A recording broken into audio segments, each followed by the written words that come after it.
Hello, everybody. Welcome to this live stream where the salt is fresh and the polls are good. I hope everyone's okay. I hope you're all doing well. Let's get some nice music on here, I think, so I can get my my daily copyright strike. That'd be nice. What we're going to do is we're going to start with some Super Formula. We'll see how that goes.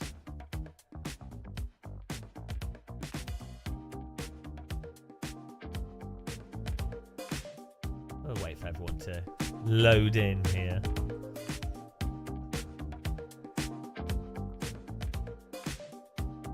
I've done some changing to OBS, so it's be interesting if this all works.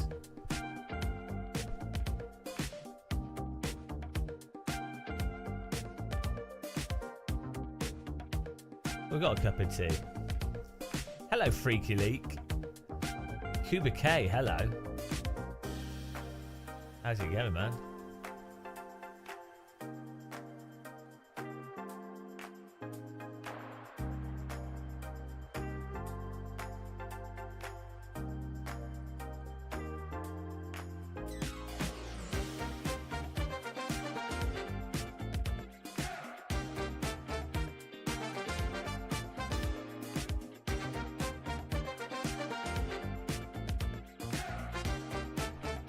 Hello, The Shine.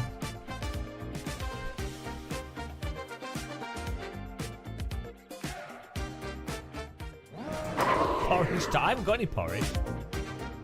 Now, check this out. We've got a poll. Look at this. Hang on. Look at that. I've got pretty advanced with my... graphics here. Or basically a pro live streamer. So if you want to get a poll in, how good's that? Woo!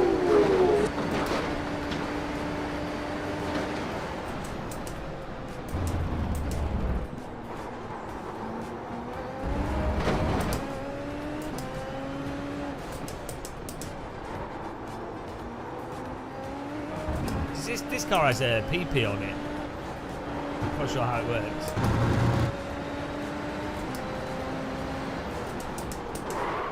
No, I do everything myself. How dare you? I have a Game of Muscle graphic design department. It's one guy and he's always grumpy and I keep having to give him cups of tea. Does everything. He's not very good at it. He does everything.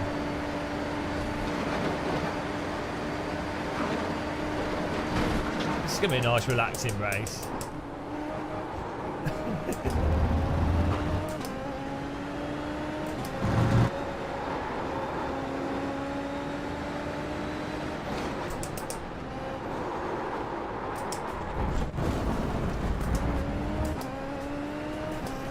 How you doing, The Shine?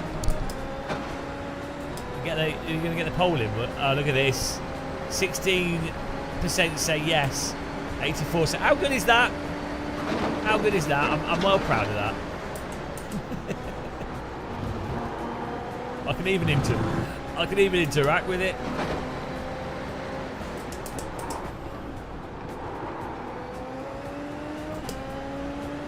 You're good. Nice. Get in there.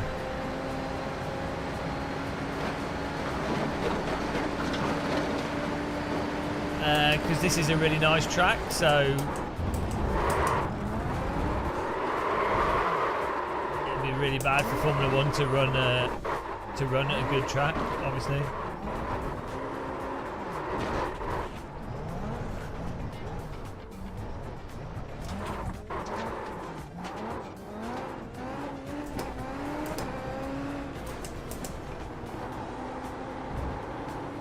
This car's brutal on the throttle.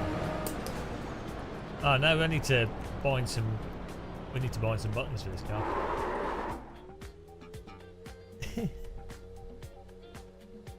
We've got this race is it at half past? I think this race is at half past. Set up the controls here. How are you doing, Neanderthal? Brake bias, here we go. Forwards, backwards. Tear off visor. There we go.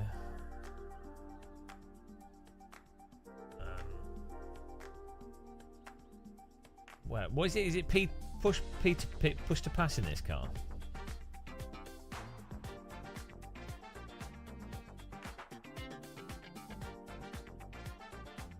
Hello, Gerald Paul. How's it going? Where's push to? Is it push to pass? Oh no, you've broken it. The shine. Oh, thank you. That's really generous. Treat yourself to some lunch, dude. Dude, treat yourself. I've got a pizza for it today. Thank you. Really appreciate that. £10 is very generous. Cheers, man. Do you want me to do some pole dancing for you? That's from my rent boy days. They love that. They love those moves in the club. People would stuff money in my boxer shorts. That was a classic move. That was a classic move at the club. They would go, They would go, is he? Can you do the move? And I'd go, do I have to do the move today? And they go, look, we'll stuff £5 notes in your boxes. I go, okay, I can do the move. And so they go, okay. And they build up. The lights would come on the stage. Smoke machine. Smoke will be on the stage. Announcer. Ladies and gentlemen, your favourite red boy on the pole. And then I'd come onto the stage and I'd go. Crowd would go wild, guys. Okay, let's go. Crowd would go wild. They loved it. Those were the days. I've retired from that. I had to stop. Did my backing. Tales of the unexpected dance. Doesn't anyone else do dancing like that? Ouch! No, microphone just hit me in the eye.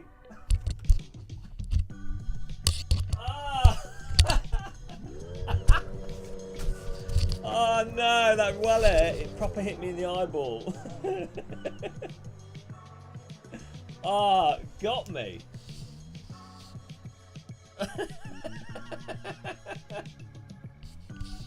I can't see now. Imagine if that's how I went blind.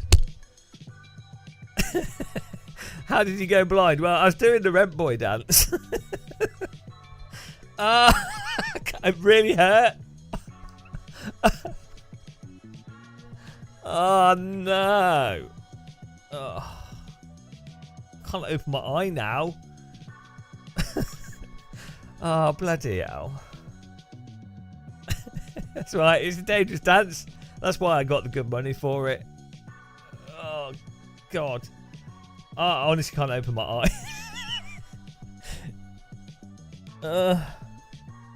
No, it was the microphone hit my eyeball. The microphone literally just smacked me right in the eyeball. That's alright. Retina's still attached. Oh, it just absolutely scratched my eyeball. Oh, I am crying. My eyes are watering well bad. Look. Got me right in the eyeball. Oh, I don't know what to do. Look, I got pink eye. Oh, that was so dumb. Yeah. Oh, Christ. I did not need to do that. Oh.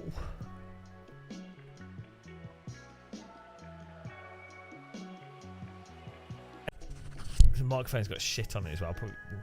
I better not get an eye infection. Nah, nobody clipped that. What a shame. Right. That's why we don't do the dance anymore, for those of you that wondered.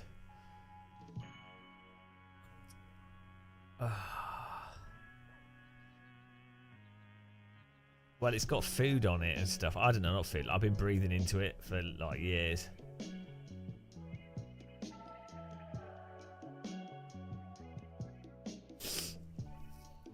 Right, black box. This is going well, isn't it?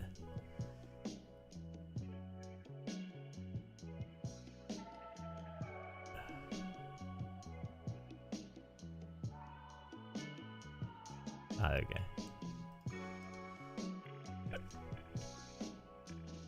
Yeah, that's alright. We're playing on a monitor anyway, don't need 3D. What's the Ah, here we go.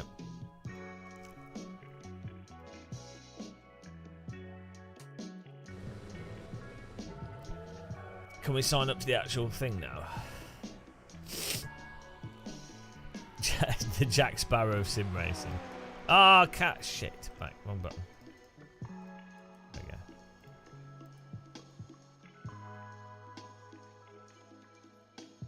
we go.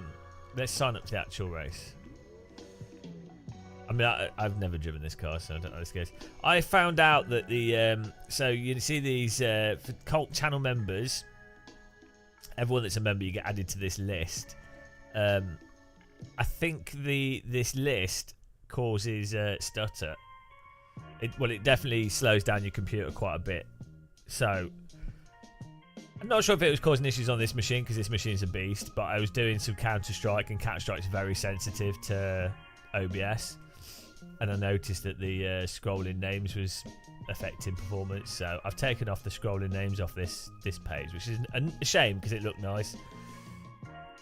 Maybe I could do it as a static image or something.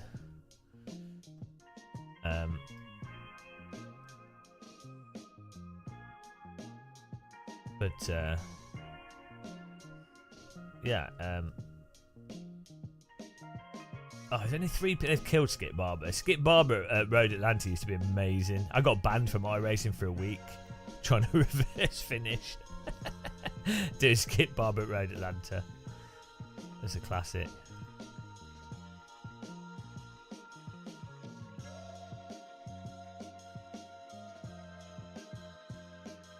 Hello, Chedhead. Oh, if you're on YouTube, someone type a message. Rip Skippies. I know. Well, they could it with the Formula Ford as well, didn't they? There we go. I can register now. My YouTube messages coming through on my chat. Let's see.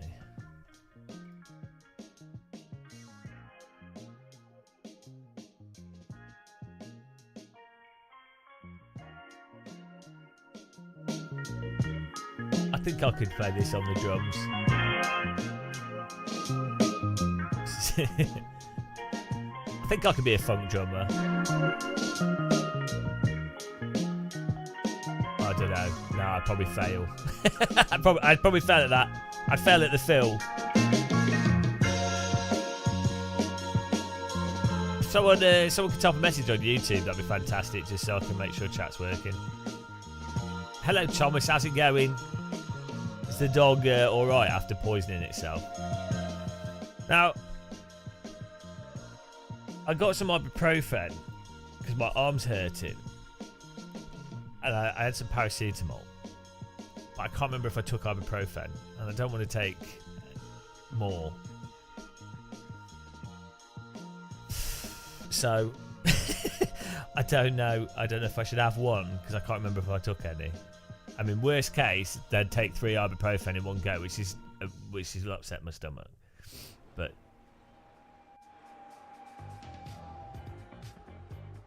doesn't feel like I've taken any. Yeah, Thomas, you just missed the dance. the dance, and then I just hit myself in the face with a microphone. Oh, Chedhead, thank you. And Joe Paul, that's working. Thank you very much. Yeah, I was doing the rent boy dance because Paul sent me £10, which took me back to my days in the club, in the men's club. Do you want to see the dance, Thomas? Someone give us an E-woo when I do the dance. It's a pretty good dance. Yeah, it's a pretty good dance. Like a lot of people used to. I mean, it's dangerous, but a lot of people. There we go. A lot of people used to pay to see this dance. A lot of women, especially. I used to go door to door doing pole dancing. You ready? It's like this.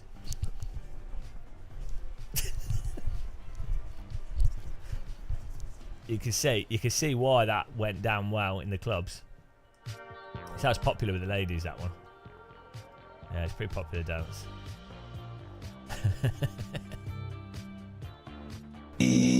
Woo!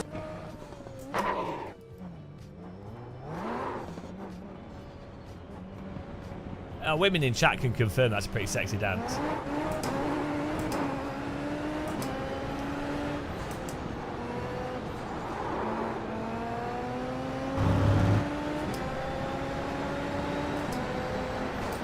Okay, let's go. This is the Super Formula. Super Formula, dude! It's like someone super glued his hands together and a wasp turned up.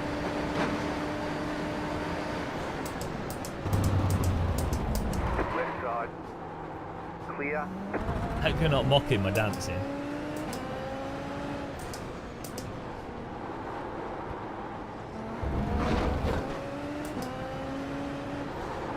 This race will be absolute carnage.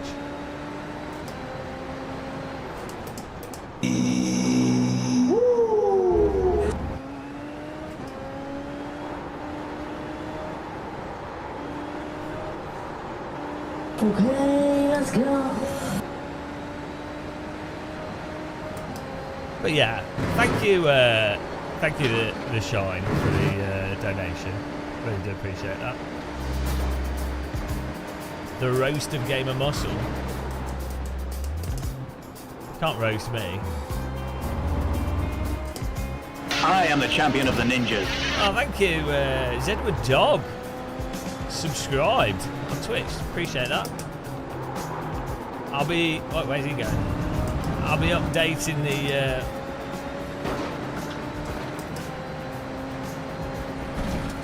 We'll be updating the list soon.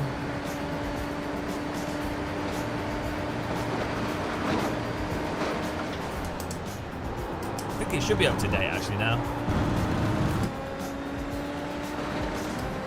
It's an alright car, but it's you can't drive it properly. Like you can't counter steer on the power properly. There's no force feedback for braking. You can't brake properly at the limit because if it locks up, it gets stuck. It's got the same iRacing physics issues. You can counter steer a bit, but it's messed up. Isn't F4 like a rubbish track? You're also locked into a trajectory with this car once you go into the corner, like every iRacing car. So yeah, I mean, if you, as far as iRacing cars go, it's not bad, but as far as sim racing cars go, it's terrible. That's how you have to put it. I think if you put stuff within the context of each game,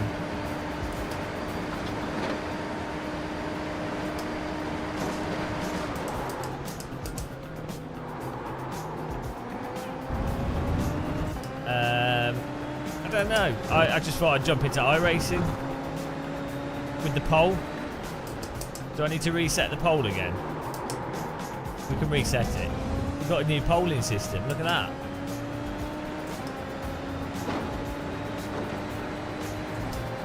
It's pretty cool, isn't it?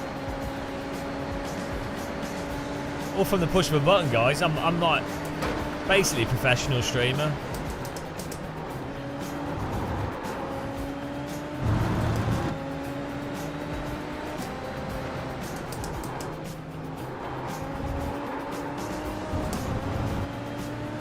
One of the best, if not the best.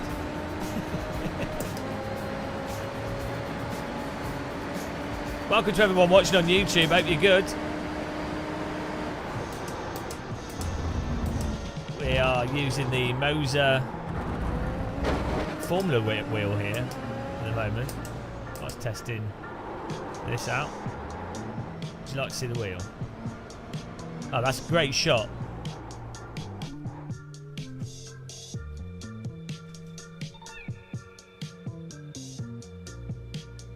There you go. Let's zoom in a bit.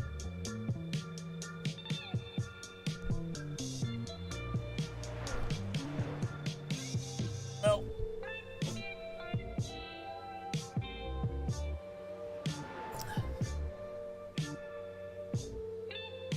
Tilt, how does it work? There we go. Focus it on.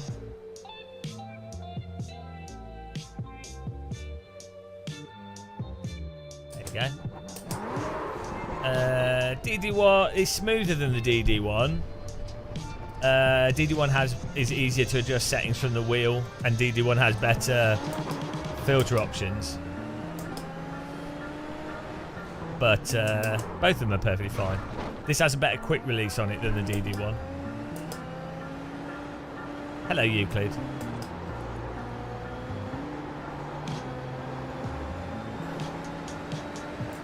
I think the DD1 could be the podium DD is stronger.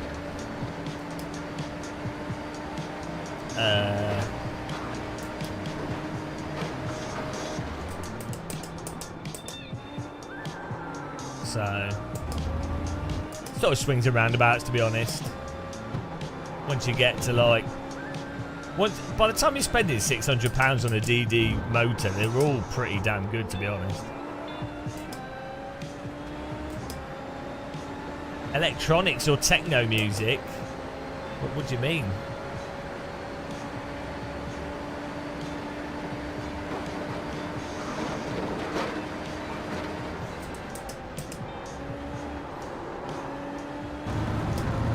This race is going to be absolute carnage, isn't it? It's going to be cars flying everywhere. It's going to be cars flying everywhere, guys. Tom Bland, my QR2 arrives today.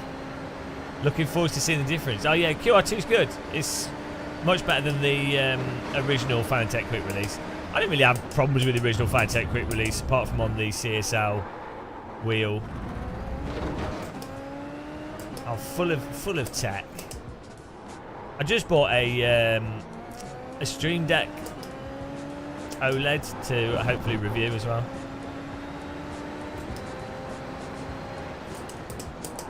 It'll be interesting to see if it can run any sims.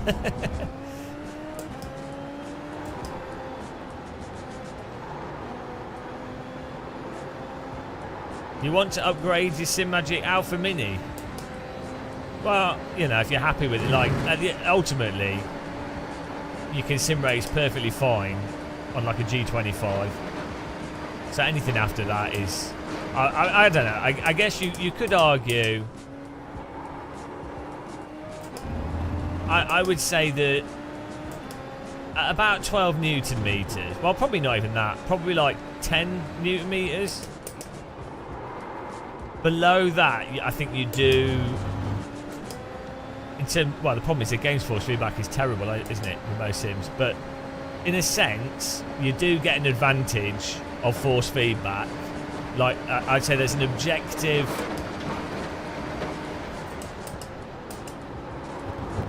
It's easier to play sims with 10 Newton meters of force feedback than lower force feedback. In the sense that there's more detail for the load forces. The wheel, 10 Newton meter wheels tend to have a fast rotational speed, and they tend to have a faster slew rate as well. So catching the back popping out of faster cars or vintage cars and things is easier. But after that, doesn't really make a difference. But to be honest, most people don't actually drive from force feedback. They just drive from memorising inputs.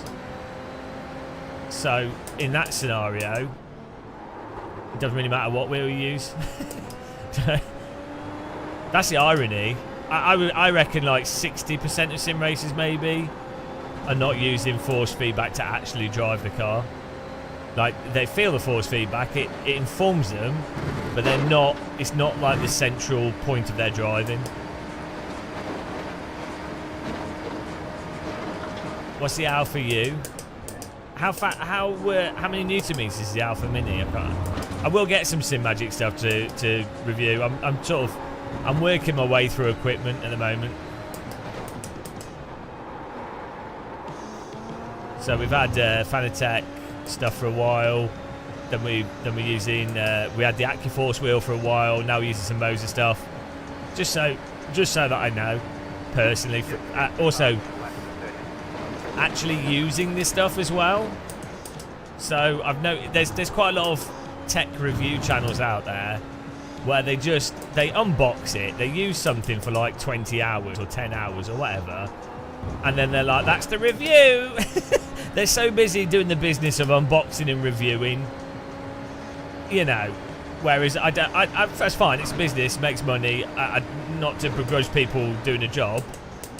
You know, it's like it's an advert for the product. They go over the main details. It's fine. But for me personally, I like actually using stuff. You know, for a while at least, for like maybe 200 hours or something. To be honest, that's why I'd say in sim racing, I would say like the best reviewer in sim racing at the moment is probably Dan Suzuki. I don't think people realise, but I would say he's probably the best sim racing hardware reviewer. And there's no meme about it. If you were to ask in sim racing, people would be like, "Oh, Sim Racing Garage, Boosted Media, they're the best reviewers." It's a load of bollocks. They're not. They're not bad. They're good channels, but Dan Suzuki's probably the best sim racing reviewer. Do people say that? No, because he actually uses the equipment and he's knowledgeable. So yeah, I think I might have to give Dan Suzuki an award this year. I think we might have to do I was thinking we might do a Game of Muscle sim racing award ceremony, which isn't bollocks, where we actually give rewards out. The tea bag.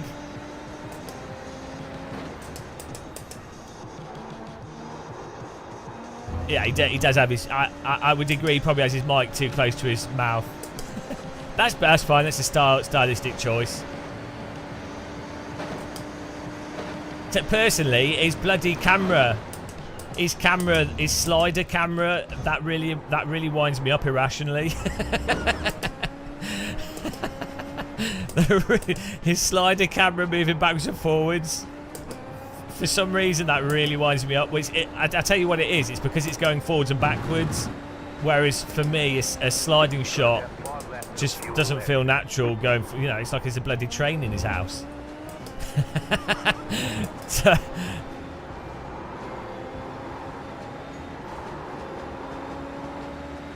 yeah, I think that's a good idea, Thomas. But yeah, no, Dan Suzuki's, I would say, is probably the best sim racing reviewer by a long shot. And it's just weird. It's not the meme. People would say Sim Racing Garage, Boosted Media. You know, I don't know. If I was going to buy a product and I wanted to go, who's actually used stuff for a long period of time? Who's a miserable German? Right, Dan Suzuki. He's gonna give it, like, you know, you can't beat a miserable German.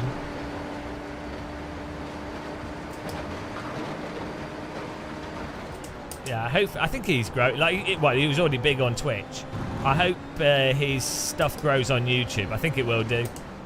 It's good now. He's doing restreaming. He's doing more videos on YouTube, so that'd be good.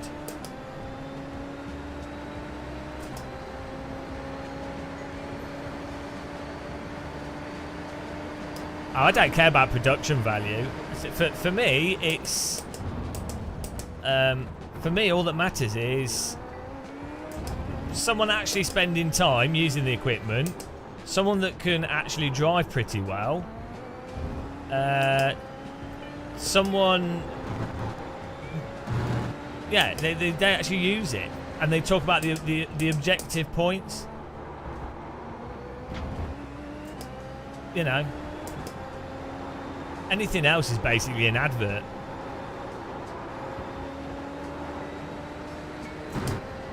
Does he have a jump? I don't know. You go and follow him, guys, and subscribe to his YouTube. So it's really hard for Twitch streamers.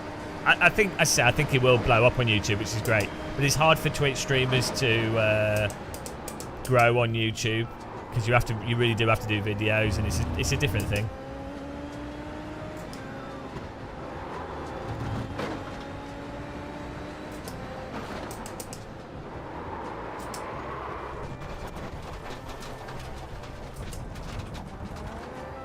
Yeah, so we'll have to do an award ceremony, the Teabag Awards.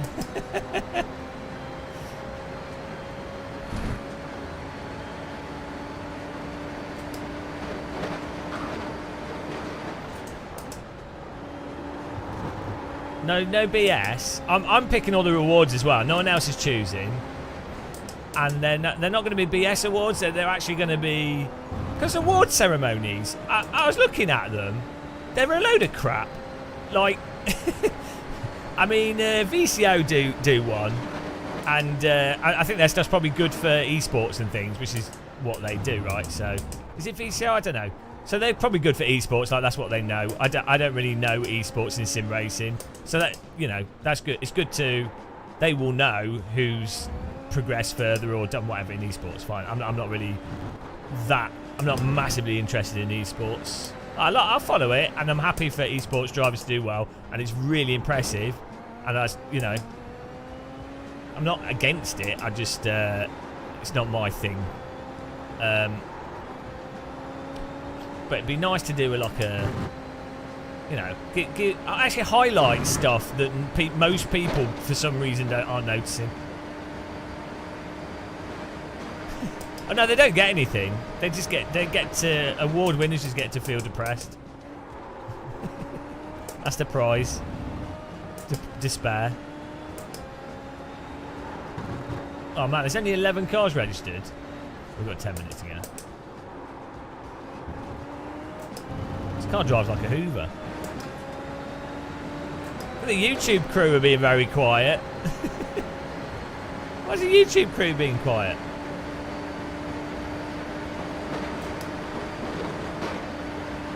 On holiday.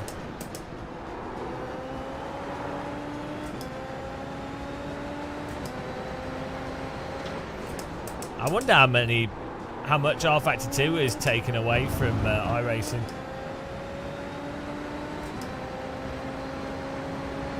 Be interesting.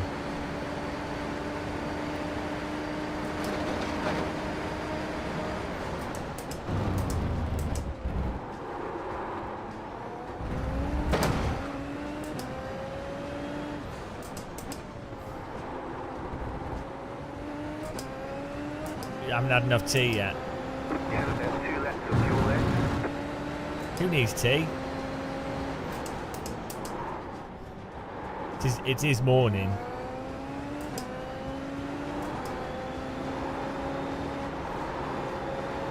Flight Sim Racing, I noticed with my TR160 MK4 I'm seating higher than you did with your Moto Revolution. Is that normal? It would totally depend, Flight Sim Racing, with the T-slot.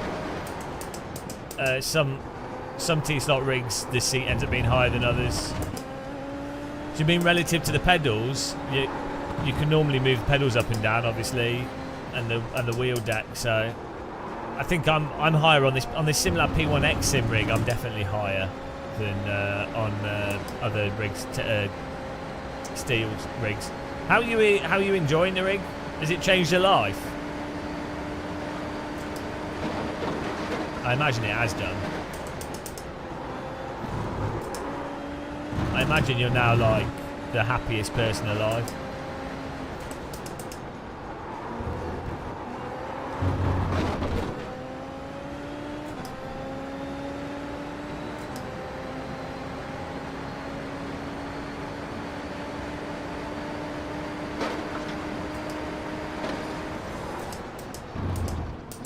This car does sound like a Hoover.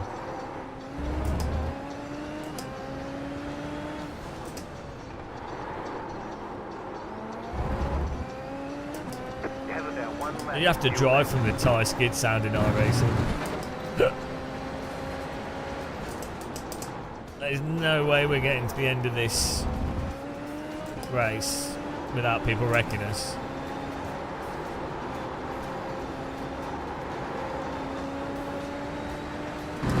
A motor revolution. You're still building it? How long does it take to build a rig? Are you thicker than me? I didn't think it possible. He's so dumb. maybe he's quadriplegic or something.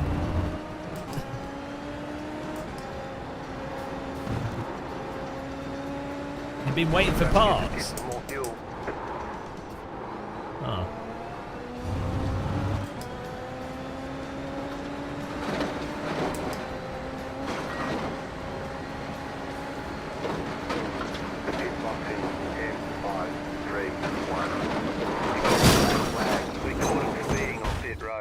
Come in for a stop and go.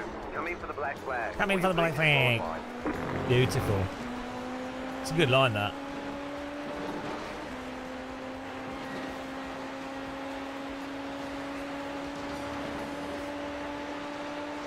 Ooh, we need to try the new SR10 in AC as well. Which is, it'll be interesting to compare it against the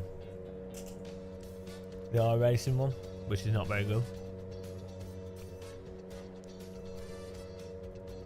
Shall I redo the prediction? I'm going to redo the prediction. No, here it is. Let's redo it. Sorry guys, I'm going to delete this one.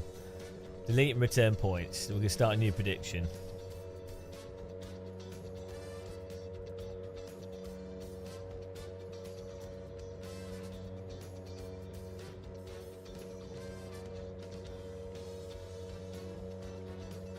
There you go. New prediction.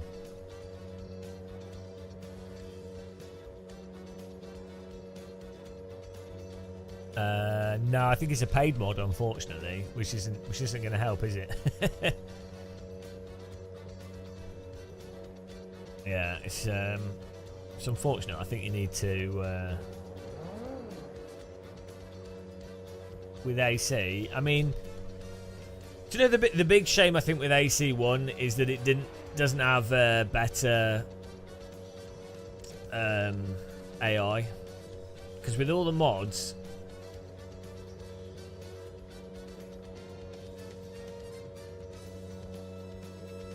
With all the mods available, you know, you guys honestly think we're gonna come in the top 7?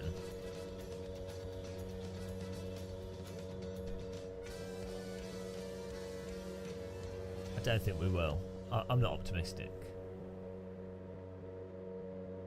This car, if you just brake slightly too hard, you do something slightly wrong. If you fart in the cockpit of this car, it blows up.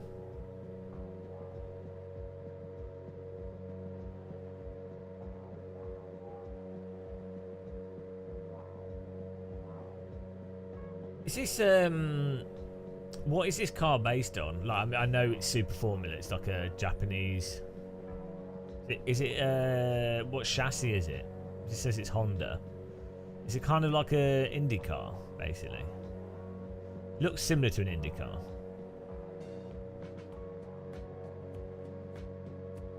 So it's a weird shape though, isn't it? Like the way the back goes in on it. So it's basically an Indy car then.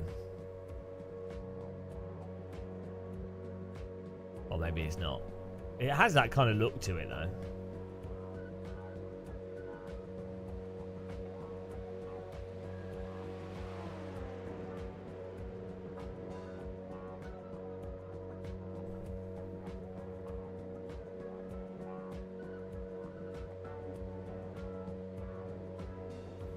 Be interesting to see these in real life.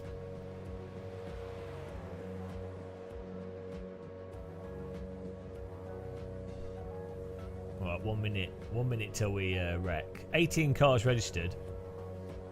Get ready.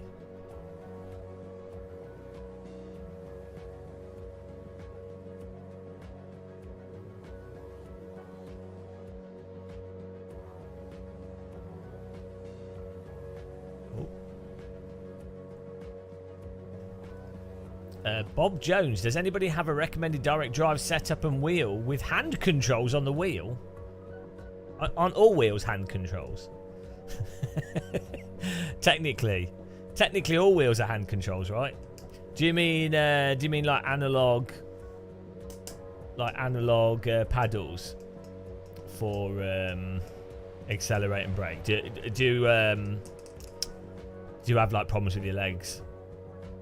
I have problems with my face. Technically, I'm disabled. Disabled in the face. I was. Yeah. So the cheapest wheel with analog paddles is, I think, the Fanatec. The CSL, like a CSL DD with the Fanatec McLaren wheel rim. Oh, your face is fine, but not your legs. Well, you know, fair trade, to be honest. Most people don't look at your legs unless you're like a leg model.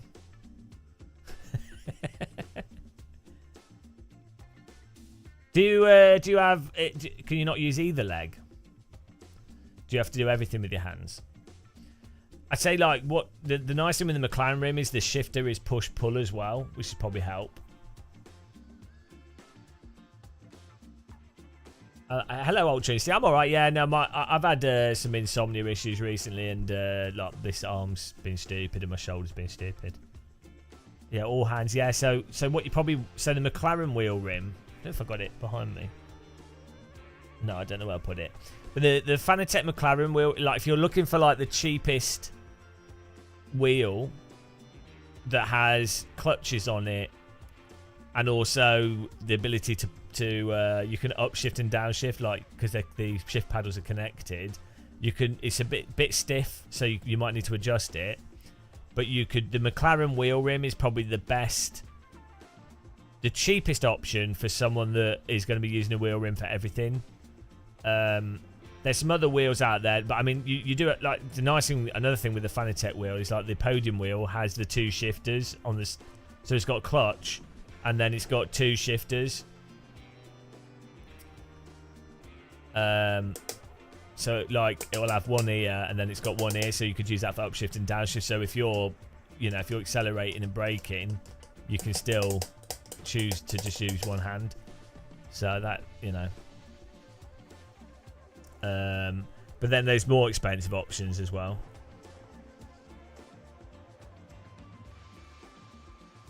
Well, you basically just have two analog paddles. So like this one has an analog paddle here and an analog paddle here. But the as I say that McLaren wheel rim by Fanatec does. Yeah, what's this? This one is. So this, which one's this?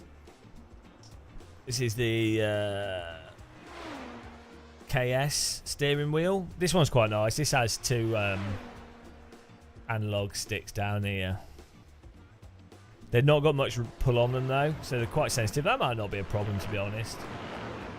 They're not. These analog sticks aren't really necessarily designed for like actually driving from. What you'd probably want to do if you, well, what I would do is I would probably mod them to some extent. Like so for the brake, I would probably put like an elastomer on this analog paddle, so that the finger brake would be mirroring what your foot brake would do. So you'd be pushing against the pressure rather than movement. That's what I would probably do if I didn't have any legs. As it is, because I'm face disabled, I actually just hit myself on the forehead. No, there's no links posting. No link posting. Link ban. Right, poll's still open. Let's go quick close in.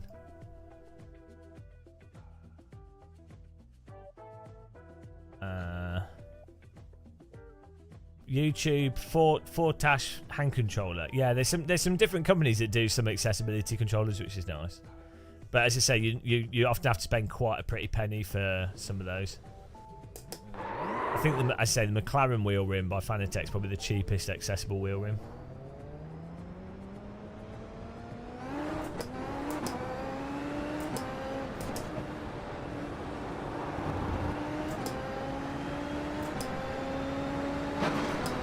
You got the Logitech G Pro.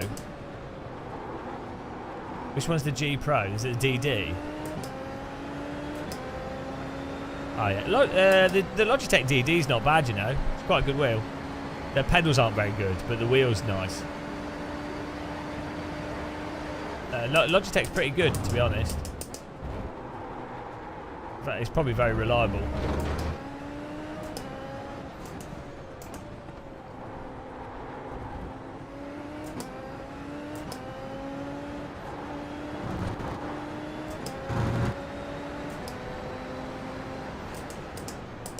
Well, I mean, disabled people should be able to ruin their lives with sim racing as well. To be honest, well, everyone should be able to ruin their lives. Can't just limit sim racing to fully able-bodied people. It'd be ridiculous. You're like, oh, my legs don't work. I might as well make my life worse. Let's do some sim racing.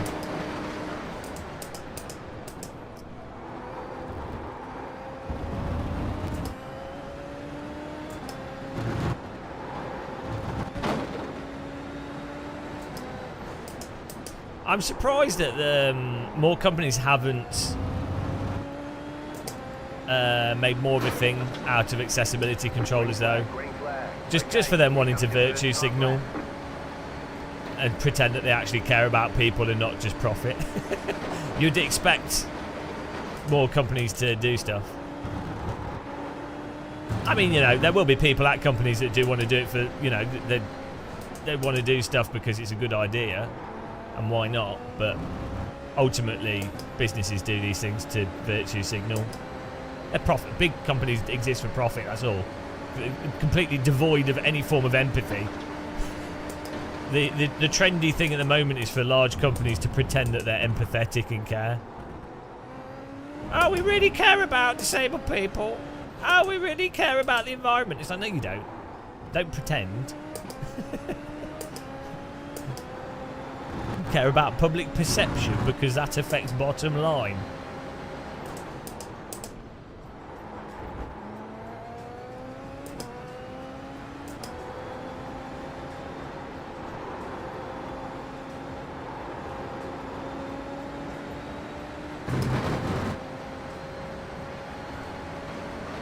Yeah, I've had to disable link posting, guys, because of bots.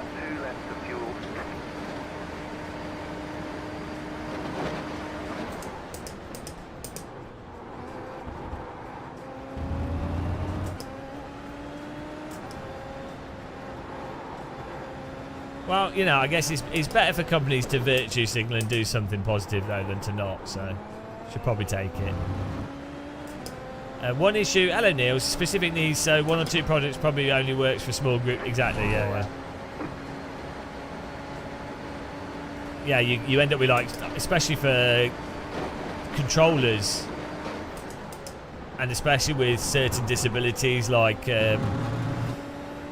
weak muscles or limited rotation ability, or, you know, then it gets so hyper niche that you really need someone that can like 3D print and tailor design stuff.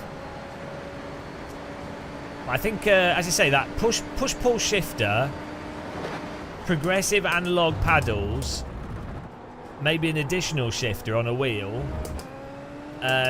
not too large of a wheel rim, that would help or cover a lot of, especially like people without use of their legs.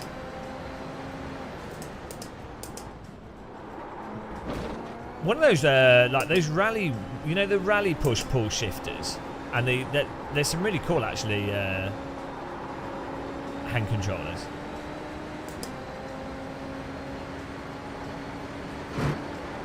Oh, that's cool. Yeah, well, getting a lot of injuries. So like a lot of injuries just require people to use limbs, and it's like awkward and slightly painful and uncomfortable to, like, if you've got nerve damage or muscle damage. So anything that just gets people moving a little bit, and sim racing would be enough movement, can be really, really good. It's like the whole thing with old people's homes, like putting Alright, there's checkered flag. putting like Wii balance boards. Well, maybe not balance boards, but like having like Wii controllers and just having old people do stuff has such a massive positive impact versus someone just being sat still, even if it's just a basic thing. But yeah, for like muscular stuff, just getting someone to like, if you had like arm damage, like it's, I don't know, I've only ever had really mild issues. So I mean, not from personal experience, but you know, if you're just like your muscles aren't working properly, just doing that regularly can like help get, you know, blood. I don't know, I'm not a doctor, but it's cool that these things can be used in a positive way. But I mean, then the person is ruining their life with sim racing. So you know, so yeah, your muscular damage is fixed, but you're now a sim racer, so you might as well just go. What's worse? I mean, you might as well just keep the damage. You might as well just.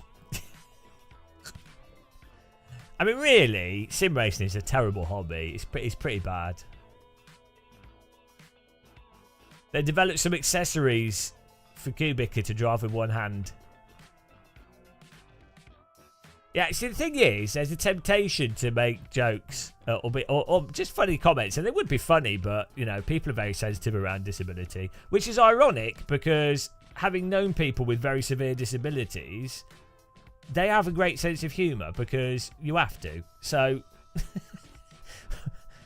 oh well, our foot pedals analog. Yeah. Not when I use them, though. Burp! Burp! Burp! Ah, dear. Yeah, I might as well just use a dance mat on the floor, to be honest, with the way I drive. F1 Vegas problems on the track already due to manhole cover. Yeah, we saw that. No Formula 1 talk here. Nobody cares about Formula 1. Peter W. Hello, Gamer Muscle. Will there be a review? Well, we'll try it out. Yeah, we'll give it a go at some point. I'm sure it's good. I mean, it's in AC. It probably won't be as good as an SR3 because the SR10's are worse. In reality, I think the SR10's a worse car. It's designed to have a faster top, but basically more run time, less twitchy and snappy, and a faster top speed. So it's basically like Radical were like, oh, hang on, there's a bunch of noobs out there that want something that can drive quickly in a straight line and also let them do longer track days. Let's make an SR10. And then for people that actually like handling cars and racing, well, they've got the SR3, XXR and all those. Get back to the mirror. The estimated strength of field is... Well, glad I can help. Feel free to ask any other questions. Keep it clean. The DNF today would hurt Everything I said was probably wrong. Remember, his words only make sense if you don't know anything. Oh, we're going to die. We get ready. But the poll, most people think we are... No, it's gone to no. Most people think no. I'm ready.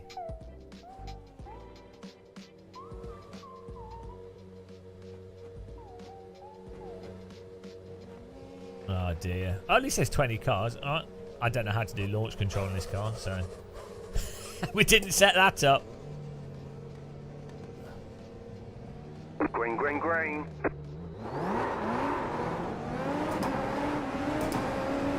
Who needs launch control? I've got throttle control. Right side. Manual launch control, having never done a launch. Clear on the right. Left Don't you side. just love iRacing? Don't you just love it? Oh, that's it, race over. iRacing, guys. Like, what is the You'll need to go point? back to pit lane. What's the Press and hold the point? reset button and we'll come and get you. Just what is the point? Like, when will iRacing ever actually sort itself out? We got a really good start there, but never perfect launch. This guy's not even. Did he drive into the wall before hitting us? I think he did. What? Oh, I mean, come on, iRacing. Like, if someone can't even drive in a straight... Like, what is he doing? He spun it at the start as well. He's lost it at the start. Oh, dear. iRacing. What?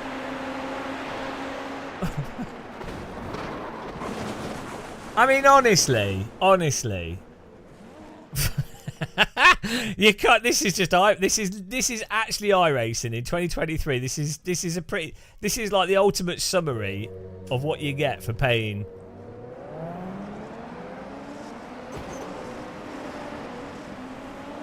It's more paralysed. You know it's bad when someone with no control of their legs is calling you more paralysed. Oh, Jesus Christ. Well, I enjoyed that race. I thought it was really good fun. Oh, you broke late, yeah. Kishuma Tanabe. Well, that was good fun. Yeah, I find especially with well, this, he clearly did need launch control.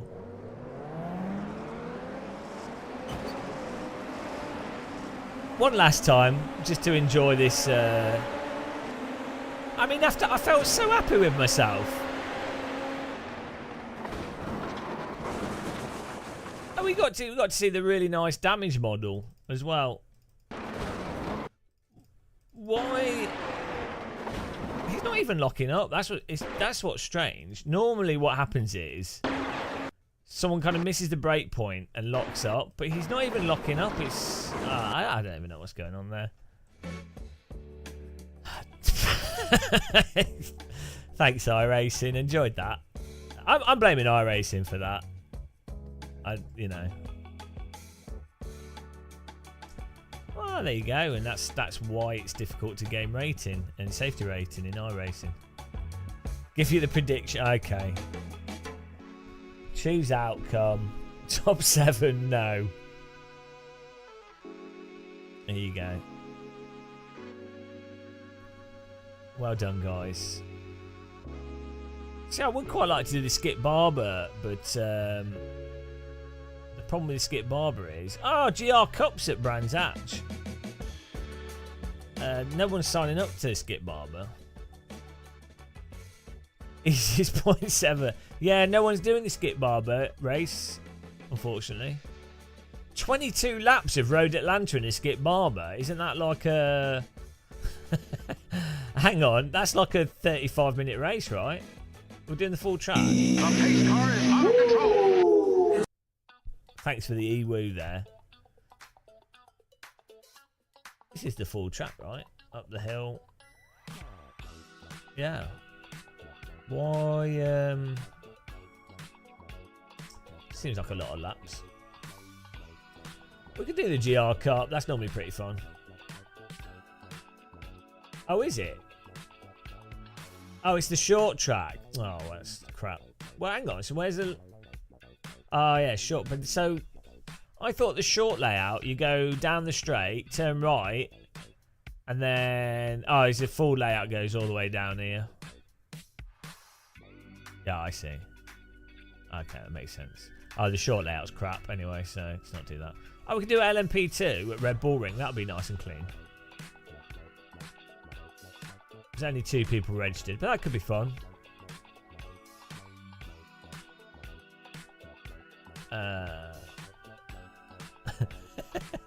Oh dear. I haven't JMS TV. We've not tried the SR10 out yet, no. Oh dear, oh dear. That's a I was looking forward to doing that. Do we have to wait 2 hours for the next one? 1:30, yeah. Dear. See, the thing with iRacing is... Oh, we've got one at 12:30. I don't have a setup for it. The thing is... Basically, you have to qualify in the top 5. Otherwise, you'll get... To be fair, in real racing, the people are crap as well. So you have to, you're gonna have a lot less of a worse time if you're further forwards. But it's even magnified in iRacing due to the damage and the netcode and the unforgiving tyres. So, it's Brands Hatch Indy. Why can't they? Why are we running like rubbish layouts? Draft Master. Oh yeah, we could do one of them. That's a good idea. What's iRacing playing at? This is why people will go to R Factor 2. which we might have to do. There's the F4 fixed. I feel like I've been scammed here.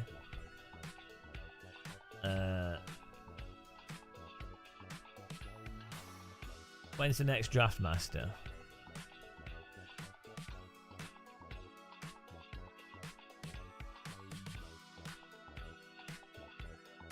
$12. Oh, here we go.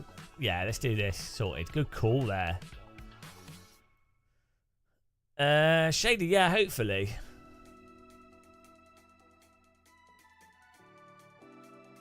Hang on. These all okay. Is Draftmaster working with the? We're doing it with the old cars. Fair enough. These cars are mental. This will be nice and clean. We'll just go for the circular wheel rim.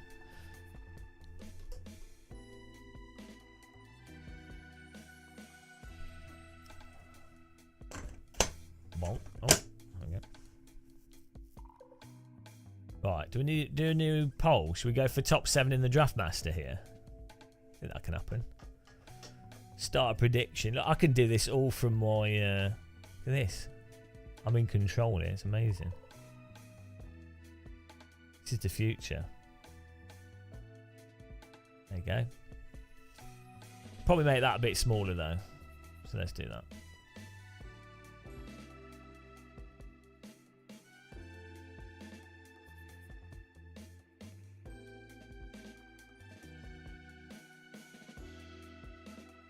There you go.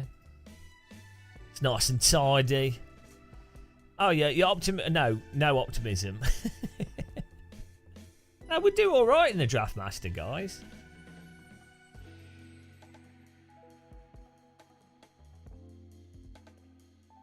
Normally do pretty decent with this.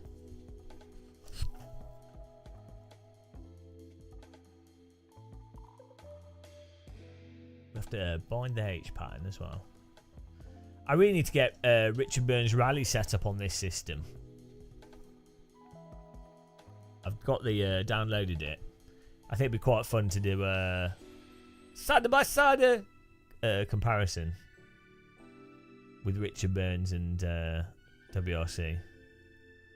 There's still people online, obviously, there's always people online, adamant that the new WRC is not probably one of the most rushed out titles of recent times. The degree to which developers can get away with stuff because it's a simulator is a bit disturbing. It's like, oh, it's got some fun force feedback and some fun physics, and you can drive through some countryside. Okay, the game's fine. Ignore the stutter, ignore the AI, ignore the netcode issue stutter. Just ignore everything else about the game. It's the same. It'd be like playing Call of Duty and being like, oh, the shooting's kind of fun. You know, like the guns are fun to shoot, which they are, and then ignoring everything else about the gameplay. It's really weird that I think sim racers can be like hyper selective, to only focus on. I think they do it in both ways. I think what sim racers do is they hyper focus on the thing that they happen to like, and then everything's fine, or they hyper focus on the thing they dislike, and everything is terrible. So, you know, it'd be like a live streamer from the UK complaining about iRacing's tyre model and netcode non-stop, and then overlooking other aspects of the game. I wouldn't do that, obviously. Peter Mathen, at least I was hoping for some race room. The race room update soon. That'd be fun to try, race with subs.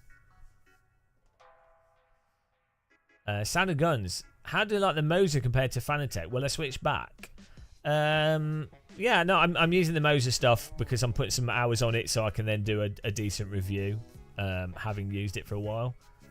I like it, yeah. It seems nice. And with this one, other people have said the quality control in the past has been a bit bad. But for me, this is really nice and smooth. I really like this wheel rim.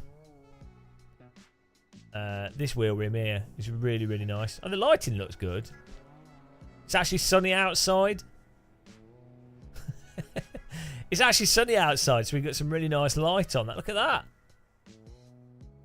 It's a nice...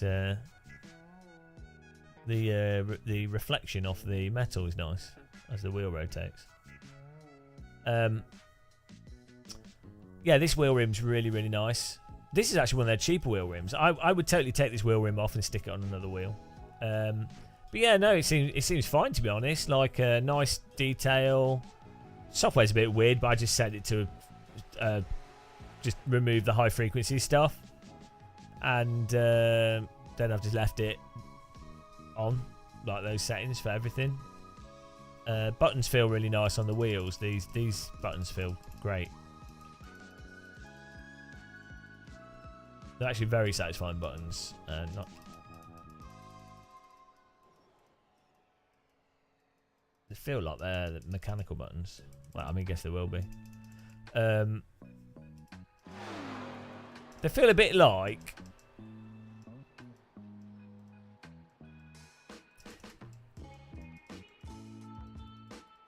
yeah, it's kind of in between like a cherry red, but with a strong spring, and then a brown, like a brown, but with a very light detent. But yeah, no, the quality of this is really nice. The thing is, you can buy other wheels for a similar price. I'd say the Fanatec software is better, like the filtering options and things, and being able to, and the way you can adjust stuff on the wheel easier with the little display on the Fanatec stuff's nicer. The quick release is better on this. Yeah, but if you could only get Moza, then I think you'd be perfectly happy with it. And if you could only get Fanatec, you'd be happy with it. I'd imagine just from the limited time I had with the 12 Nm Fanatec wheel, I think that's better than this wheel. Like I think it's slightly stronger and maybe a tiny bit more responsive. Yeah, this could this is a standard. So this is an OMP Trecento wheel rim. It's the same 6 bolt pattern. So you could put that slightly bigger. So it must be 300mm, I guess, because this one's 270, I think. No, I don't know. But this OMP wheel rim, I'd say oh, I don't know. It's a close call, actually. I really do like the feel of this. I think this OMP, this is a PU, a fake, a plastic fake leather.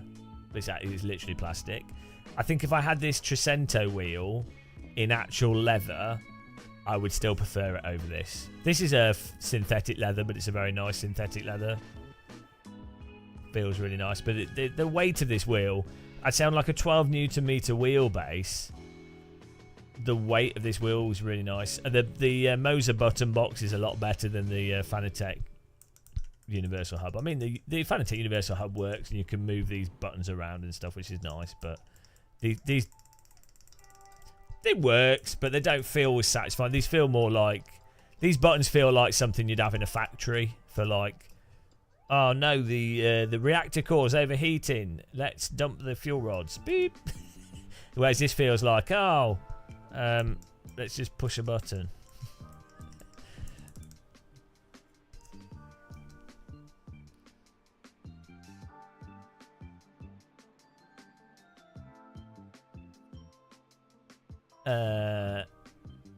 Kabolki, is the rim replaceable? Yes, I already answered that.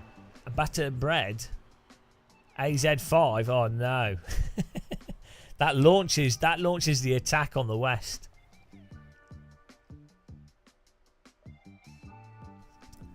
That's the other thing. When China takes over the UK, I can go, look, I've got Moza, and they'll go, oh, we won't kill you. You're clearly a supporter. Yes. Of course I am. I'm not saying this due to threat of life and internment.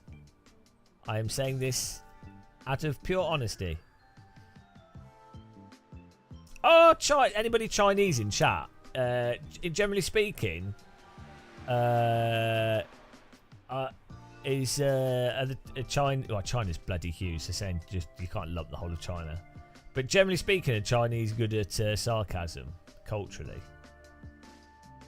The few Chinese people I've met weren't. That'd be interesting to know. I'm sure there is, and there will be areas where people are like massively sarcastic.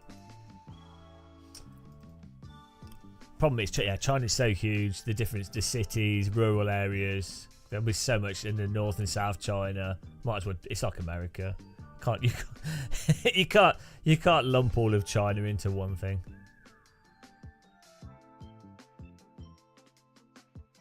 Bob Jones, a Fanatec McLaren GT3 wheel. For value for money, for what you were saying. I don't know where it is. I don't know what oh no, hang on. Let me get it. Let me get it out for you, Bob. Always taking it out. What a pervert. Here you go. Ow. Ow. Like hitting myself in the face today. Today is hit yourself in the face day.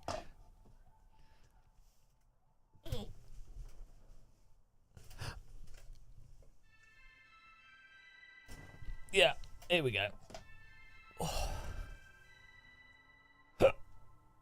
So, this is the McLaren, the Fanatec McLaren, a little bit dusty because it's under my other rig at the moment. So, let's try and get some nice light on it. There you go. The shifters, you have these two paddle shifters down here. They're a little bit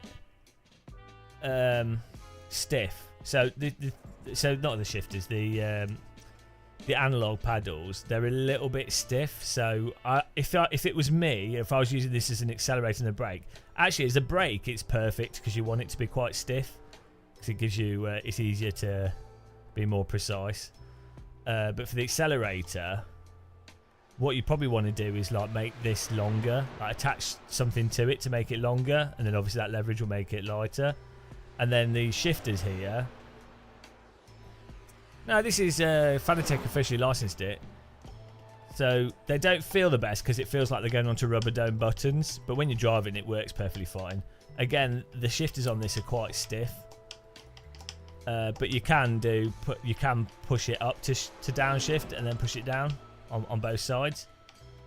So you basically got brake, accelerator, and up and down, and then button wise, you can choose how the analog paddles operate using one of these, and then what do you get? Like this is Xbox compatible as well. So if you're playing on console with the Fanatec wheel, this will get you Xbox support. It doesn't have a funky joystick on this one though. Just as a, I know. Why? It does have. What the fuck is wrong with you, mate? left, right, up, down, the push button, and these are really stiff as well. They're like really, really hard. Which supposedly these are the same stiffness as the real cars.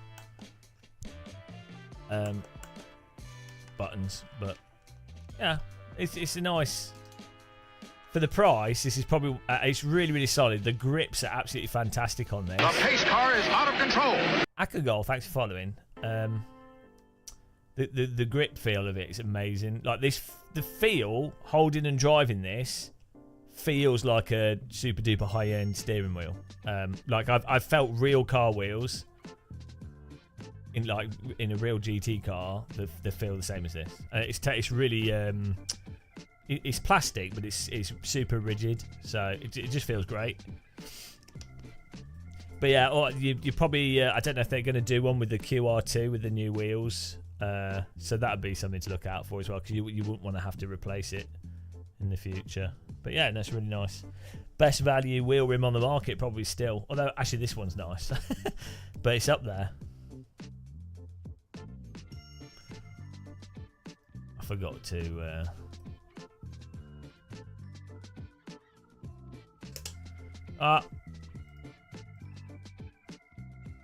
Just buying some controls here.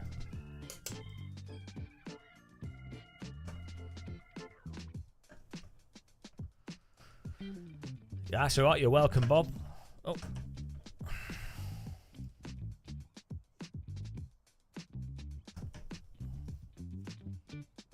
Do you do any flight sims, Bob?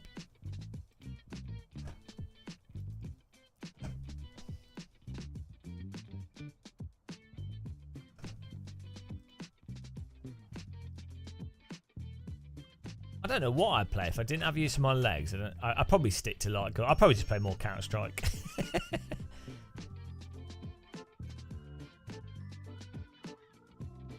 To be fair, I don't see why you couldn't be very competitive using a wheel hand controls. Just AMS. Well, that's a flight sim. If you try hard enough. Any driving game's a flight sim. I mean, just ask Mark Webber. Even real life cars.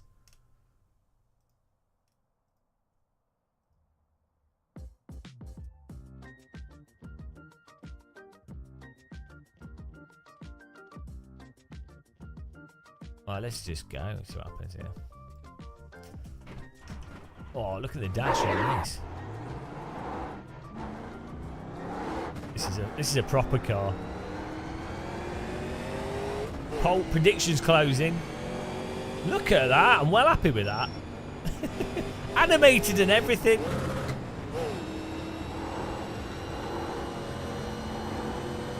This car looks like IKEA. Did I do that to it? We need a 50-foot steering wheel for this. Oh, we've only got a minute. It's too busy setting up the wheel. Ah, it's just 4 gears. You don't need more than 4 gears. Bloody hell. Turn the force wheel back down a little bit. Feels like it's clipping. Do we just ride the limiter in this? Or is it gearing wrong? Green, green, green. Okay, here comes your first time lap. Oh no, is the gearing off? We need more, why have we got a little fan? A foot fan? What's that about? iRacing, come on. Oh no, there is no gearing. So what do we do?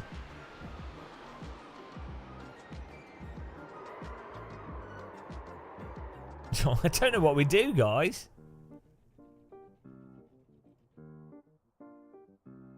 What, I mean, what track is this as well? Telegarda.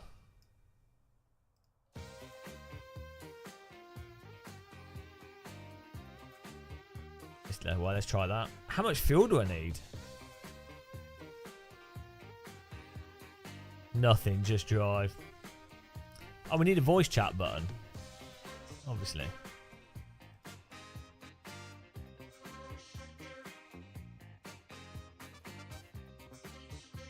Where's the voice chat? There we go. And we need look left and look right. That's generally helpful. Well, hello, Samsoid. Thanks, man. How's it going? Samsoid. And the champions of the universe. I'm alright, yeah. We're sort of just chilling out a bit here. Really appreciate the raid, man. Hope you're doing well. Guys, you need to check Samsoid out. He can actually drive. He puts up with me. And and he can drive. So get credit where credit's due. Check out his channel. Give him a follow if you haven't. If you actually want to learn how to do stuff, rather than I mean, if you like complaining, this is a good place. But if you like someone that doesn't complain too much, actually focuses on getting better, you know. If you like someone that's not going to damage your mental health, Samsoid's a good place to watch. Really, he's got a nice carpet as well. He's got a nice room. You know, that's what you want, isn't it? One to go. Next time by. You'll Come be here lining to up cry on the yourself to inside. sleep. Pit road Well, hang on. is Why are you closed right finishing now. now? You normally stream till like 4 or 5 or something. 261. Hope you're going outside. Let's take opportunities. Oh, look at these cars. These are beautiful. Older cars just look so much nicer. Wrangler. Heading off to Apex. What's Apex? I don't know what that is. The esports thing, the team thing. I'm so confused. I can't keep up with all these brands. Good luck with the filming though. Hope everything goes well. Do they have an office or something?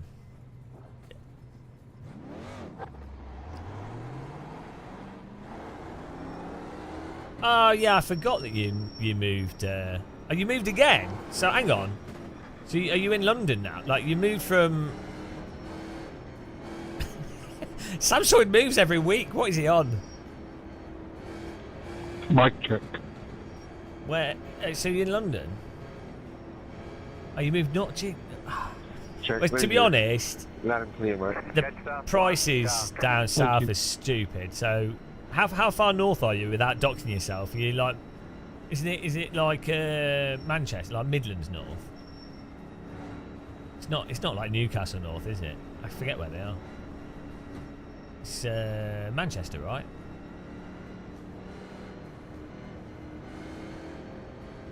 Northamptonshire. That's cool. The guys at VRS are awesome, though. Apart from Samsoid. Yeah, guys. Remember, check out their stuff. Bah. That's cool. Are you doing some talking to cam stuff, or what you doing technical stuff? He's not the tech guy. All these people want to use us, Twitch streamers and YouTubers. Yeah, we just get used. That's what it is. They're like, oh, you know how to use OBS. You know how to use a camera. And then before you know it, you're turned into an IT technician. You can't escape it. And that's what happens. You can't get out of it. About to go green. Stay focused. That's awesome. Keep those esport drivers separate to the noobs. Segregate them. That's what I say. They don't know how to enjoy sim racing. Too serious. Esports. Well, actually, some of them are a bit salty. Green. Ah, we should have been in first gear. Oh well.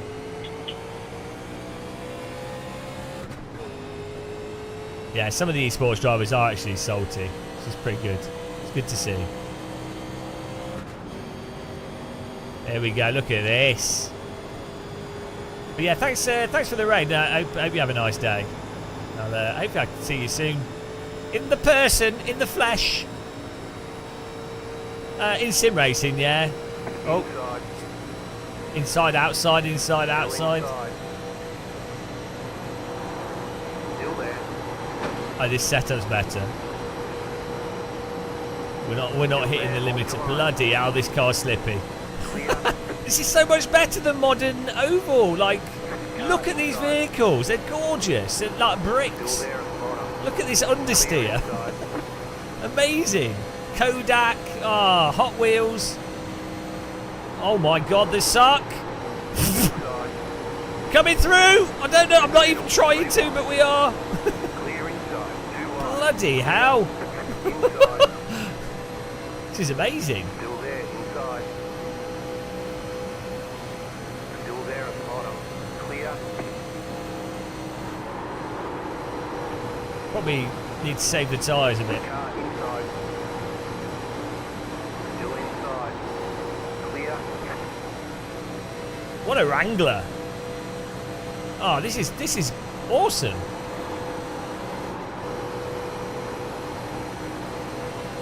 Outside. Stay low.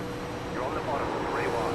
Car outside. 2 wide. He reactively blocked me there, so I had to go down bottom. 18 laps, bloody hell. I forgot to turn the full speed back down.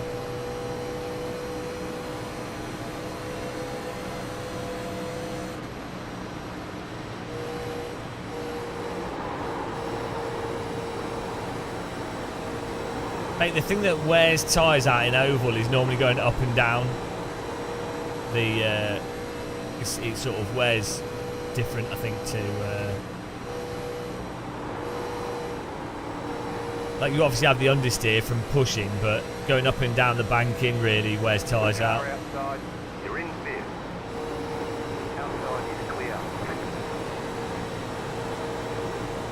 Holding a line through the banking saves the tyres a lot more. He did a little wheelie there. Inside. The next Oh car. my god, the giraffe. Ah, what? What? Every race in iRacing. I can't stop. Where's he going? Let's get the... Oh, put your brakes on. Every race. Where did that come from? Ah, God, iRaces are the worst. Clear inside. Yeah, probably netcar. I don't even know what happened there. There was like a car just exploded. Just see that replay. Car 7 is now leading. Oh, thanks, mate, for ruining the race there. Does the limiter work on this? Pit box in 10, Oh, it does. 5, 3, 2, 1. Right Ah!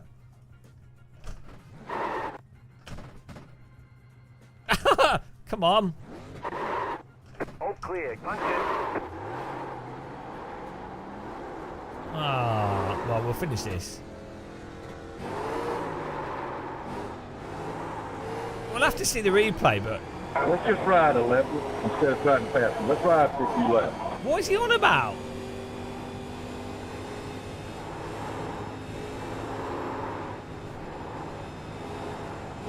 What's this guy complaining about?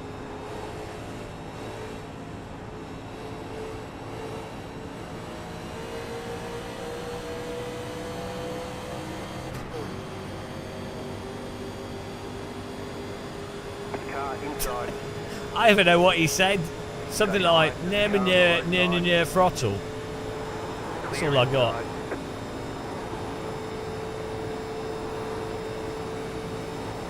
The leader is running 46.093. Well.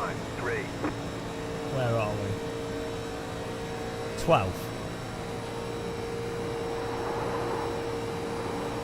Short update, and we'll be last. Oh, 11. Fair enough.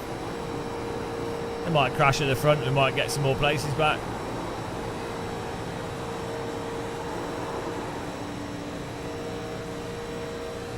Inside. Stay high. Wow. I thought I was far enough, but I don't know where the Clear. actual Car pit box inside. is. Still there. Still there. My crew, we didn't practice doing pitting. Clear inside. Yeah, I mean, it's weird how hard people find it to drive around a circle, though, isn't it? It's strange how much they struggle. I mean, it's not exactly Counter-Strike, is it? I'd like to point out that we're now over 6,000 rated in Counter-Strike, and we're moving up. We're absolutely active. Still there. Hold your line. Yeah, the strategy required in sim racing is so little compared to games like Counter-Strike. It's really funny how sim racers or in motorsports make out that it's like the most complicated thing ever. It's like, well, it's not really. Like, the engineering side is and the car setup, but like the actual driver driving the car, it's honestly, it's like a bloody pigeon playing drafts or something. I mean, what can the driver really do? Oh, try and be faster, stay away from other cars, push or don't push. I mean, it's like, well, wow. Really, you really do have to be, and like historically, race drivers have been well known for being intellectual, right? Maybe that's why they think it's really hard, because they're dumb. So that, like, to them it is. Yeah, 200 mile per hour chess. If you're really stupid, easy things are going to seem difficult, aren't they?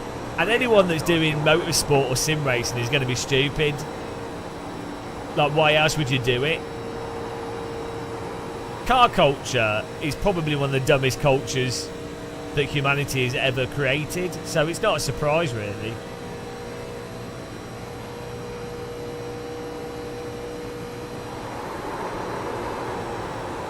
Chess. Well, through banking, you'd need magnetic chess pieces.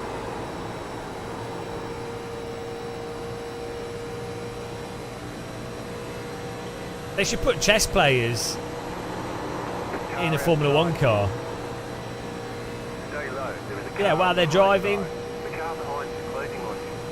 Yeah, that would sort them out.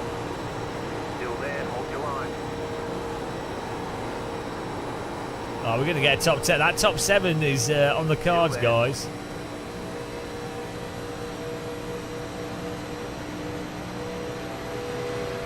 Wing. Real small.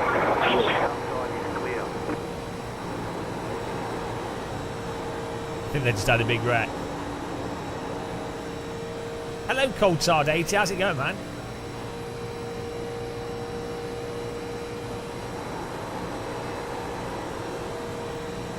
Twice a checkered flag, yeah. They were like, that was them trying to actually do a chessboard, but they put it in the wrong place. Again, not the brightest of people doing motorsport. All the bright people in motorsport are doing the engineering, and actually, you know, they're doing all the work. The dumb people are the ones driving. Oh, we're in 9th place. Oh, the pole for 7th. It's going to be a close one.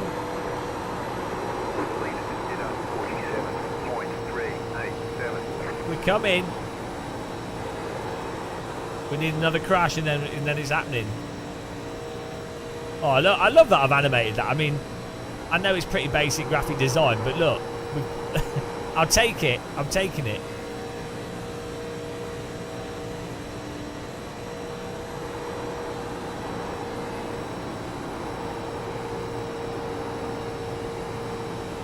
I need to put a pizza in the oven to celebrate this wreckage. When's the next fixed Super Formula race?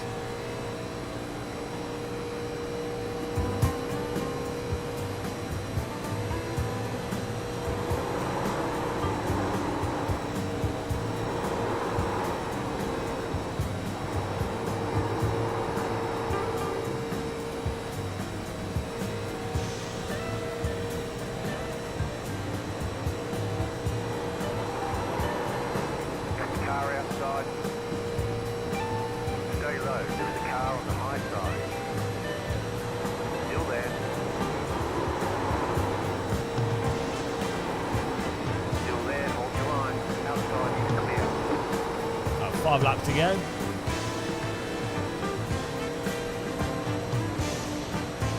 Oh, the field's coming up. Outside.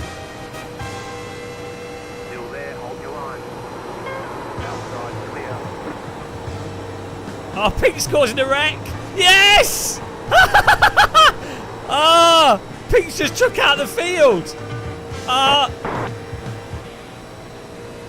Oh, here we go, guys. We might have just gained. We might be in 7th now. Pink just. The back marker just wrecked the whole field. Well played. Oh, here we go, the dream. Report for sure. That was a beautiful moment there.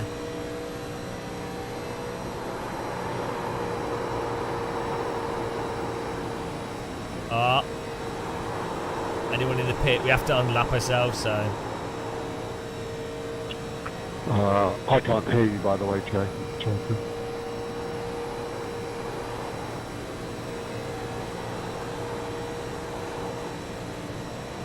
Nice rejoin.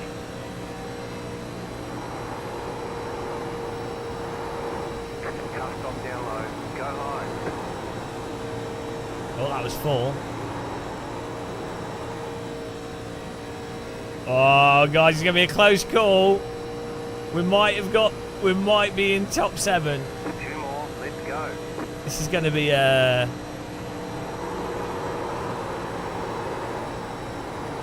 absolute switcheroo. But most people voted against us. 47% said yes, 53% said no. Hello, Timmy Moz. We've only been going for a few hours.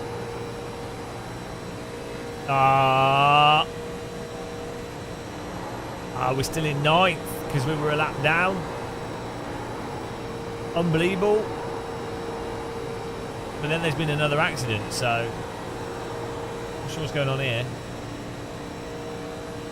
The car in front is pitting.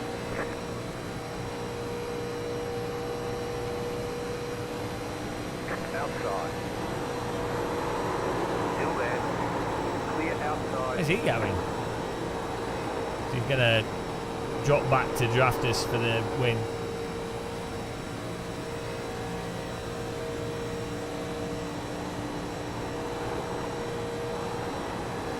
White flag, white flag. Oh.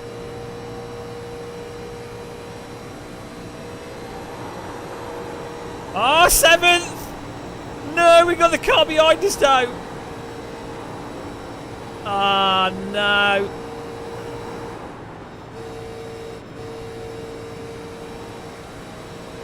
Car inside. You're pulling away from the car behind. Oh, I messed it up. 7.7 I lifted too much. Clear inside. Oh, did I? It's alright.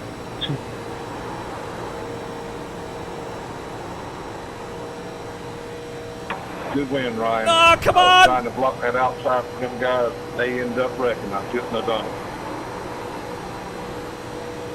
Ah! They No! I tried. I lifted too much. It was close though. I did the best I could there, because otherwise he would have just redrafted us for the finish. Very good job. 8th place. The pollers get to keep their dirty negativity. Yeah, 120 Absolutely. DI average. Absolutely disgusting, that.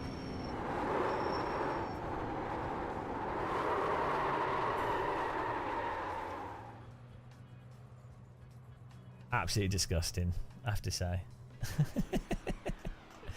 We need to sign up to the... have I missed it, or is it there? Let's have a look.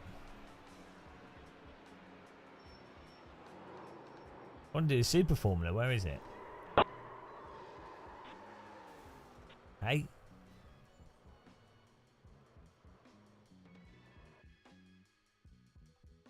Oh.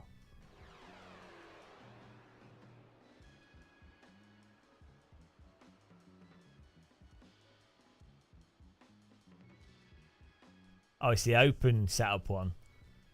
Let's do that. We'll get a setup for it. Why not? It'll be a wreck anyway. Go for it. Right, let's have a look at the crash here, see what happened. If anyone's got a setup for the Super Formula car at Road America, I just used a fixed setup. I don't think it made much difference. People crash anyway.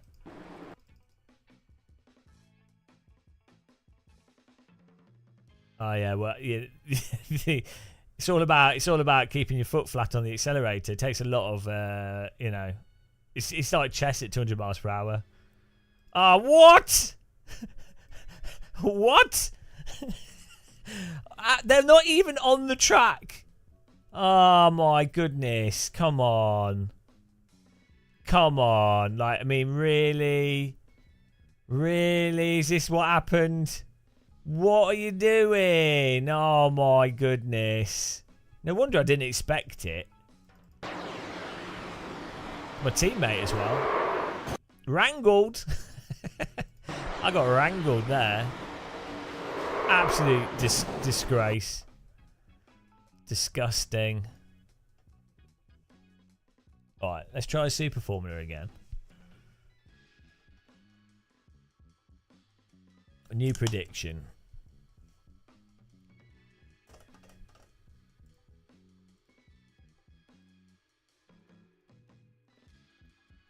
There you go, new predictions up, guys. Traditional 200 mile per hour bowling, exactly. Bob Jones, I could win that using a paperweight. Yeah. Bob, if I was you, I would do that. I like that. I mean, you couldn't use paperweight because it would spin up, but like you could have the throttle fixed at a certain amount and then make a joke about how you could do better than people. How you could do a race with a fixed throttle and just drive and make a joke about how you can beat people with no legs. That's the memes.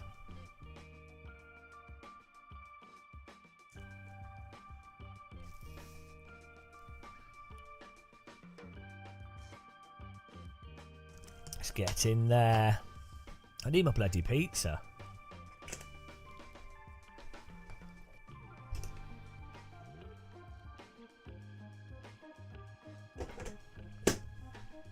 The pace car is out of control.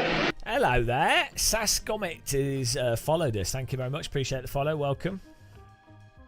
Welcome into the pain zone.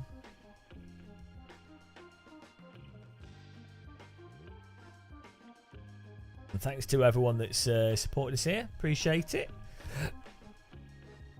If you want to join as a subscriber on Twitch or YouTube, you can do. You get put on the list over here, and this list goes to the government, and they won't let you into the nuclear shelter when World War III happens. Just so you know, I warned you. Hello, why's the game not? I mean, you know, generally, if you're live streaming, I like to capture the game. But sometimes I'm like, oh, let's just not bother.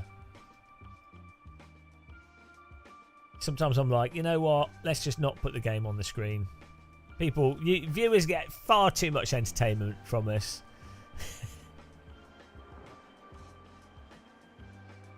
Oh yeah, if you're on this list, you will get harassed by beautiful. I am the champion of the ninjas. Oh, there you go, Volunium, subscriber Prime. So that's another. You can link your Prime account on Twitch, and then you can subscribe, and it doesn't cost you anything. And I get like a couple of dollar dingles, and it makes Jeffrey Bezos cry. So it's well worth it. That episode of Star Trek. That's from the first season as well.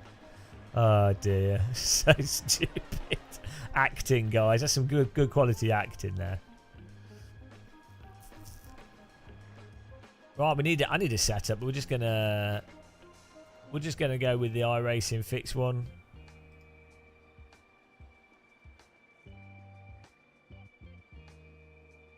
Got a quality setup, and then we'll do the fixed.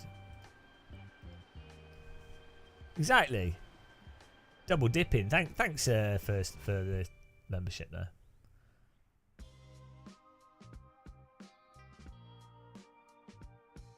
Nice. Let's get in there.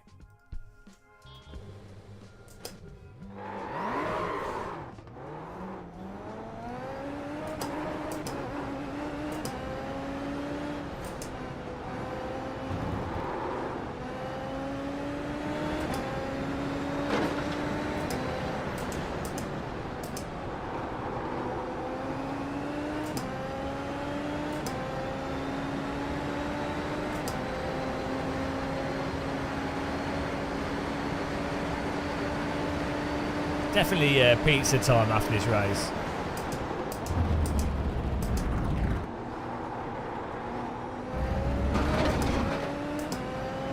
No. It's just iRacing. It basically doesn't really matter what the car is. You just... It's more... The track's more important in iRacing than the car, I find. This is a... Like... This is a nice bobsled track.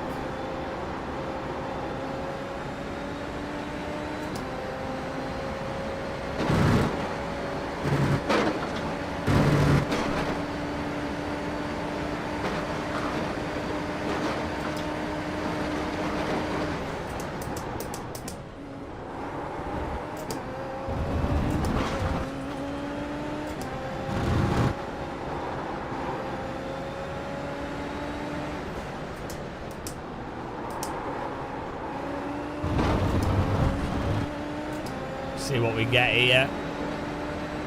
Green flag, green flag. Okay, here comes your first time lap.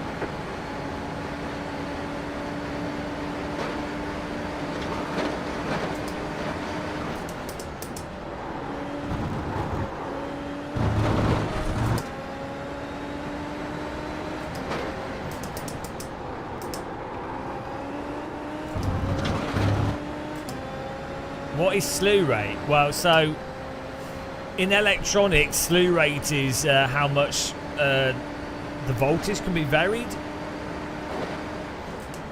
or the speed at which the voltage can be varied. With servo motors, generally it correlates to how quickly the wheel can accelerate.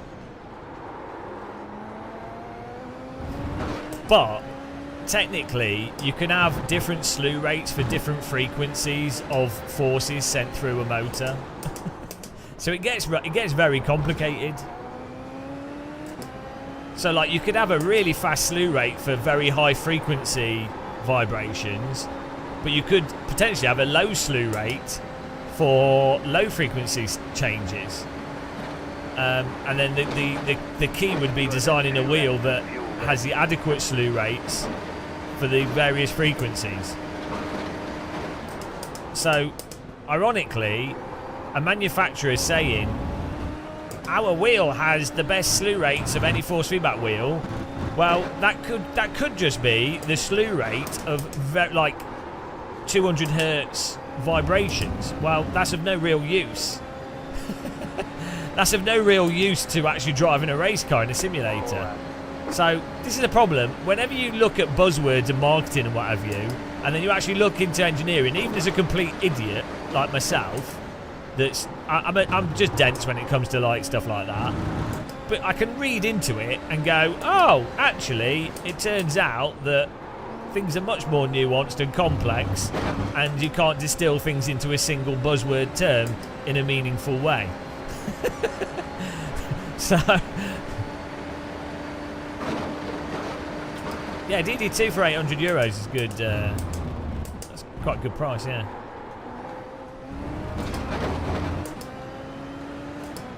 I used the podium wheel for quite a long time. Good fun with it.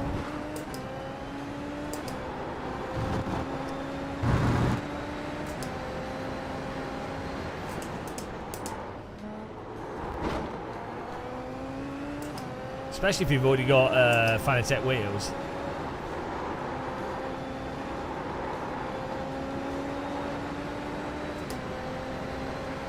I think I've got like 4,000 hours on the DD, on the podium DD.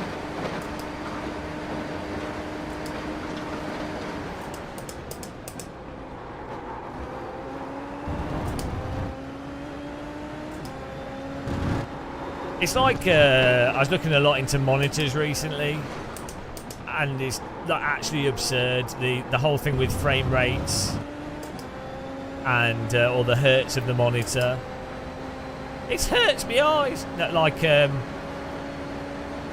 so for example, if you have the absolute best TFT monitor for a thin film transistor, so like liquid crystal display basically, 6 milliseconds is the absolute physical limit for which a TFT can alternate the the liquid crystals. That's as fast as they can go. So that is the equivalent of about 140 FPS.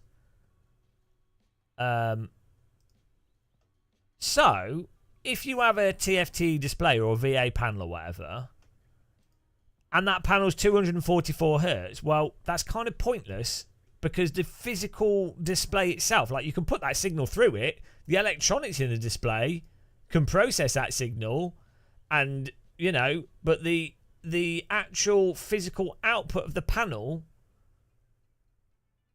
cannot match that frequency. So it's not actually doing that output in a direct sense. But OLEDs have got down to like 0.03 milliseconds switching rate because there's nothing. It's literally the LED, the actual LEDs themselves turning on and off, which can happen at crazy frequencies. But obviously, the faster they switch, the duller they technically can be. So there's a whole load of variables, but OLEDs can actually hit those rates. But then OLEDs have different problems. So OLEDs can switch so quickly that you can see like certain forms of micro stutter a lot more than you can with an LCD. Because even though an LCD is worse technically, and you get like ghosting and blur and stuff, that smooths over some aspects of frame timing. Like how a cinema camera is 24 hertz, but there's motion blur. So that blur is perceived as smoothness. So, it's so like the thing is, pretty much every monitor reviewer you watch, they will just go, this monitor's 0.6 milliseconds, or this has a 244 hertz, which means it's silky smooth for gaming, or they'll just say stuff, but they're not actually saying. They're just reading numbers. They're not providing any context to it. so it's like, and then what happens is all the plebs watch these videos and just regurgitate it on the internet, rather than you being able to get actual specific information that's pertinent to each device, which is what you'd want a reviewer to do, is to go, with this game, this seems to perform this way, or these are our testing. I still do objective testing and stuff. I'm not saying don't have the objective numbers, but yeah, there's no point. There's no point, because if you're doing the business, Volunium, of this is what I was saying about a lot of review stuff. You get a product every like week. You'll probably have a new product. You'll want to do about 10-15 hours of testing it, make sure it's not completely crap, and then you will film it, write a script, film it, and that's it. And then you pump it out. The company's happy because they've got an advert on YouTube. General people perceive it as a review, even though it's an advert. I mean, everything's an advert on it. This is an advert, isn't it? For like Moza, Teabags. When Linus tested 360 Hz screens, he also found it was more FPS than Hertz. Yeah, well, that's it. Like, I mean, I got to Global Elite in Counter-Strike on a 60 Hz 42-inch LG TV. So, yeah, the game's frame rate. And then the other thing is if you're using V-Sync or G-Sync, and then how that affects the clarity of the panel. Then the tearing, if you do get tearing, the brightness is something. I think actually brightness is something you can probably test in an objective, defined way, because there's probably some subtlety to that as well. Oh, here we go. Let's see if we can make it through T1. Green flag, green flag. Oh, bloody hell. Jesus Christ, this car's got some kick to it. Car in front, I had to come off because the car in front wasn't moving. I didn't know when they'd get moving. Better safe than sorry. Car on your left. Clear on the left.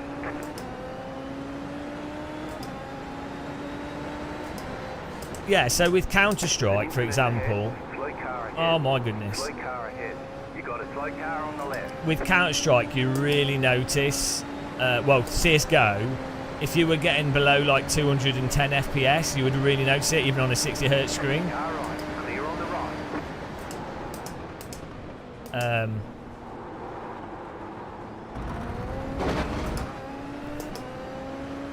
This is what's weird. Then you get people doing this with driving sims, with them going on about panels and stuff, and frame rate.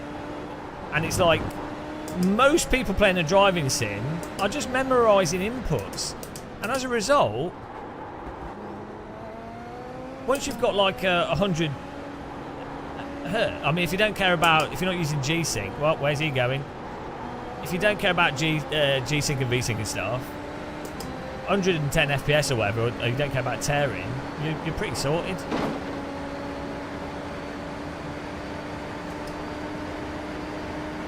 You don't have to be as reactive in a driving game as you do Counter-Strike.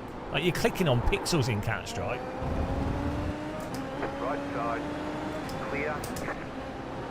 Everything's actually happening. The relative movement of the cars and everything that's going on in this is actually very slow.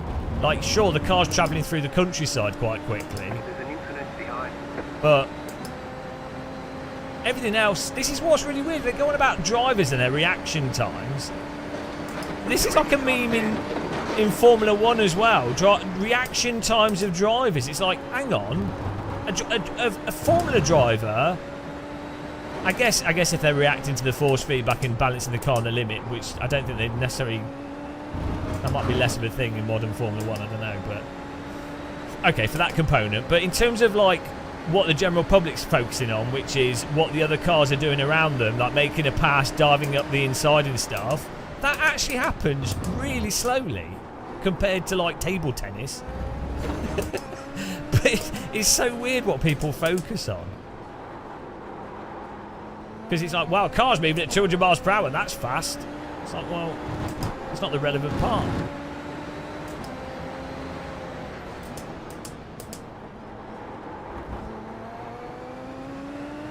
But, oh well. It's a nice drive so far.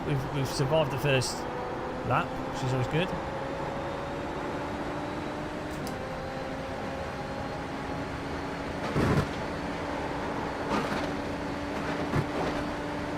One thing I definitely noticed though, with frame rates and stuff, once you get to about 120, you start getting that ultra smoothness. That's basically like what you get from VR headsets, which I think that's what the research backs up actually. Is 120 hertz, 120 FPS, 120 hertz, with an actual monitor that's updating. So it is actually 120, like the panel's refreshing at lower than 7 milliseconds, I think it is. Once you've got that, it's actually perceptually the same as reality. So you get presence, basically. Like it doesn't feel like you're looking at a screen. It doesn't feel like an abstract image.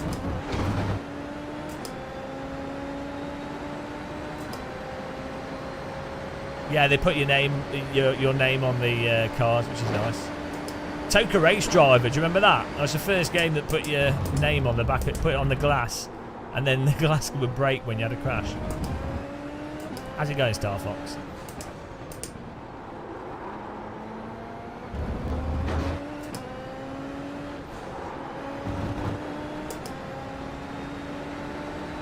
Yeah, see, I think this car's so unforgiving on the throttle. People are just crashing themselves.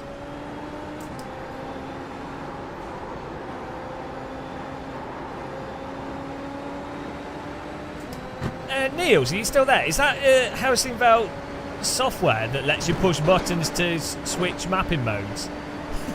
I've not used that. Do I just need to add that on? Or is that a new download somewhere? Car right, Just let him go through. clear. I need to set that up. Throttle mapping will really help with this car.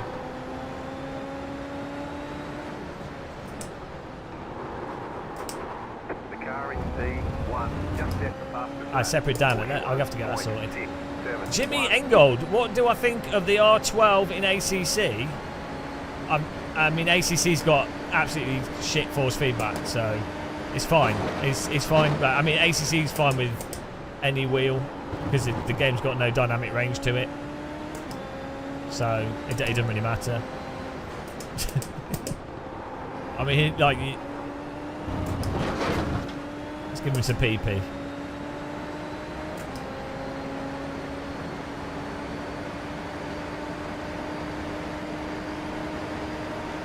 Yeah, why don't you move multiple times in the braking zone? Come on, just pick a side.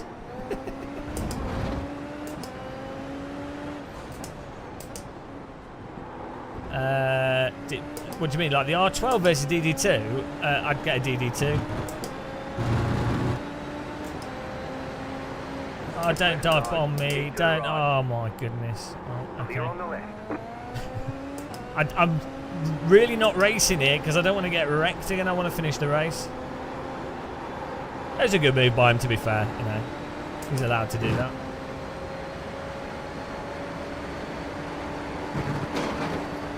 Let's try and get him back. Oh, how long's the cooldown on the push to pass?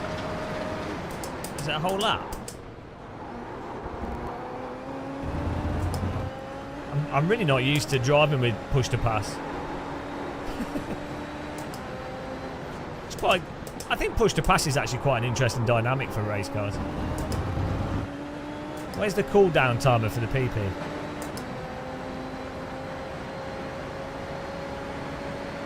Is it on the left? Oh. Oh. Oh. I thought they were going to crash there. Is it that red bar on the left? Oh no, it's charging up. There you go. Okay, I see it. It's when it goes to the top. I was like, I've got to wait for it to get to the bottom. This is taking ages. Devs, well, Johnny, have you seen the Fanatec Black Friday deal? Well, yeah, people just mentioned it. It does sound really good. If you do get Fanatec stuff, feel free to use my affiliate link. We appreciate it.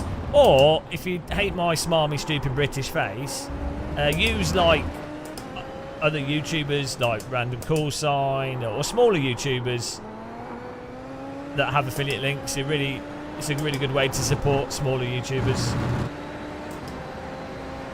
But yeah, this is the for 800. If you are factoring in the cost of wheel rims and stuff, but 800 for a podium is it's a good price. It's a good force feedback wheel. It's not the smoothest. There's better wheels out there, but functionally, it's a good bit of equipment.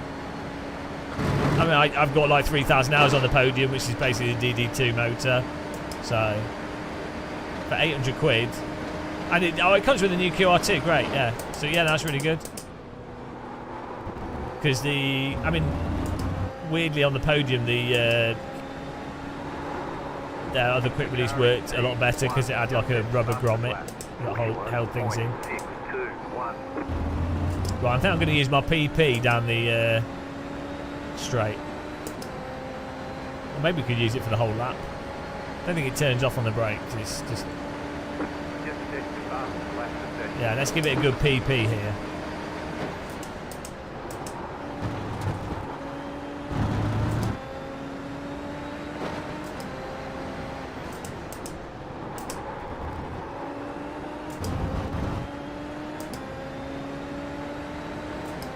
Yeah, well, yeah, I mean, if I was spending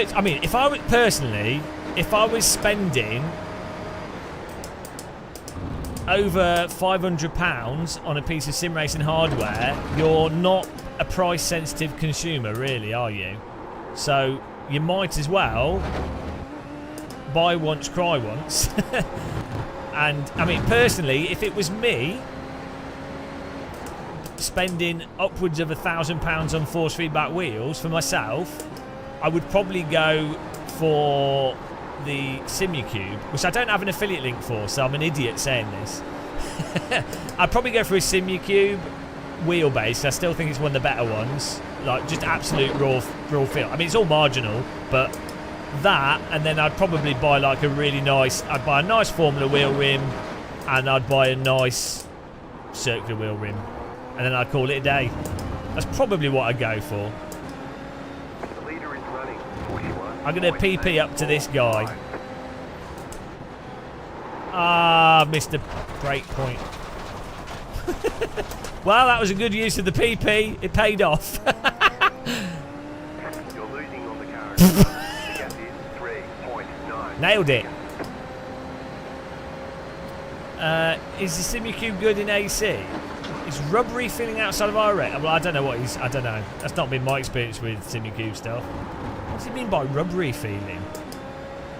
I mean... Unless it's messed up. Shouldn't be.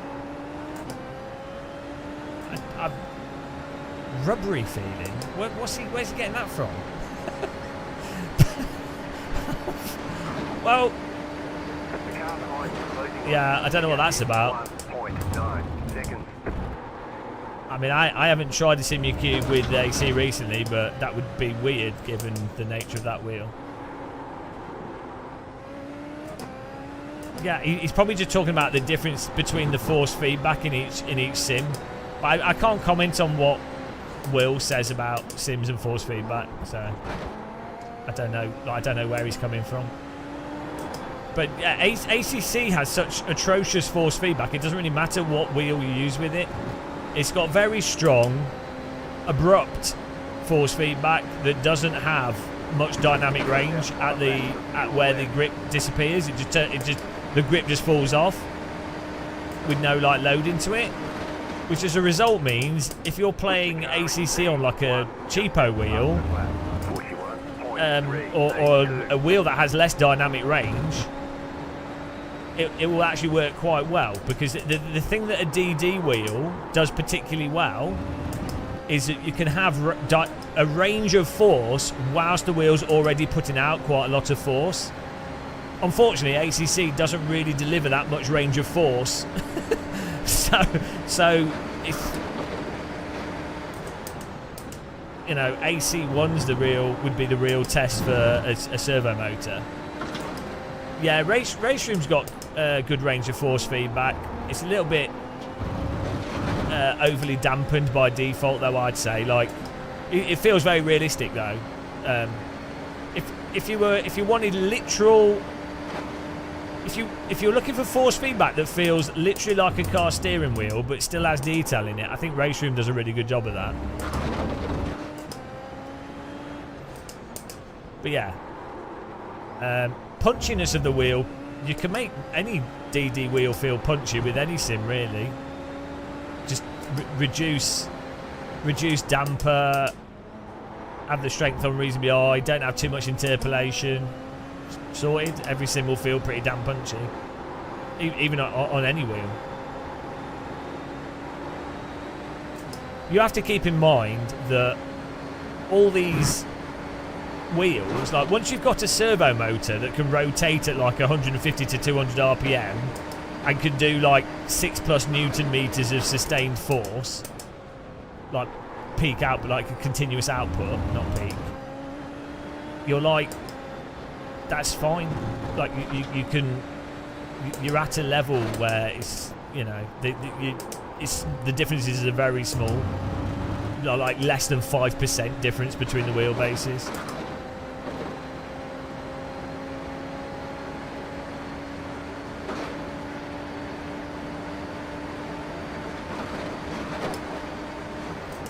AC is difficult to get used to. I can see that AC can feel a little bit stiff initially. I can understand that perception, and also depending on force feedback wheel settings. But once you're on the tyres, like once you're actually at the limit in AC, it's very similar to real cars in the general handling. So hence why a lot of people use AC for drifting, and I know a lot of people that use it to practice with like touring cars, Formula cars. SimRacing with a wallet. Well, if you're buying Asher stuff, at least you know you're supporting Martin Asher, and he's a legend. Really nice guy.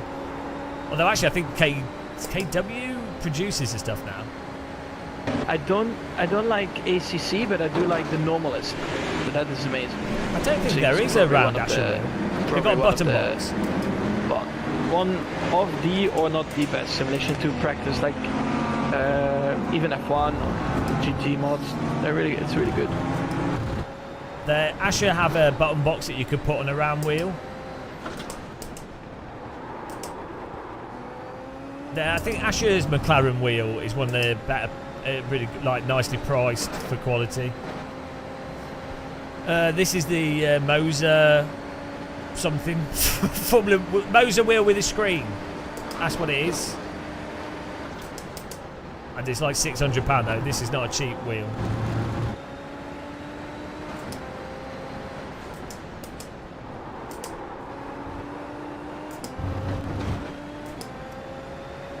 Don't cables get caught in the rotation?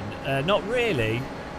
No, like you would think it would, but I used an OSW for like 2 years with a 3D printed button box, and the only issue I've ever had with a USB wheel and like a non-wireless wheel is the USB the cable can wear out over time. But by over time I mean after like 1,000 hours. It depends on the quality of the cable. You have to think that for a long time, real race cars had a physical cable to the wheel. So, you know, like, it doesn't really, it's behind the wheel, so it doesn't really get in the way at all. It normally just wraps around the shaft. But yeah, it's less of an issue than you would intuitively think. Like, the first time I got one or saw it, I was like, oh, that'd be shit. But actually, it's really not. I don't really have a daily driver wheelbase. It's whatever I'm sort of in the process of reviewing or spending time with. I've got the most amount of time on like an OSW and Fanatec equipment, and then a G25 into T300. So I used a Fanatec Podium for like 2 or 3 years, and I used a CSL Elite for like a year, G25 for like 4 or 5 years, T300 for 2 years, and I mean now I have, because I review stuff, I have a few sim rigs with different stuff on them. As I say, like once you've got like a DD wheel that's above like 8 Newton meters, what matters is the sims. The actual physics programming for the tyres, and then the force feedback from the sim, that has a much bigger impact than the actual wheelbases. I don't know, these pedals are awful that I've got on this rig. The problem is the pedals that I'm using, the guy that designed them is a bit of an idiot, so I really regret using them. You know, the brand name as well is really annoying. It's like you can't pronounce it properly. And what else is there? Yeah, they're pretty terrible, to be honest, these pedals. I would say these pedals, the company that makes them is probably one of the worst companies in all of sim racing. I think whoever designed them was probably drunk, to be honest.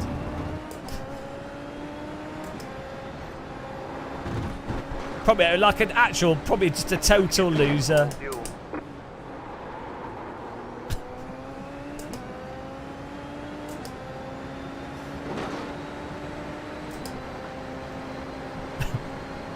I don't think Niels is still watching.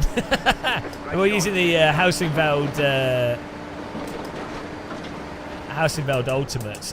Personally, I'd just get the Sprint, so I prefer them. Well, they're better value for money. These work nice.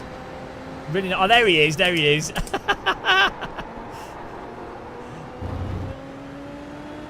Staged to win. Oh no! Look at it. Look at you can't even slag off products.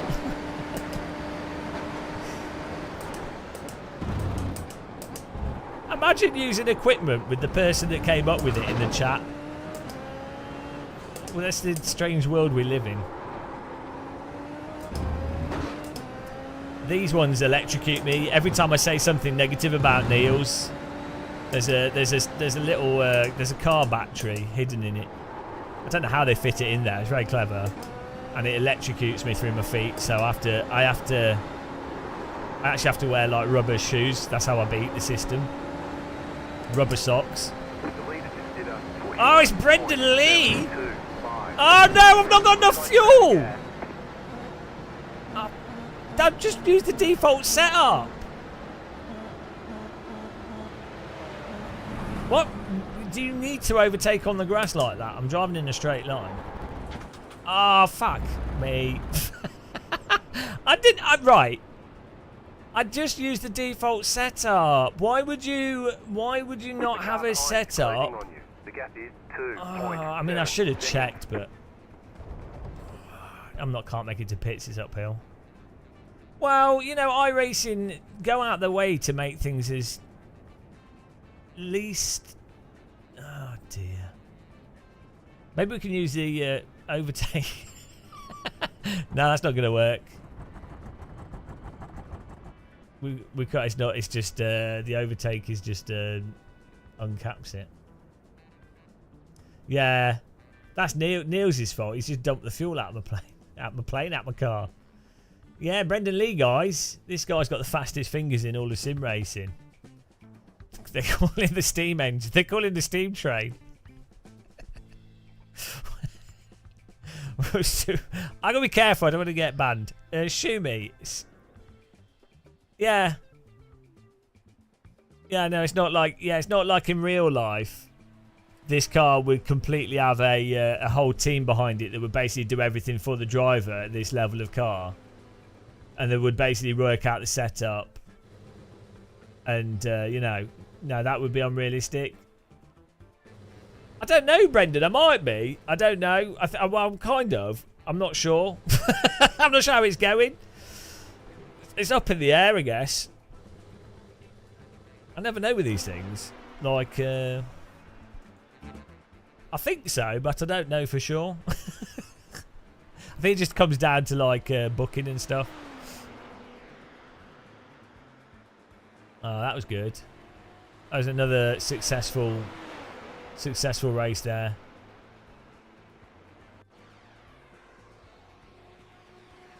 Yeah, that'd be good, wouldn't it, Niels?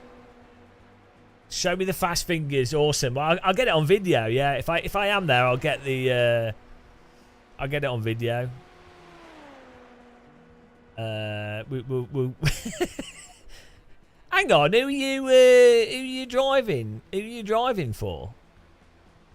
When's this happened? Am I just getting confused here? Which team are you driving for? Are you just going for yourself? I can't keep up with esports. There's too much. There's too many people doing esports. It's just too much. Right here. Oh, hang on. Oh no. Why won't we put fuel in? Oh, is it fixed? Is there no refueling? Ah, what? There's no refueling. So why? Oh, bloody hell! I got done. Ah, okay, cool. Well, that went well. Fantastic, absolutely fantastic. I'm loving iRacing at the moment. It's really paying off. Jesus Christ, 2 races. Oh, hello. Rents the Fence is sending over the Rencians.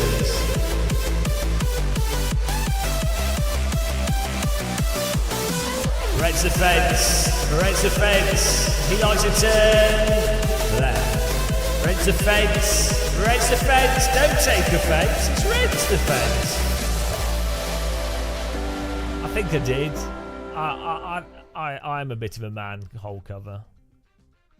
This has been a disaster. Thanks, Rents, for the raid. Guys, go and check out Rents the Fence if you haven't. He's a beautiful guy. He does have a disorder where he tends to do a bit too much oval. Right, we're gonna do the fixed race here, which is 9 laps, as opposed to the other one, which is more laps. We'll do the poll results. Bloody hell, this is such a disaster. Choose outcome, no. I hope all the Rencians are good. New poll. Well done. Well done, those of you that guessed correctly. I don't know how you guessed. Ram 63. Is iRacing worth $100 for 2 years? Well, so the value of iRacing will come down to if you hate yourself and if you spend a lot of time getting shouted at by people on the internet, and if you enjoy that. So if you're a masochist, you will get good value out of iRacing. But honestly, like, you have to think: should I buy a gimp suit and be whipped by a woman, or should I play iRacing? Like, I guess it's more convenient. iRacing is more convenient, but like, they both achieve the same thing. What you need to consider though is that $99 isn't the actual price.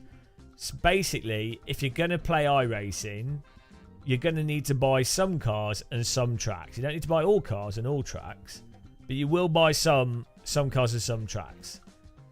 Now, ultimately, what you really want to budget is about £270 to £350. Let's say £270 for your first year of iRacing is probably what it'll cost you if you buy like a couple of tracks and maybe one or two other cars.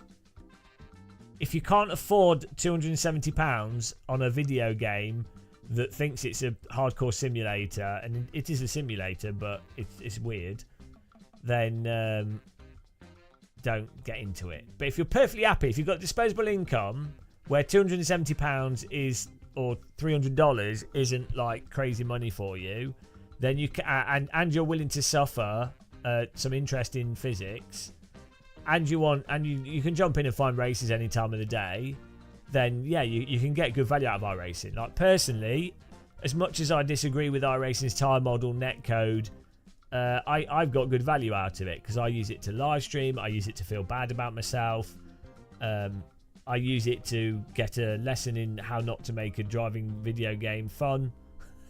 Keeps my game design on the toes. No, I get it's entertaining. It is very entertaining. Like, you can't deny it.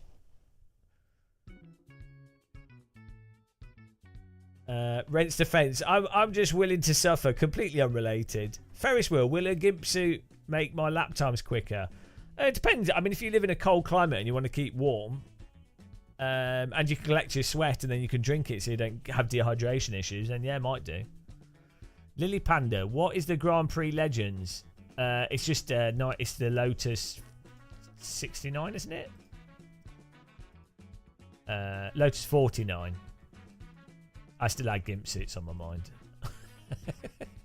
Dynamic weather is also just around. Yeah, it's been just around the corner for like a million years. So, you know, also, weather's. This is another really dumb sim racing thing. Exactly, Shumi. It's genius, actually. That's why they set out to make it. Right. Weather. I mean, it's great for me because I am not good at memorizing stuff, due partly to... I don't know if it's like a dyslexic thing or just me being thick. I can't learn stuff. I can't memorize stuff. I sort of have to intuitively do stuff. I think that's quite common. That's not necessarily dyslexic. I think that's just quite a common way of learning. For me, and people like that, rain, dynamic tracks, changeable conditions is fantastic. For iRacers, who the bulk of them have memorized inputs and breakpoints and specific processes, they've broken down driving in sim racing into a completely procedural Guitar Hero process, because that's basically what you have to do to be competitive in iRacing and to avoid the binary fail conditions.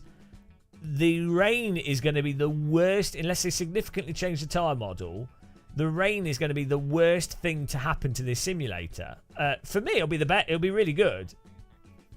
But then also, graphically, it will run slower, because rain, you normally have to render like sprites and particles and whatever. This game doesn't really run that well already, so that will be interesting. Also, why do you want to drive around in the grey misery? Like, I live in the UK. Video game sunshine is the only vitamin D I get. That's why I've got OLED screens. I've had to remove the screen off it, the protector, so I get UV rays from a monitor. Yeah, I don't think OLEDs emit ultraviolet light. I guess they could do. That's interesting. It's an interesting thought.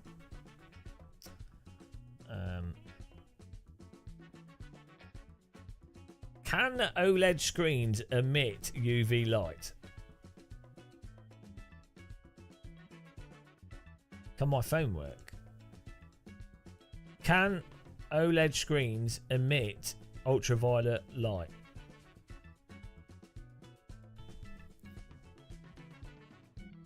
OLED lighting is certified IEC 62471, which, as you all know,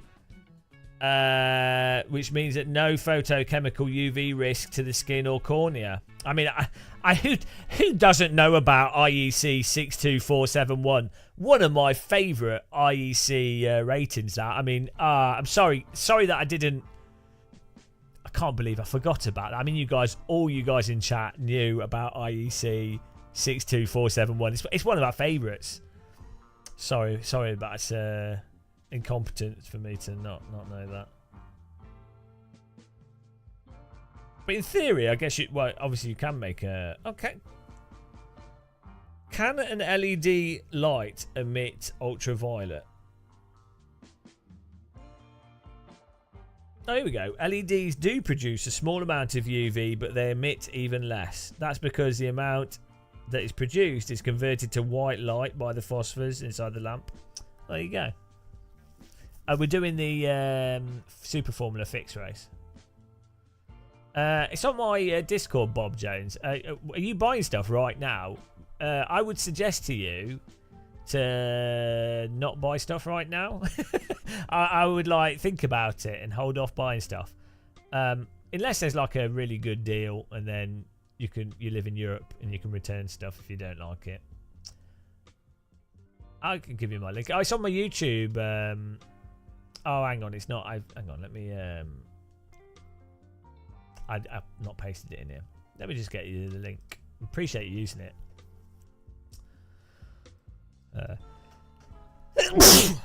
Oh dear. Yeah, we have a Discord, and then I put all affiliate links in there. I should probably do a better job of advertising my links. So bad at what I do. Oh Christ. Here we go. I think this works.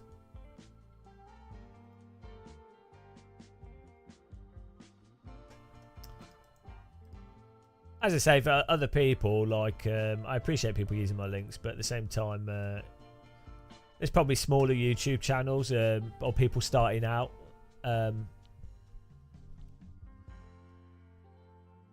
It's good to support smaller channels by using the links.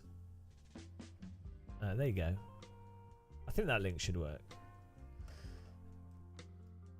If not, it's underneath most of my YouTube videos. But thanks for that. Race the Lotus, Lily Panda. I can't race that.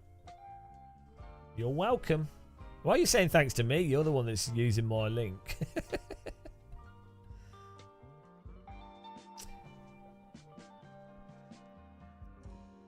Hello, Mike. How's it going, man? Yeah, we've got a little bit of time. I really could do with a pizza, to be honest. Get some food in a bit. Start a new prediction on this. Top 7. There we go. New poll. Yeah, that last race was a disaster. I mean, we're doing all right until we ran out of fuel. Not many people will be on it, Lily Panda, and I just, for me, I'd for vintage cars, I'd stick to AC. I quite like the vintage cars in R Factor 2, actually. They did a really good job with those when it came out. That was the one thing with R Factor 2 that they did a really, really good job with. Their vintage Spa and their vintage Monaco, really good quality. And then their vintage cars are good fun to drive. There's a Honda NSX, 90s Honda NSX in R Factor 2 as well. It's really good. I don't know if it's still there.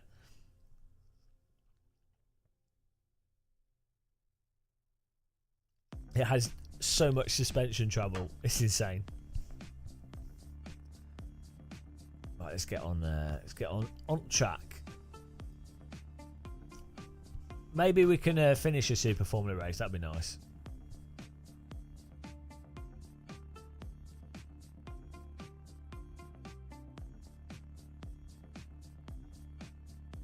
Definitely need some pizza. Or I could have a potato. Drives like the M2 Beamer. Thanks to everyone that's a channel member as well on YouTube and Twitch. Really appreciate it. You can become a member for free on Twitch by linking your Amazon Prime. And you have to do it every month if you want to keep it going, but then you don't get adverts on Twitch. And I get some money. Bezos loses some money. We probably gets it back some other way. Is the no one thinks we're gonna do it? Come on. 5.6k for no. If you get some channel points on yes for a top 7, I think, you know, there's an off chance, and then you'll get a lot of points.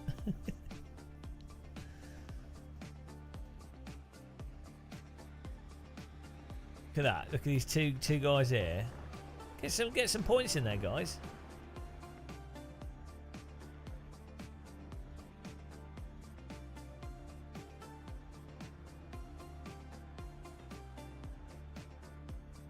Yeah, I think this super formula, like the actual idea of it, using the boost mode, it's quite fun. Matthew Bedford. What do I think of WRC? I think you can have fun with it. It's just still stuttery and ultimately worse than Dirt Rally 2. But you know, it's a game you can play. Hello. Oh man, I wish pizza's cooked faster. I mean, frozen pizza takes 12 minutes. We'll be in the race before I can have my pizza. Better than Dirt Rally 2. Why is it better than Dirt Rally 2? Come on.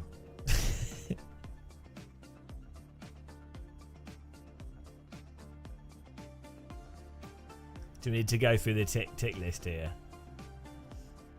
We're like worst frame rate, worst stage graphics, AI's broken.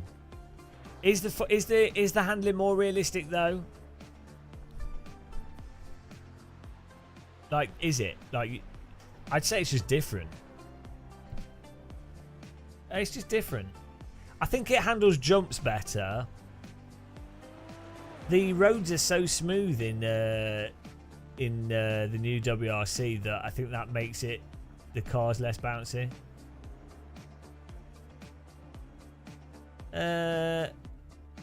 More understeer if you pushed it. How's that related to more realistic? Or in any car, you could just if you lock the rear diff on power, you'll get more oversteer. And if you move the brake bias back on braking, you'll get more oversteer. And if you open the rear diff coast, you'll get more oversteer off power. So oversteer and understeer are not an indicator of realism.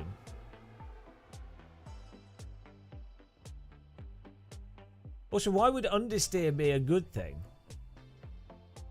But it's not understeery though. Like you tweak the setup, it's not understeery at all. Or not necessarily more understeery than Dirt 2. That's just a car setup thing. Well, but thanks to Game Master's non-recommendation. It was just a review. People should buy whatever they want. And then you can return stuff these days. It's more intuitive on balance, is it? Again, well, it might be to you, but I can't comment on that.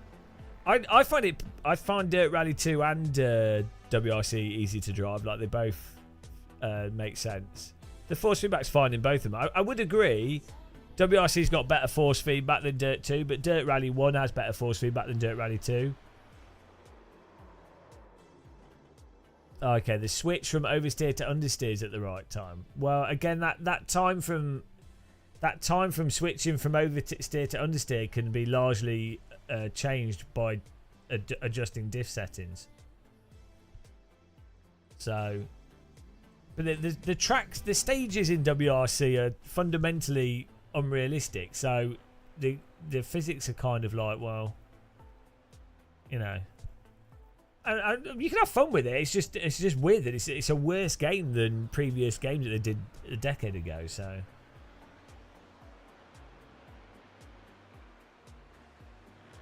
you can still have fun with it.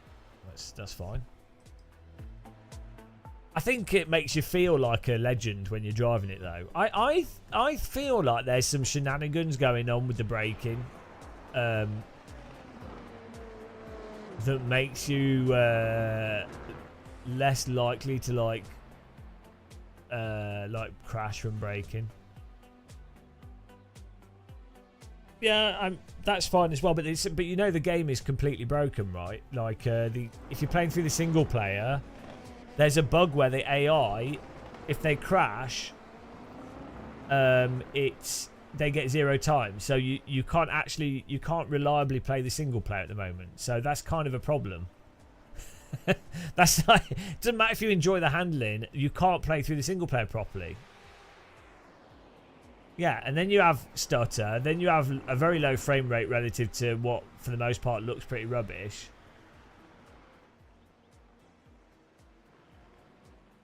I mean, Richard Burns Rally is genuinely a much better rally game, and that came out 20 years ago.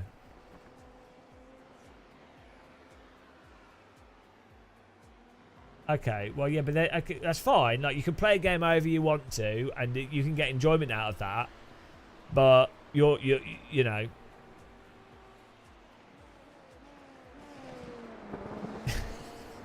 it's just weird. Like I was just saying earlier. I get that you can have fun with it, or anyone can have fun with it, but it's the same with, like, people can have fun with whatever, and that might be great for an individual. They're happy with that, but that doesn't. Normally, when people talk about stuff, you talk about the entire context of things. So, like, if you go to a restaurant and you have a meal, and like, oh, the dessert was really, really good, but the rest of the meal was actually crap. Or like the food was great, but the restaurant itself was like really noisy and you couldn't hear anything, and it was the wrong temperature, and the chairs had like wonky legs, and the table kept rocking, and it took a long time for the food to arrive, and all this other stuff. You'd be like, okay, right, yeah, well the food was nice, but that's not really the point of a restaurant in its entirety, is it? Do you know what I mean?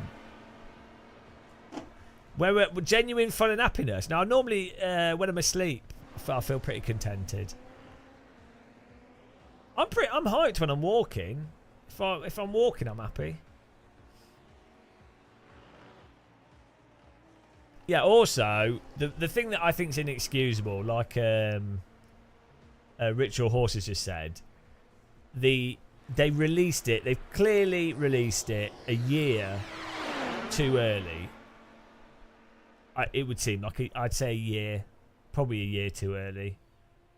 It's very much an unfinished game, and the problem is with people saying, "Oh, it's fine, it's great, really enjoying it." It is basically a free pass for EA to just keep. I mean, they're going to do it anyway, aren't they? So it doesn't matter. But like, it's that weird. Okay, and so it just you're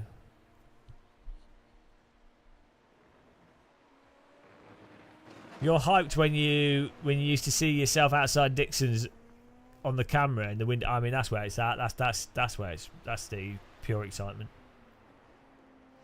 Well, I didn't really. I was hoping for it to be good, but I didn't really have any particular expectation for it. I was just I was expecting it to be terrible, actually.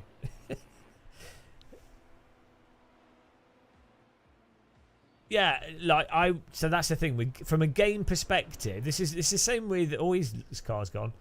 With Forza Motorsport, it's just, if a game's coming out on console, I get it. If a game's an indie title done by a small team and it's an early access launch, fine. That's the whole point of that. You're like, oh, it's an early access, it's Kickstarter, we're getting into it. It's an experiment, whatever. That's fine. But when you have EA, which are not exactly tight for money, releasing a game it's the same, as I say, same with Forza Motorsport. It's Microsoft published. Why is that game such a mess? And then the thing is, what's happened is these big publishers have seen indie companies get away with it, and then they've gone, oh, hang on a minute, we don't need to actually make polished games here. We can mitigate risk on our end by releasing stuff a bit half-arsed. Although ironically, it probably makes less money because you lose the hype and everything, which they're in a position to deliver because they don't need to rush a product out. But from their perspective, they're like, oh, we can release something half-arsed, and then, oh, we'll see how it goes, and then we'll polish it, and, you know. And they'll still get a good, if they advertise it really aggressively, a lot of people will still buy stuff. So, the marketing, in fact, I would say WRC is a really good case study of the power of marketing, because WRC is a worse game than the Generations, WRC Generations. The Codemasters WRC, the last one, is a worse game overall. Like the single player, the quality of the graphics, the quality of the content, the sort of polished nature of it.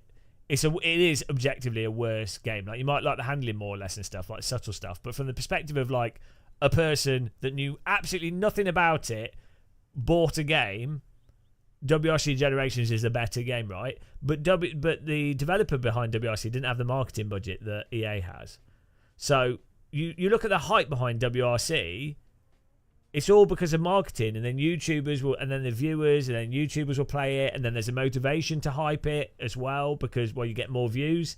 So there's people now, there's even SimRacing YouTubers now will be playing Forza Motorsport, even though it's objectively shitty in many ways. They will play that over some like Richard Burns Rally or some AC mod or something else because it will get views. So it's like, because of marketing. It's like, in the reality, it's all like about superficial stuff. Same with like Gran Turismo, right? The pace car is out of control. It's great that it's on console, and there's a player base there, and I do think it's good to release stuff on console. But if it wasn't on console as a console game, didn't have like an advertised forced player base, people wouldn't play it. They'd be like, oh, this is crap compared to other stuff we can play. So that's just how it works, though.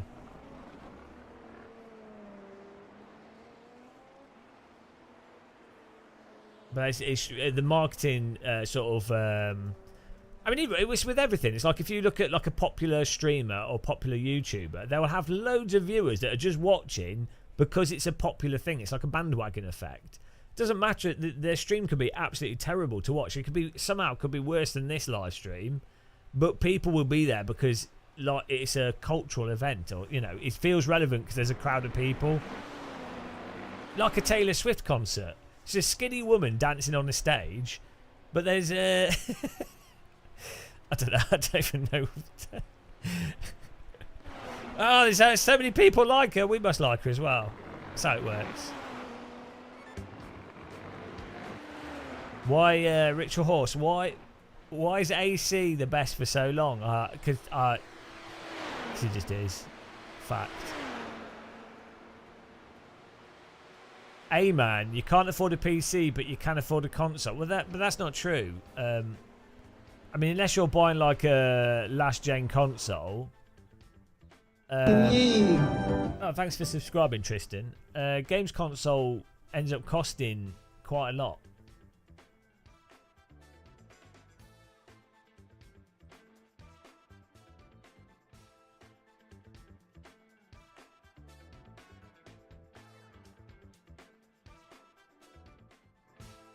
But yeah, I know what you mean. There's a simplicity with a console. I'm not against consoles. I've got a PS5. Don't mess with Taylor Swift.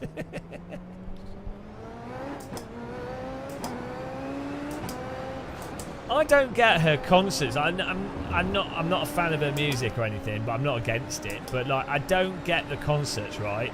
If I was in a position to do a huge concert, wouldn't you want it to be more like those like big dance festivals or like a Michael Jackson concert? Like, I've watched clips of Taylor Swift because I've got nothing else better to do with my time, and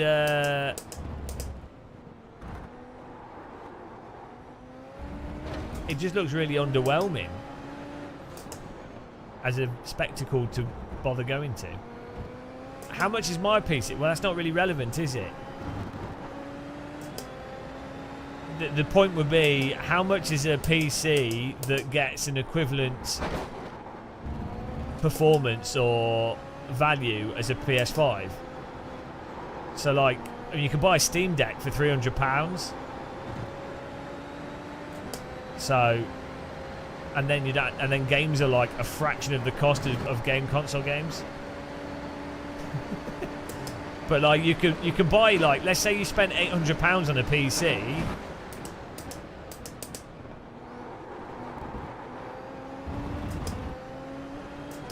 You then don't need to pay like a monthly subscription to play online, unless you're playing iRacing.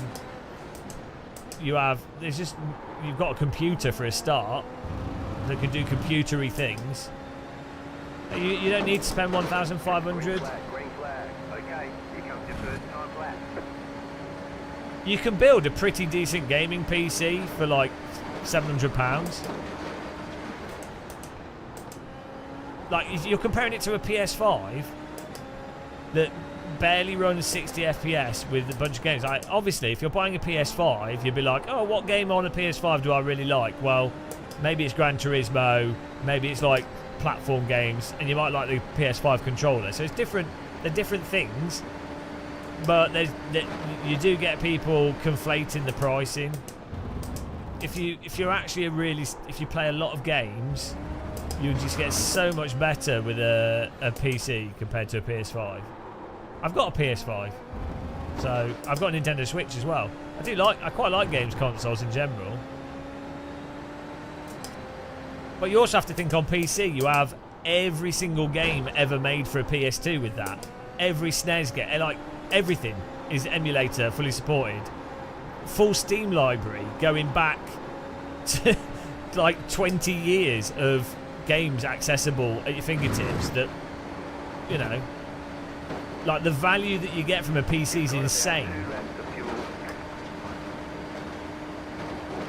Okay, but if you're gonna do VR sim racing on a PS5, you have Gran Turismo, and that game has super messed up physics. So, not that you couldn't enjoy it. I mean, it's gonna be really fun, and PSVR 2 is quite good. But you have to get PSVR 2 costs like £400 or £500, and then you're limited. Then you are, in terms of controllers and everything else. So, you know, consoles are kind of, they're just very limited. Ultimately, they need to make the money out of you, don't they? So they'll find a way to claw it back.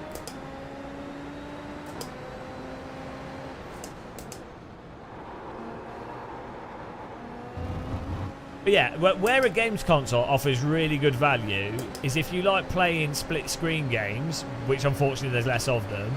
But if you get like a 2 or 3 year after a console's released, and then you can buy the like all their single player games in the bundles. That sort of situation is where a games console ends up being really good value. So basically, like, for £300 you can get like a sort of, maybe not a PS5 now, but like in like a year or two's time you'll be able to get a PS5 with a whole bunch of games for a couple £100, and it'll probably work really well. Hello, Icarus. That's where games consoles really offer value. Like, PS2 was amazing for that. There were so many amazing games on the PS2, and you could buy a PS2 like 6 years after it first came out. Just pure entertainment.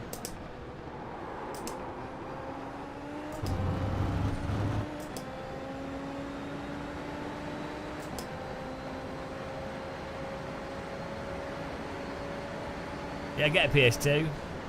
But yeah, as I say, with a PC, let's say you bought a Steam Deck. At the moment, you can buy the Steam Deck LCD for £300. Well, okay, fine. You're not going to be playing. Well, actually, it does. Actually, it's pretty quick, isn't it? For £300, a Steam Deck, and the amount of games that you have on Steam, so that's basically like a PC. Oh yeah, yeah, you're right. The DVD aspect to the PS2 was awesome. Yeah, DVD player is like £400 for a dedicated DVD player. Microsoft dropped the ball so heavily on when it came to like HD DVD and that sort of thing. Yeah, PS3 was all right, but the Xbox was a better the Xbox 360 was just a way better console. The PS3 controller was a bit weird as well when it first came out. And loading times were really bad. But actually, the first PS3 that had the PS2 and PS1 support, which was, I think it was like £700 when it came out, that was actually amazing. That was really good value. Those are probably still worth quite a lot, but they break. A lot of them are broken.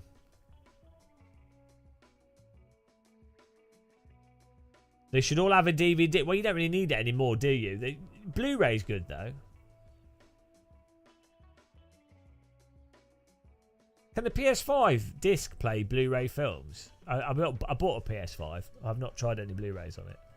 I don't know if it actually supports Blu-ray films.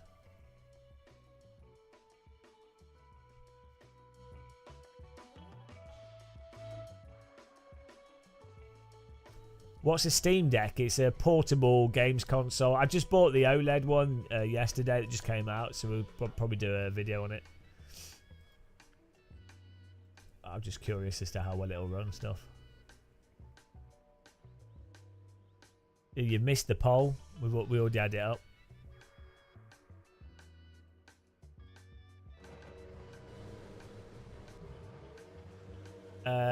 Yeah, but they have like a weird compatibility thing with the PS5. It's through online. Oh no, you can. Yeah, information my starts are super bad. So. Yeah, you can put a lot of PS4 games do just work in the PS5. Okay, let's go. It's PS3 stuff doesn't work on it unless they've done it like you download them. But yeah. Because I've got a PS4 as well, actually. I forgot that I've got one.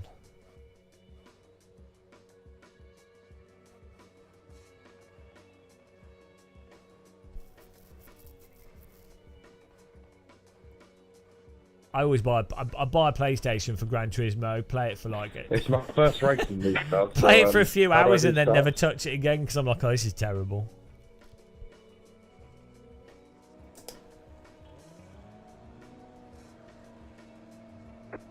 Green flag.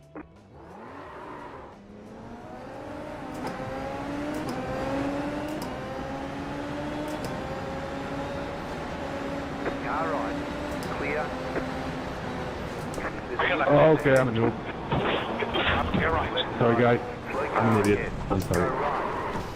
I can't get fucking people in this game. I can't do anything. He's not staying on his brakes. Yeah, I'm sorry, man. I'm going to report myself. You can't play this game. You can't play this. It's actually impossible. Why did that guy not stay on his brakes? The race isn't won on the first corner, mate. And then I wasn't trying to, man. Oh, it's impossible. This is unplayable. Also, that's from like lag as well. Okay, he is on his brakes. This guy then drives into me, so I can't do anything. And then in netcode hits that guy into me more. Oh, this game's so broken, and the iRacers won't admit it. Like, you can still play it, you can still, but why can't people be more vocal? The guy on my left, he was in front of the zone. He was a big mark. Sorry. So dumb. No, that should have been like a really gentle tap from me. I can't do anything. Ah, this game. I just want to have a nice race in this car, but it's impossible because of the netcode. And also, why is this guy driving into me here? Why is this car going right? Yeah, like, you can see from his view. Why does he just keep going right?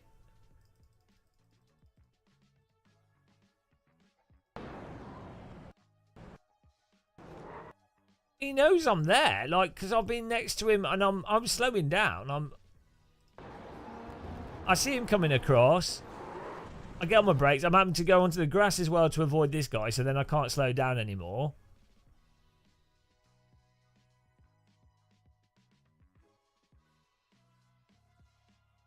You know, I can't. The wheels are locking, or the right wheel's locking, and then he knocks him into him.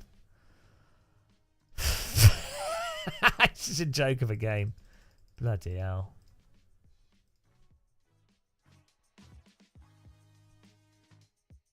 But I think he's on his throttle as well, though, going into it.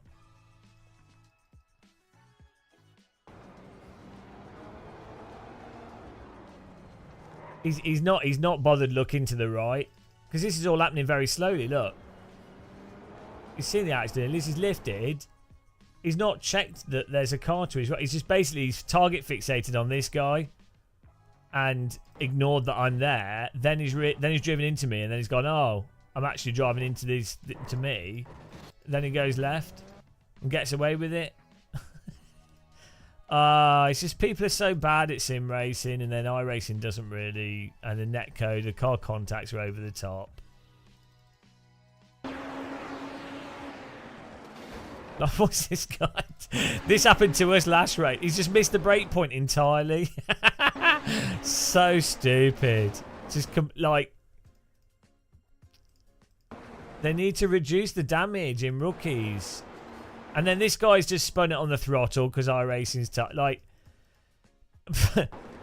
because you can't counter steer that, and now iRacing's got brutally unforgiving tyres. Oh, he's got damage. Fair enough. So he's gone on the power after being hit. Take it back. That's just him being stupid. He stayed on the brakes, so he, you know, fair enough. He didn't really do anything wrong. He probably didn't realise he had damage here.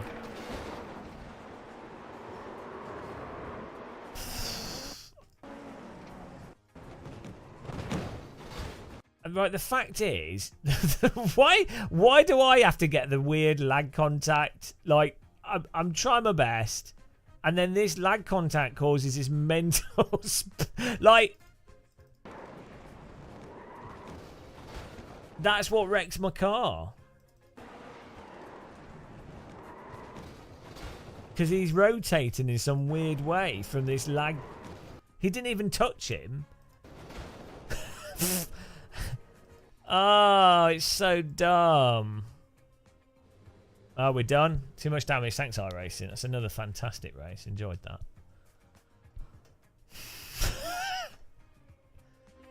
Well, GG. Choose outcome of the poll. No, we won't finish in the top 7. So the last one we did... Well, we ran out of fuel in the last one. But the last fixed race we did... We had a car just rear-end us at full speed.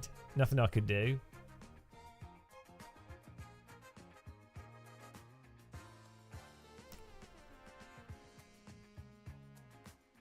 I'm 5k in my head. It's fine. Yeah, oval race we did. We had a car come from the grass and drive into us. The driving is horrendous in this game. You have to think, actually, when we've played this, right, when we've been playing R Factor 2, purely from R Factor 2 having more forgiving damage and more forgiving car contacts, the racing ends up being much better. So I don't understand why, because that's a variable that iRacing could reduce how much damage is given from car contacts. And that would massively improve the quality of the actual gameplay.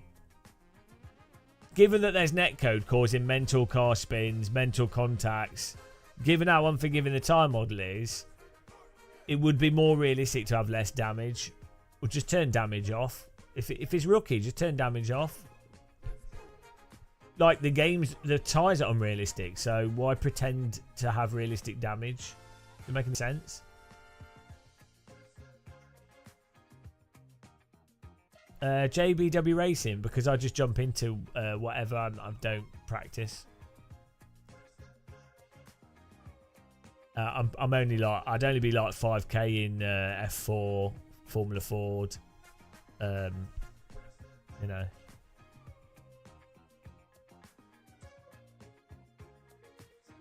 Car just spun, autocross, you got speed control off, car just spun on throttle with how much warning at all. It was wet, yeah. That is true, Twitchy. Let me go and put a pizza in the oven. Bloody hell. Back in a minute.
I need to not do this Draft Masters because the pizza will be ready.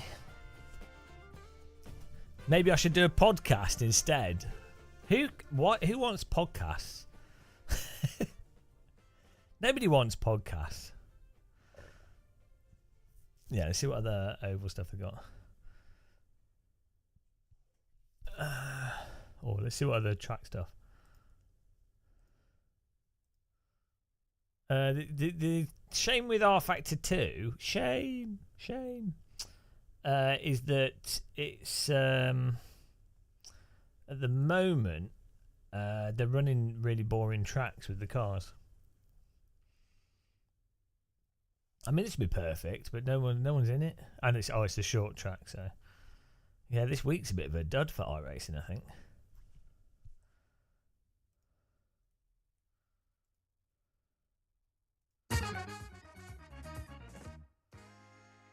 No, this week. Yeah, but the tracks I don't want to do like 20 races on. So it's Highland. So the problem, not with the other cars, but with the rookie cars that are active at the moment. The M2, first of all, the M2's boring.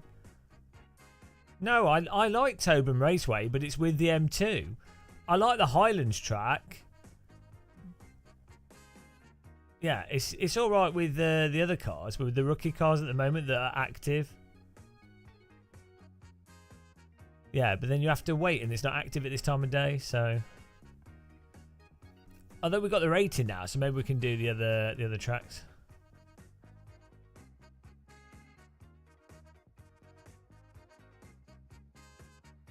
And Lime Rock with the Radical?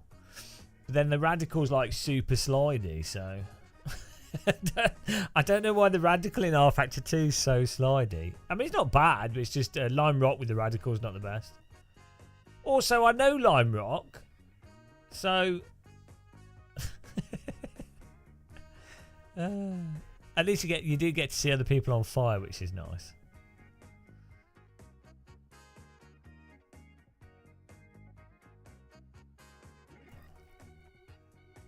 Well, the M2 has like a really weird, the force feedback's a bit weird on it as well.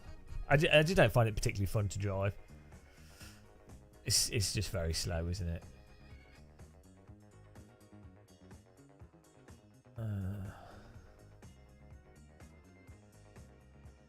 Yeah, I think we just got to silver, so we can do that stuff. So we probably will do that soon. Oh, Okayama Raceway. Here we go. We can do this.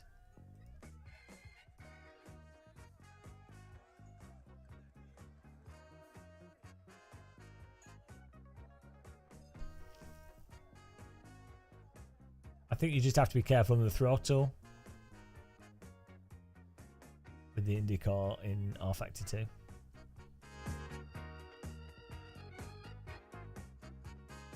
Well, R Factor 2 doesn't have voice chat. That's the big problem. Although we've not had much voice chat today in general, actually.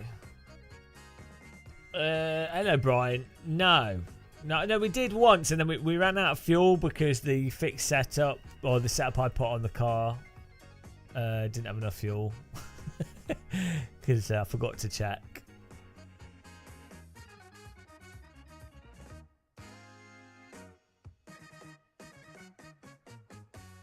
So that was good.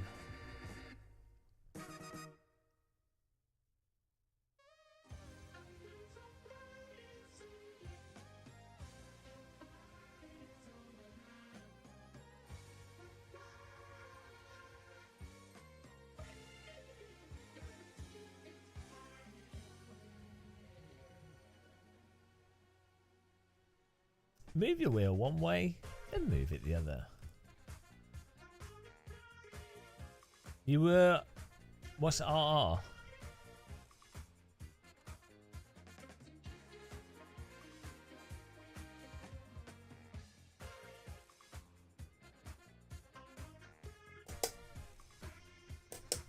I just need to eat. I need to eat something.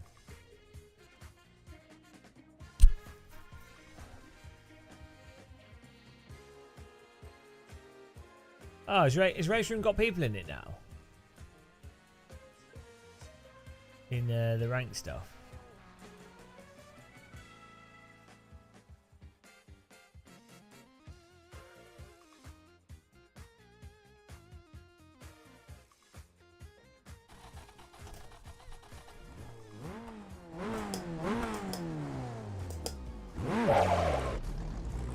car sounds like a tractor.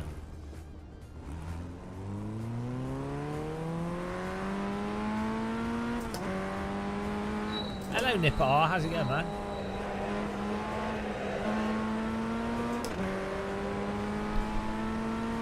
I'm absolutely dying for a pizza.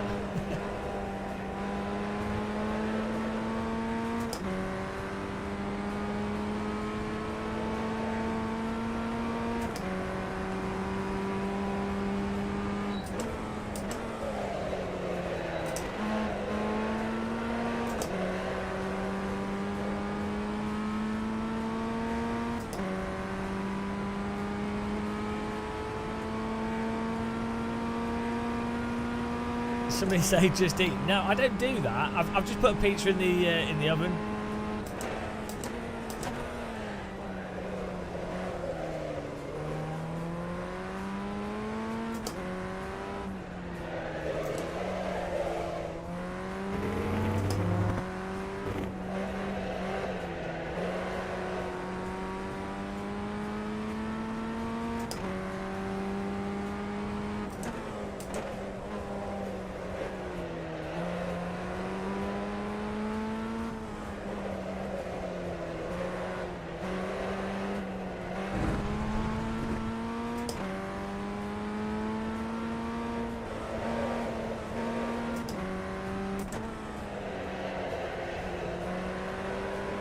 Bit of a weird car, this.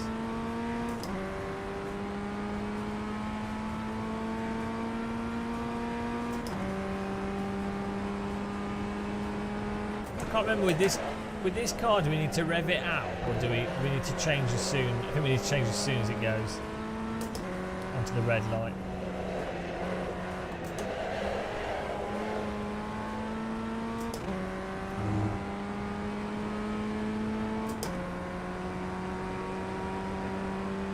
This will be an easy win for the pole masters. This will be an easy win.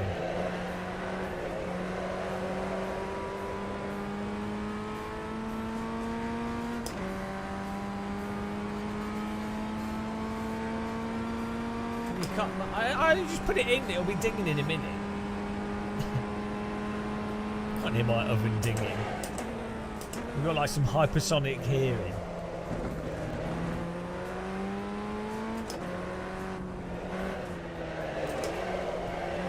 That's the noise my brain makes when I try and understand iRacing's physics. The car stopped ahead.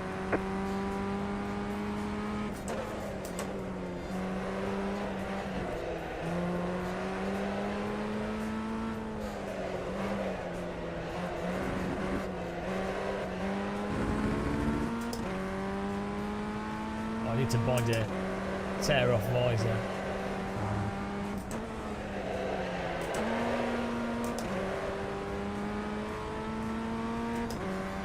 This car's pretty popular. The included content in iRacing tends to be quite Your fastest lap of the session. active. The pace car is out of control. Oh, Rick Wolf, thanks for following. Welcome. Hope you're doing well.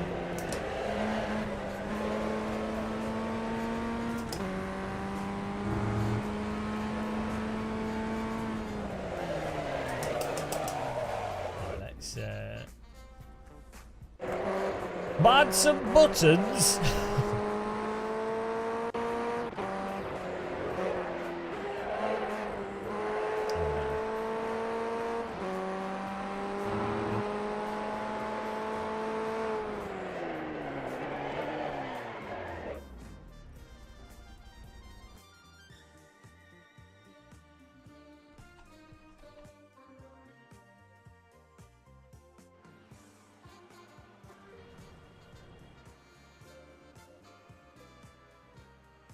Should probably be using a circular wheel for this, but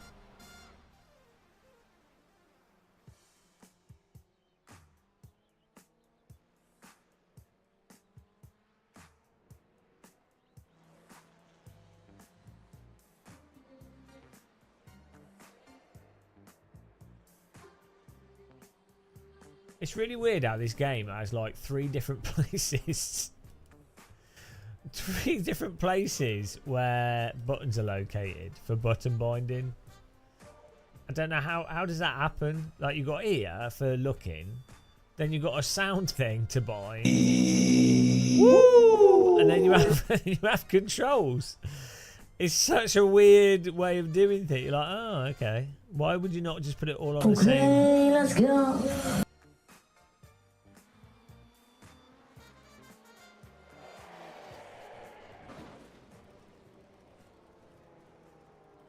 Thanks for the sound alerts there. Let's start a new prediction here.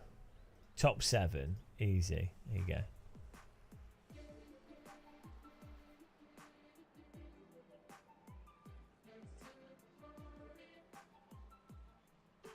Woo! You get the pizza.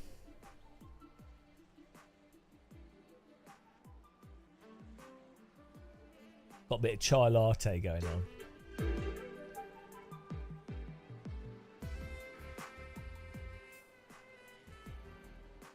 My pizza smells like it's almost done.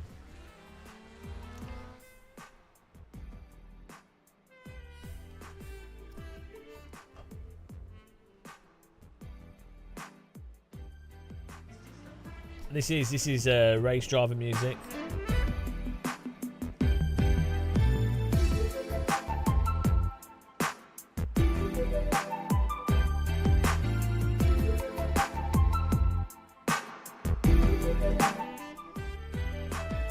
This is how I work it, yeah. Do you want to see my pole dance? My rent boy dance? You missed this earlier on. We did the dance that I used to do in the clubs when I worked in Soho. And but I almost poked my eye out. We're ready for the dance again. The thing is, I have to work up for this dance. It took years of development, but it used to be what they wanted to see in the club. It used to be what they'd pay good money for. Oh, that's the pizza. Let me do the dance.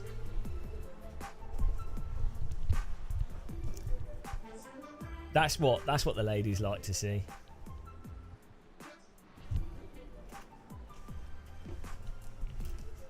It's a pretty hot dance.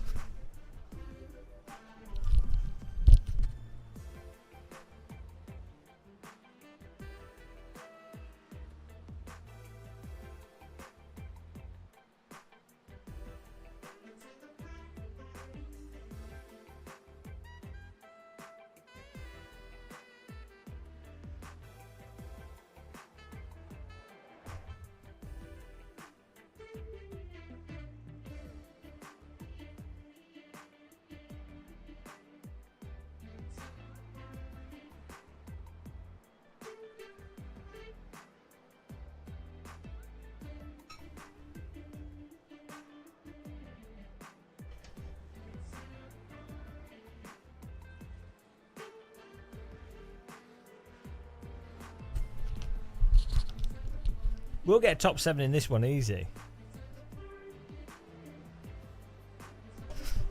Oh.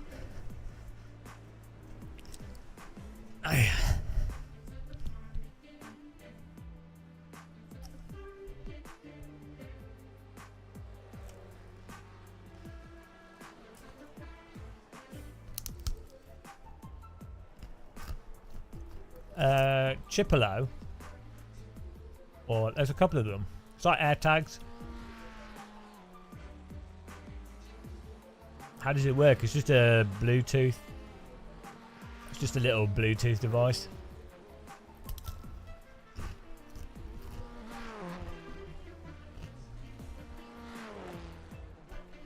All in.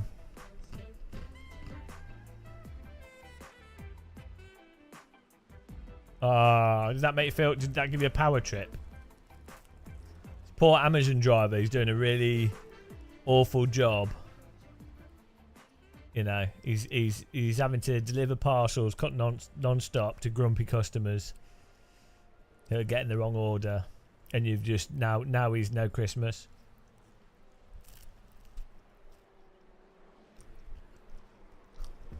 The word reprimand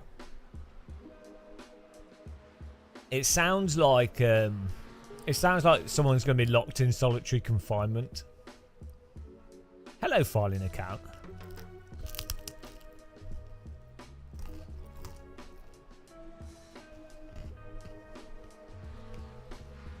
Reprimand. It's like someone's going to be hit with a whip or something.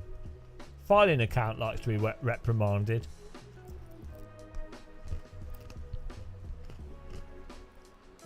He enjoys a good reprimand on Tuesdays.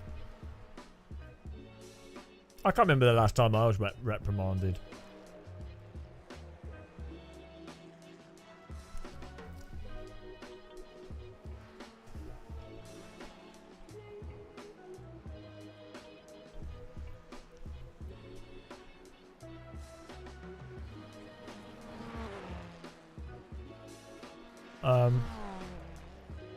Greg, how do I find that your knees get sore? If your knees are getting sore, make your pedals in line with your legs, and then make sure your pedal height's good. Then your knees shouldn't be too bad. If it's your brake pedal. I am the champion of the ninjas. Oh, Orimu. Hoakai, let's go. Thank you. He's just subscribed. Appreciate that. Thanks for the support. Look at that. Hawkeye! Yeah, knee pain's normally from the angle. So make sure your knees are in line with your brake and your accelerator, and you'll be happy.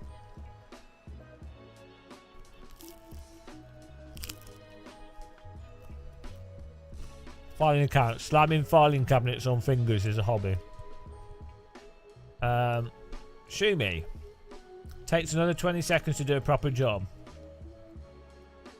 That 16 minutes could be the difference between him getting paid or not, though. That could be 16 minutes is another 3 parcels. It all adds up.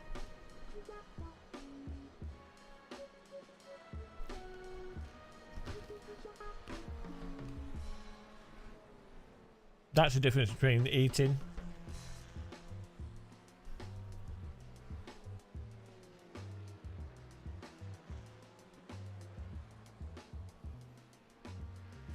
I don't know what that is. Thank you for waiting. I filed a complaint against the driver and reported it to our internal team. The team's not external, it's internal. To coach the delivery associate and take necessary action. Kneecapping. The driver will be given coaching. It's so condescending as well. And if this kind of delivery is repeated from the driver's side, strict actions will be taken against... It sounds like some kind of fascist regime. They will try to make sure that this is not repeated. Do you know what the strict actions are? A message on the app. Please make sure you deliver parcels correctly.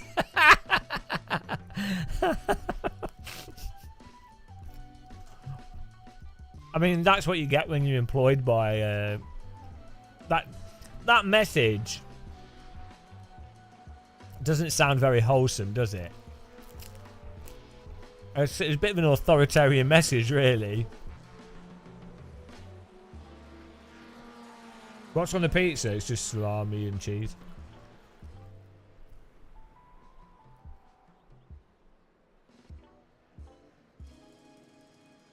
Don't you think that's weird how so businesses from a customer's perspective of how they can talk to employees, they can act in a way that if a business was to suggest that they'd reprimand a customer, people would be like, oh, that's weird. Or like if a business... Isn't that weird, the framing of the language? Like it's acceptable for a business to treat employees bad or be authoritarian from a customer's perspective and from an employee's perspective. But if a business was to do that to the customers or present that in any other way towards anything else, because it's all about the power dynamic, basically. As long as it's affecting someone that's subservient to you, you can do whatever you want. But yeah. Realistically, though, it should be a bit worrying that business can talk to staff in a really authoritative way.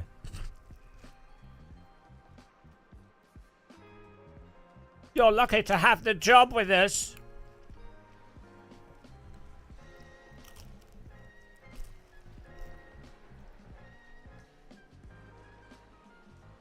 Who's has anyone in chat ever worked for Amazon?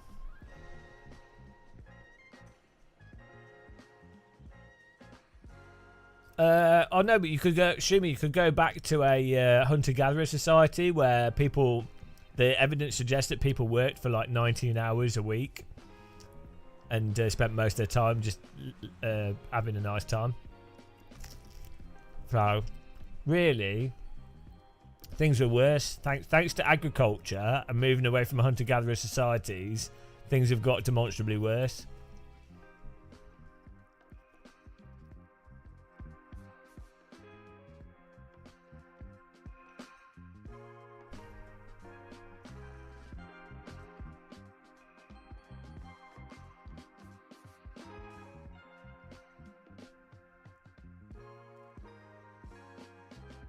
You work 75% actively.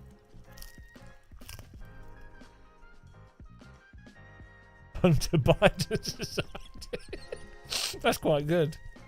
Well done.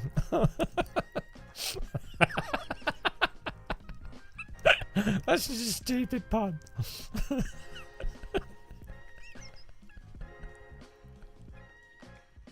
That's just so dumb.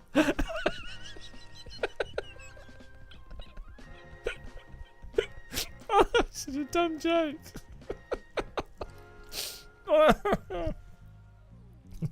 It's so stupid.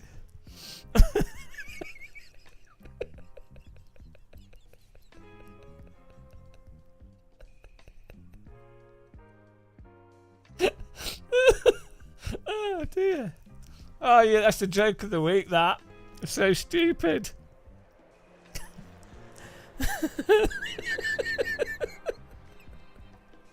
The way like you type it as if it's completely matter of fact. Like just as if it's like as if you're reading through a book. Oh no, so stupid. Right. Yeah. Fortunately I'm subjected to American politics. Oh dear, that's good. Give me a 10 out of 10 for that pun. Pun of the week.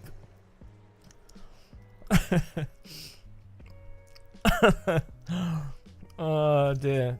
Shady, you do flexi time? I did some flexi time with your mum. Sometimes I go in late. Same. And sometimes I go home early. Pretty flexible if you ask me. Where's that? Where's that you're working at? At Amazon? Flexi time.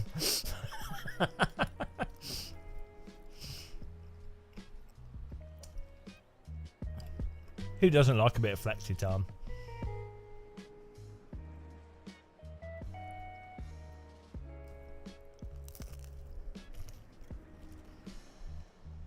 Can you believe that Noam Chomsky is still alive? He must be like really close to dying, because he's not been talking much on the Israel-Palestine stuff, and he's like 300 years old. So for sure he's like, he must be in hospice or something. Isn't he like 110 or something? Absolute legend.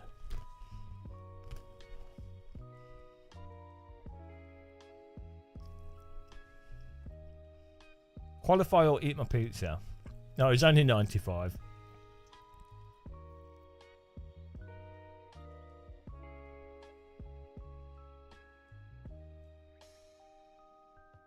Yeah.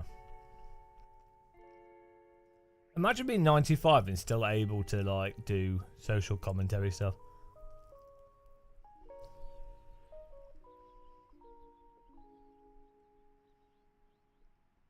I guess it's all the same though. It's repeated over and over again. Nothing has changed from the 70s. Imagine being Noam Chomsky protesting in like the 60s and 70s and being like, oh, well, I'll protest for it to be a better world. And then getting to 2023 and you're like, oh, nothing's changed. Is that the same?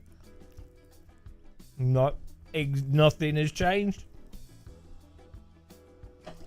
If not, we're back where we were. It's crazy.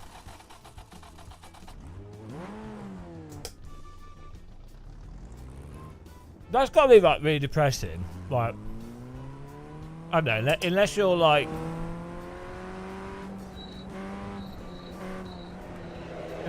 really mindful.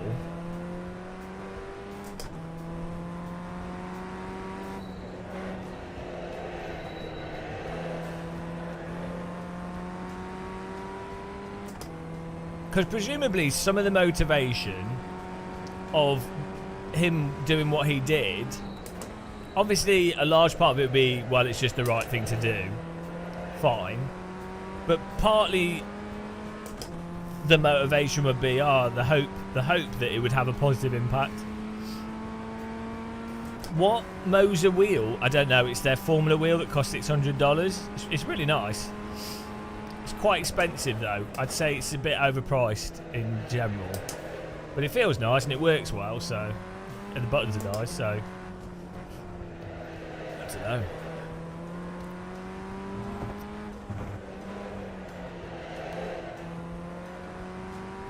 I think when it's a difficult one with steering wheels for Sims.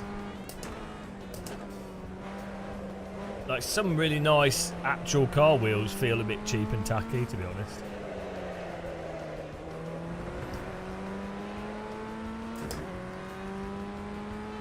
They had a Cosworth wheel on display at SimRacing Expo, and the buttons on it felt terrible.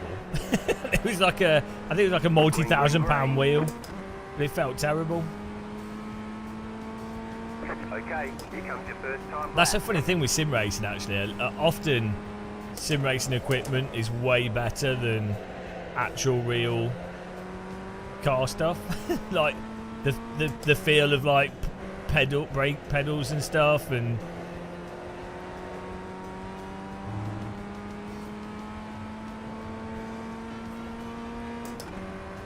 I think you can buy. I think there's companies doing that, doing Formula car wheels. I think it's more the interface and the buttons, but you know.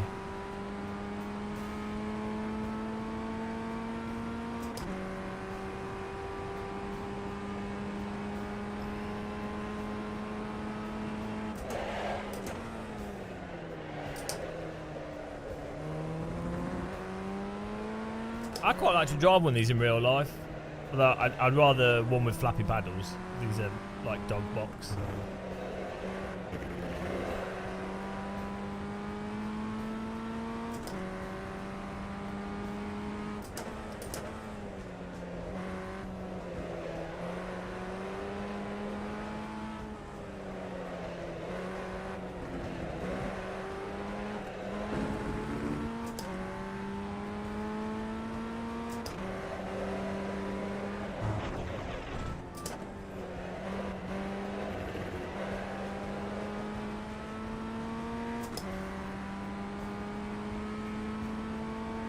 One more lap.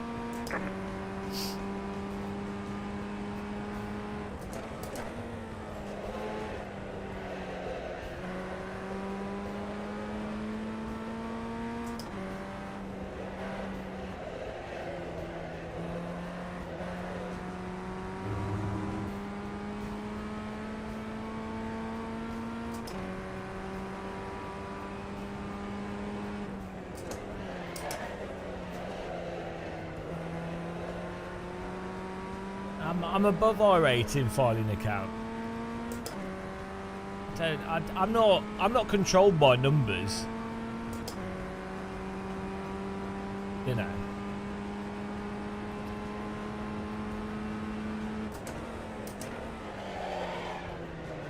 Oh, we didn't trade the rear wheel there.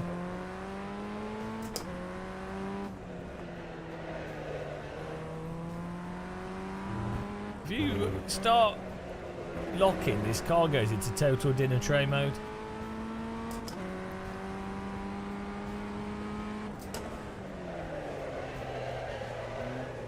We've had 3 DQs today from people driving into us, so probably lost like 400 I rating.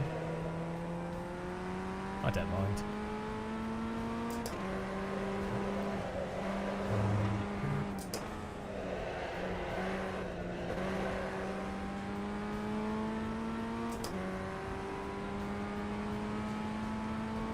Yeah, I don't think you do though. The only way you get better racing in iRacing is, ironically, you just don't race people, just qualify and then just drive hot lap in the race. That's it.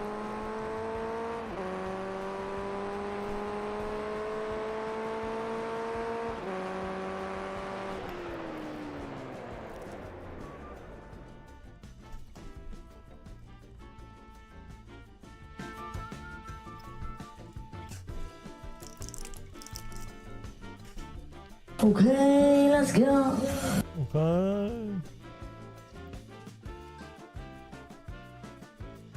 The poll is a bit positive on this one.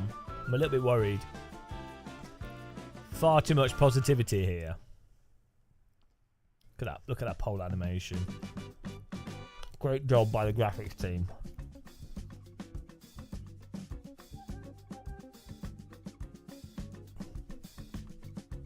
Yeah, that's it, Theus. I should do a video on that. That's what I was saying earlier. All you need is more accommodating car contacts. Just makes for better racing, less damage.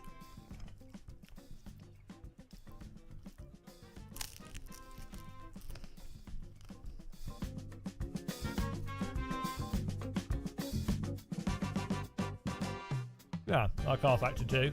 It just makes for a better game. You get points for knocking into people, so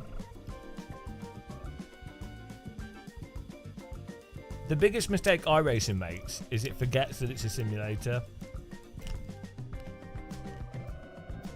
Are they doing more? Is anything happening with Formula 1 today? Are they still fixing drain covers?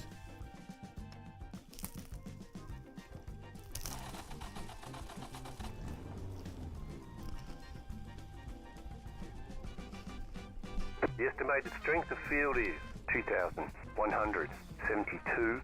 We expect to be fighting for the podium.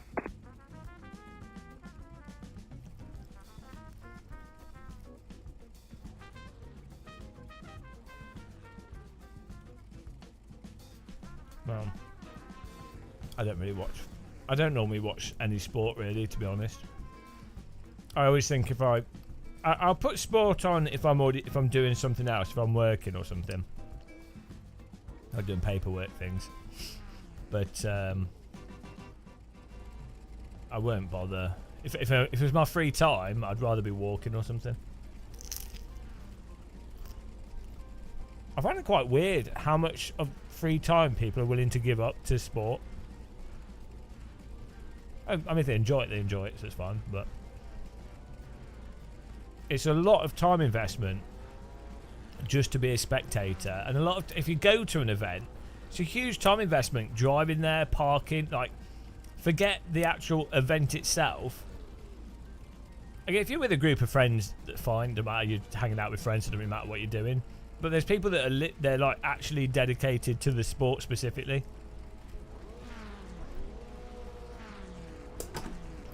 I think sport works well as a Green flag, green flag. It works well as a side activity to do, not as a focal thing. Right side, clear. Car on your left. Clear.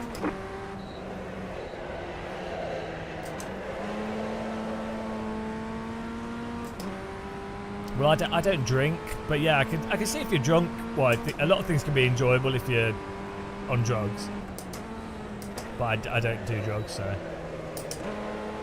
I mean, I drink lots of tea. So Yeah, I can. Being drunk, you can enjoy a lot of stuff that you wouldn't otherwise.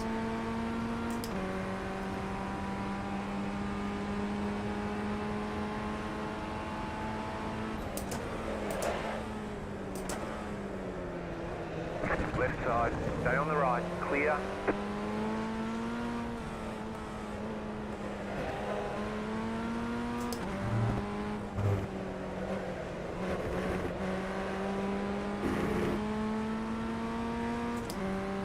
There's an incident behind.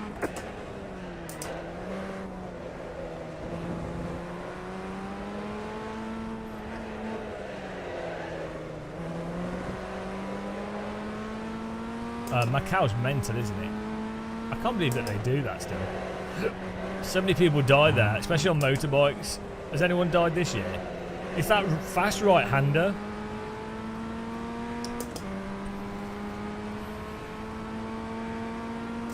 Well, you want some minerals and stuff in water. If you drink distilled water, it takes the. We're on the right, 3 wide. Clear all around. Okay, I'll just go on the grass there. If you drink distilled water, it absorbs the minerals out of your body. I think they got stuck together. I mean, I think the grass is a better place to go there. I think I made the right choice. That's a good overtake. Natural water. Well, what do you mean? Yeah, what? That's got minerals in it, but yeah, I don't think you're gonna. Well, to be fair, if you're dehydrated, that does affect your mood. If you're not dehydrated, you feel better. Like, I don't know if you've ever tried doing stuff when you're really dehydrated. It's terrible. But yeah, everything interacts with your body to some extent. Even watching this live stream, it's causing permanent damage.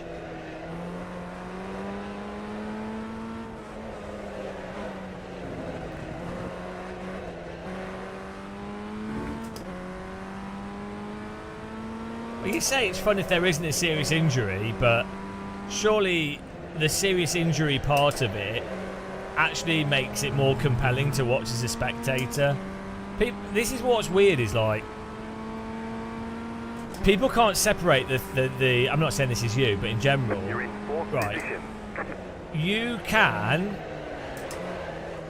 not like that people get injured or killed or whatever. You can not like that, and you can not want that to happen, but at the same time you can also say that inevitably does make things more exciting and more compelling and more fun to watch if there's that potential and if that does happen occasionally.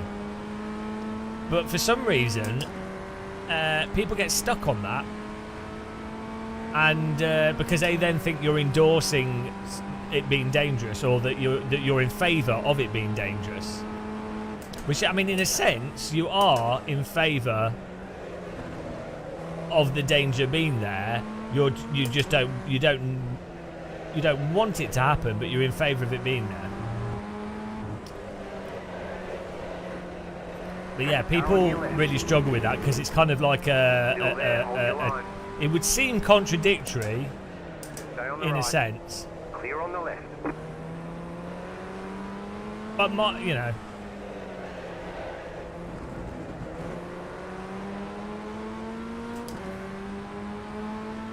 Yeah, well, I do think it's irresponsible for people to do dangerous sports when they've got family, but then that's their choice, isn't it? So the thing with I mean, if you can have a sport be just as compelling without any danger, that's fine. But it's a different activity, isn't it? It's like sim racing. It's not particularly dangerous, and it can still be really fun, but it's a different activity. If you take the danger out of something, that has changed what you're doing. And, you know, that could be... You could have an argument as to if that's better or worse and how it affects stuff. The thing with motorsport, with Formula 1, where it's a bit silly, is that they act as if it's still very, very dangerous. And it's like, it's not. It really isn't. The danger in like motorsport Right side. is all the rookie series leading up to Formula 1, but not Formula 1 itself. So, if anything, Car right. people should be like, oh, the heroes, oh, the danger, the excitement. That's like, yeah, okay, up to like F4 or something, or like F3, or, you know, not Formula 1. That is true, yeah, I did. But I was doing my my rent boy dance, so that's a very risky dance.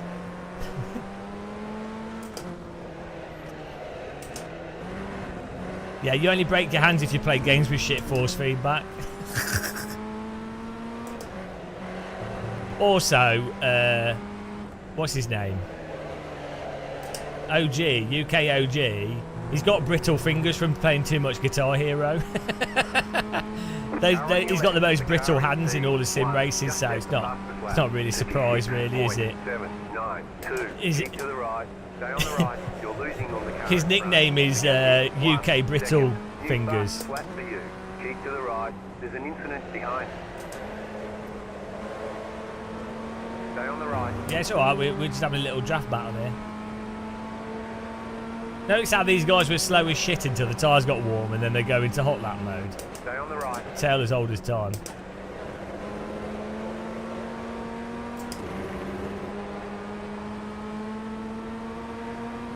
Keep to the right. Ah, the game's telling me to keep to the right.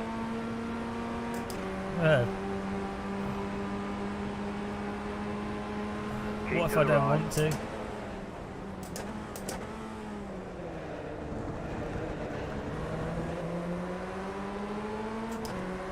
Keep to the right. Stay on the right.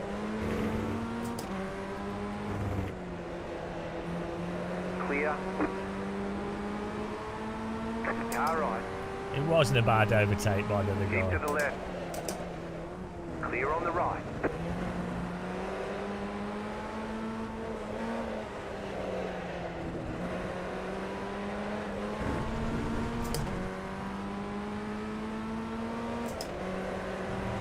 It is a hot lap sim, yeah. I mean, to be fair, I think real life driving is in many ways, but it's mitigated by how dynamic the track is.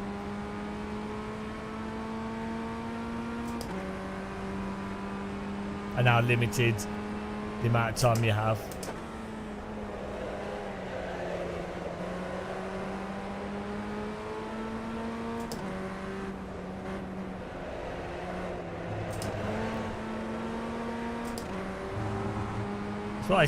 That's why I think artificially having a little bit more draft and a longer draft distance is actually quite good for racing.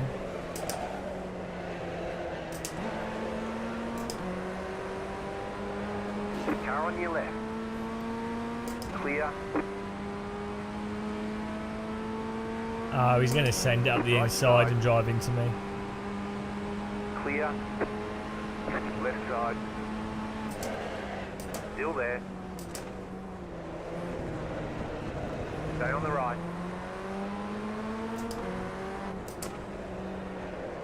Still there, hold your line. What's the car behind doing? Does he not know I'm trying to avoid the green car? Nice driving though, this, so far.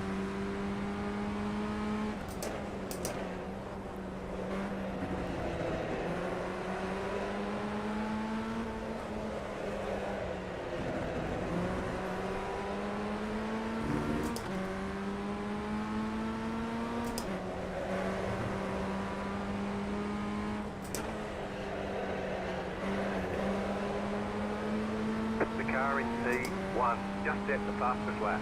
36.70. Oh, there's only 2 minutes left. New fastest lap for you. Car right. Still there, hold your line.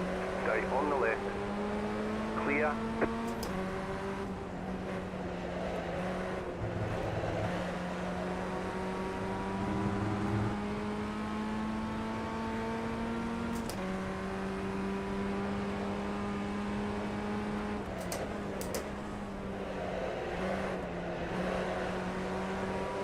Rewind!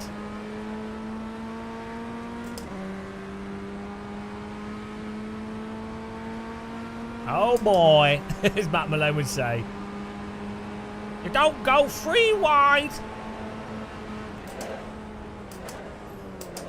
Left side. Clear. Okay. Left side. Clear. I know. I like to just turn in as if there's not a car next to me. You know. I think I would always just force the car on the inside, off the road onto the grass. I mean, why not? He's so lucky that that didn't cause a wheel tangle.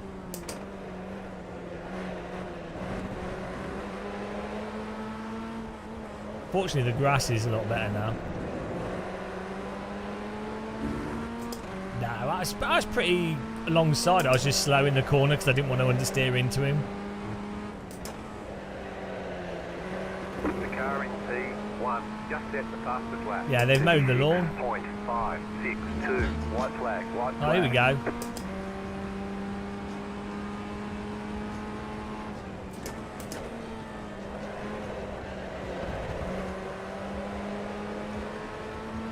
Oh no, we're in 8th. We've got to get one place.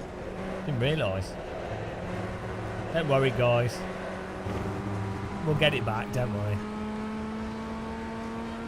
Yeah, they had to go over all the tracks with the Hoover. Why it took so long.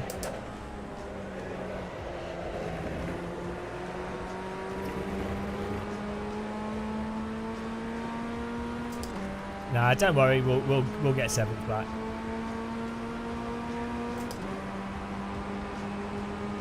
Left side. Still there. Hold your line.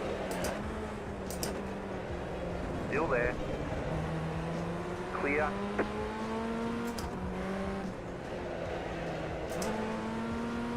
Easy, guys. It's for those of you that put the points down. Don't worry. I've got you covered.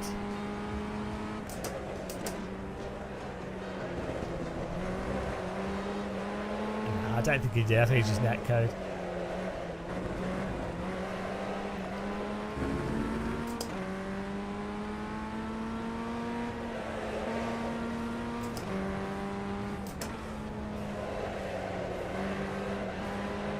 There you go. Beautiful 7th for the believers.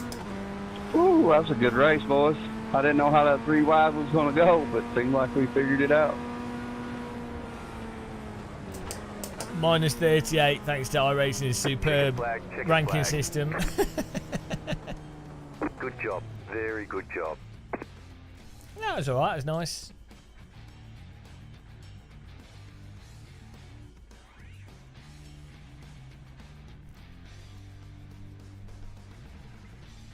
Well done.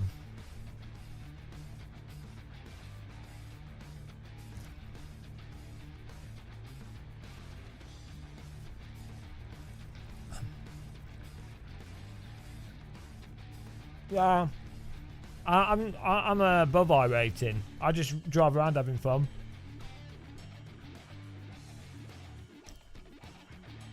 Because I know, we can do the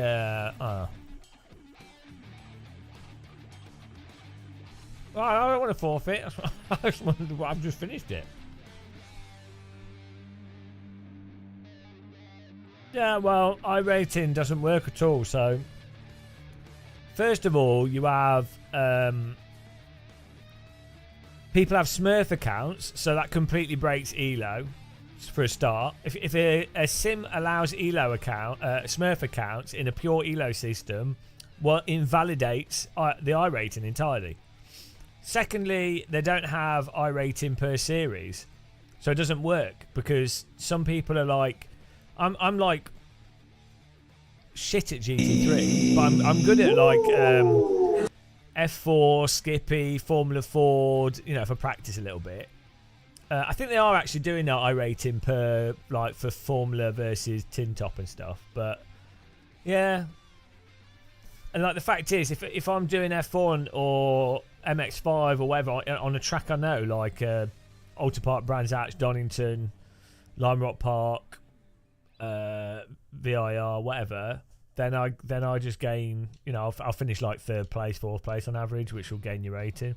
So it's a totally pointless system. It just doesn't work.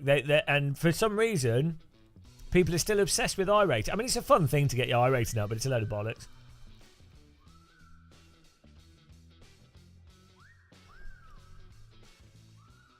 Yeah. Also like GT3 is a lot more competitive than some other series. It should be specific iRating per car, basically. They don't want to over convolute it and over complicate it, but in reality, if you think about real life, well, first of all, in real life, it's only rich people, so skill doesn't matter in real life. It's just if you're more or less rich, you can take more risks and do more practice. But putting that to one side, in reality, you would only drive one single series, maybe two. I mean, I don't know. I know someone that's done like three different series in real life. But normally, maximum you'd do is two. Like, you do Radical, or maybe you do F4, or maybe you're doing like GT3 and then maybe you do a bit GT3 and a bit of LMP1 or something. Do you know what I mean? You've got invited or something. They don't do like F4 GT3. Do you know what I mean? They're not doing like front wheel drive, touring car, you know.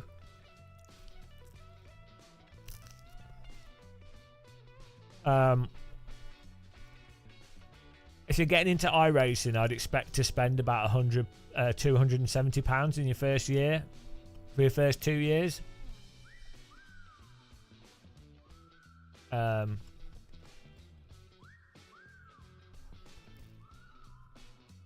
Let's do this.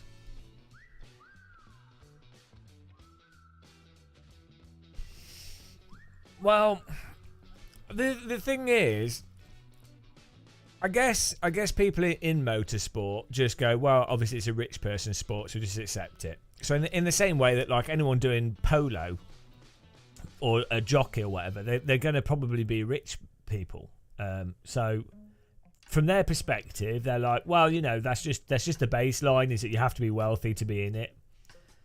Although weirdly, I know quite a few wealthy people that still struggle financially in motorsport. It's that broken. It's that broken that people that have access to millions still struggle to, you know, or people with literally hundreds of thousands of disposable cash struggle.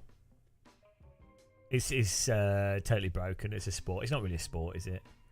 Yeah, it's more of a money activity. Otto Rajala, hello, thank you. Welcome along. Mata Al, do I think iRacing is worth investing into? So it's not an investment. This is like an Orwellian use of language, where weirdly associated with iRacing, but also associated with other activities. It's not an investment. Outside of it, okay.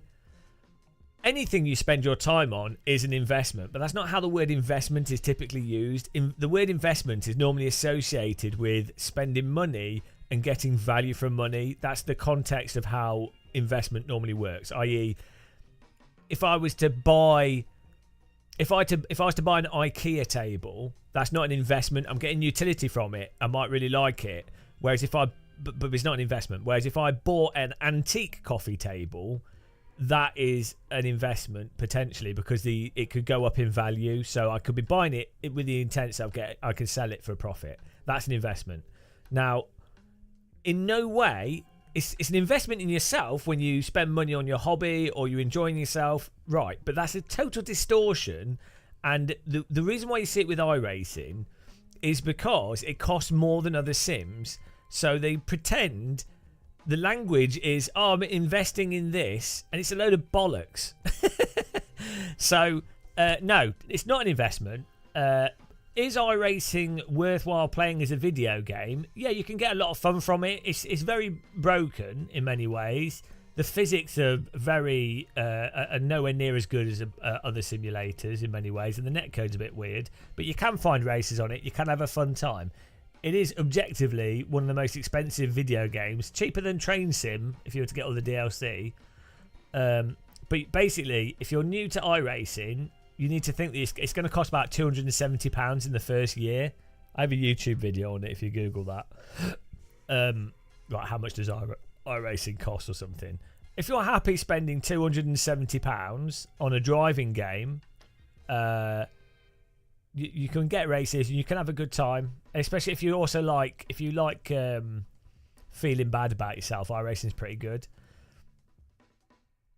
Yeah, we did some R-Factor 2 the other day. It was good fun. But yeah, you can have fun playing iRacing. I would say, I would personally say, unless you can afford to spend £300 on a video game and you don't care, like you've got enough income that £300 you could burn £300 and it doesn't matter. Unless you're in that position, you'd be much better off playing ACC with LFM, leagues with AC1, which will be much better quality driving than iRacing, less convenient, or R-Factor 2's ranked multiplayer with their basic content. And then you'd be much better off saving up money that you would have otherwise spent on iRacing on a nice wheel if you don't have a nice wheel, or some nice pedals if you don't have nice pedals. And then, in the long run, maybe get iRacing. So, Sadakist, what a ledge, is in chat. You play because your dad hates you. Yeah, well, you know. My parents hate that I was born, so we're both neglected children, basically. So in that sense, we're brothers. Electrocution pedals from Housingveld, yeah, it's a new thing. So yeah, that really annoys me, that word investment. But it's not just with iRacing. I know whoever brought up in chat, I know you were just talking, but like the framing, that Orwellian framing of language, we're seeing it a lot more now. And people just go along with it. Yeah, my pedals, there's a battery in them, and Housingveld installed it, and every time I say something negative, it electrocutes me. I'd actually quite like to make pedals that electrocute you.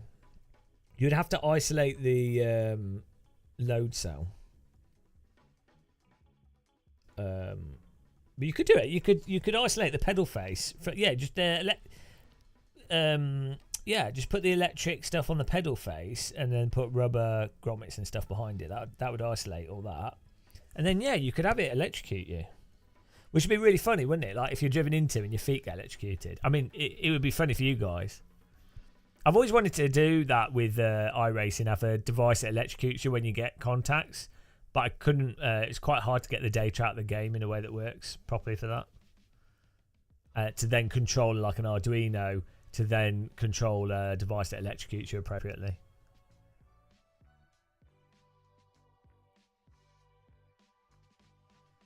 Where the eye when you spend 5k on, yeah. Well, the thing is though, if you buy a rig,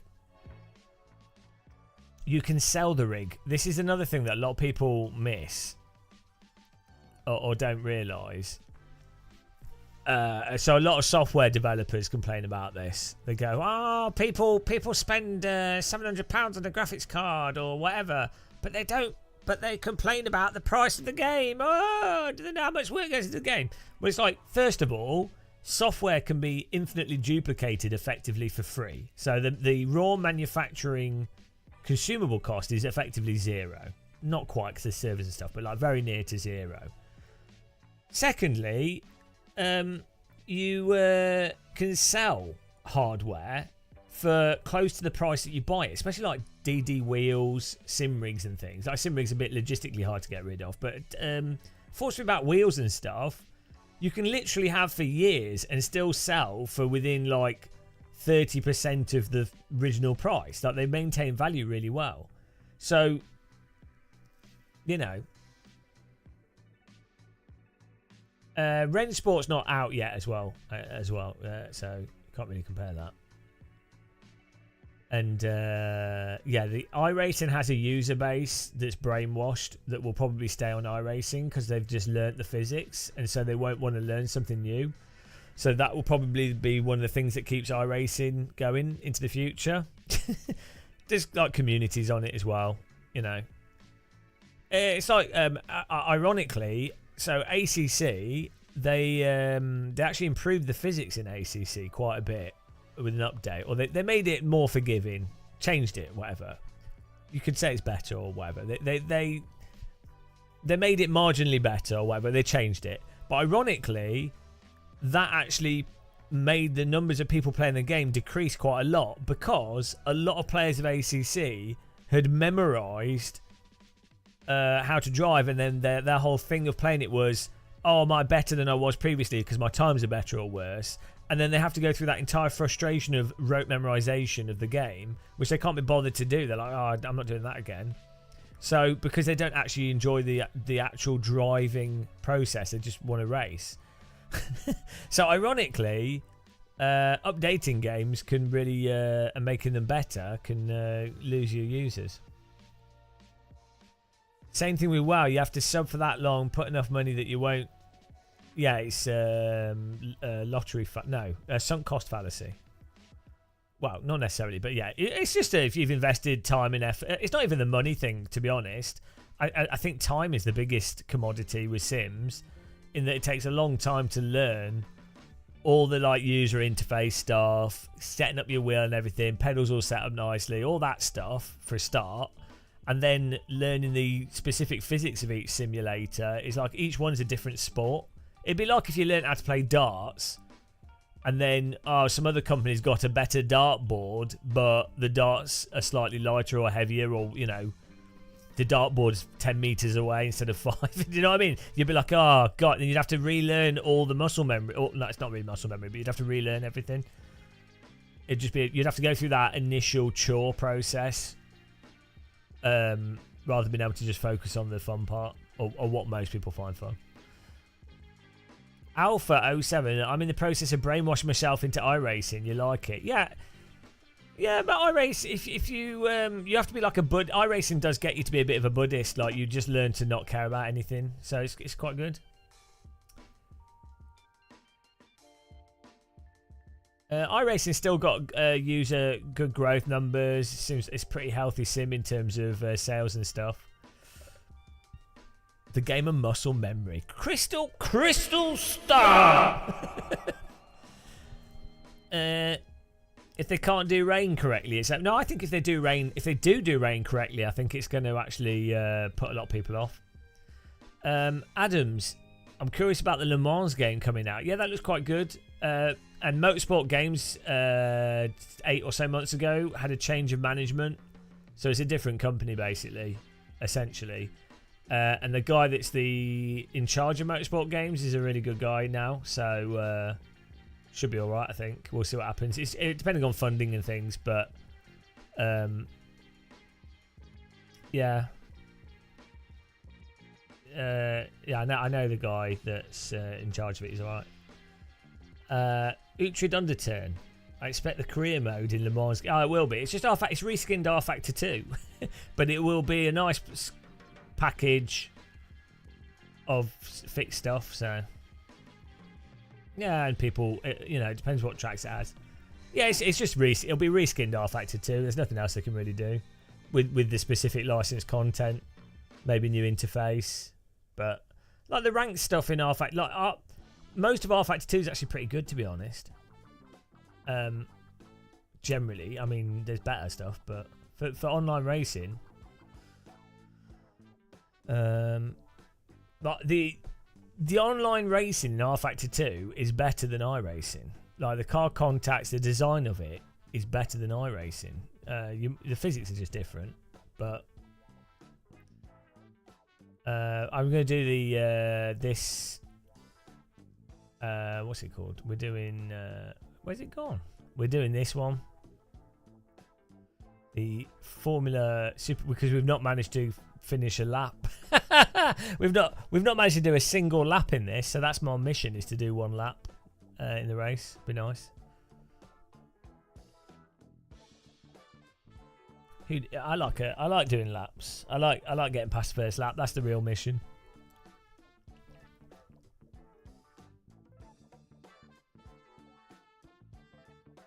I think we've been losing horrendous amounts of safety rating. I know.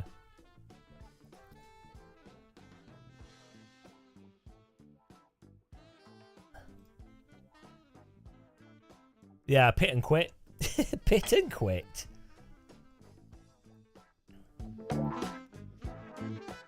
Again, a reminder to people, thanks for everyone that's a channel member that's on the list there, scrolling past. Look at that list of misery. I mean, I'm even on the list myself. Look at that. Oh, you can't see. The pace car is out of control. I appreciate those members supporting the channel. It allows us to stay independent. Also, thanks for using our affiliate links. Moza, Fanatech. Hello, Sam. What else? Yeah, just the support. Just watching, subscribing, following. Really appreciate it. There's the list down here of ways you can support. I hate it when people in videos point at stuff on the screen. You know, they do it in YouTube. They're like, oh, remember, guys, to hit the like button down below. I am the champion of the ninjas. Adam's a subscribe. Gamer5GM. Thank you. Hit the like button. Hit the like button below, guys. And like, anytime someone does that, I just think they should be thrown off a bridge. My favourite direction. Favourite direction of wind. Outwards normally. I don't really enjoy wind that goes inwards. So it can be confusing as a feeling. Thanks, Adams, though. Really appreciate that. We will update the list. I'll probably update the list in like 2 or 3 days' time because otherwise I have to update it manually because I don't know how to program. Maybe we can get ChatGTP to do that for us. Shady, I bought AC for £6.84. Ah, you got ripped off. You can get it for £5. But I don't enjoy playing it on a controller and end up spending £750 on a wheel and pedals. Good investment? No, that was a terrible investment. Oh no, where me eye? That's a terrible. I didn't want to do that. Oh, here we go. The session's joinable now. Super Formula. Is there any difference between the Honda and the Toyota? I'm going to start a new prediction. I know, we'll start it in a bit.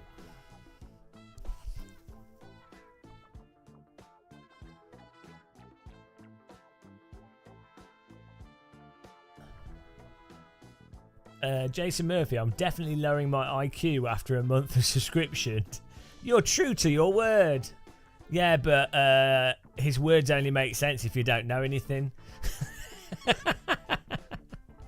I need that on a shirt. Gamer muscle, his words only make sense if you don't know anything. Such a good quote. Gamer muscle should learn how to drive. Thrustmaster, Viro Afghanel. The Thrustmaster. Thank you. Who's that? Right, who's that? We'll find out who that is. Who's this bugger?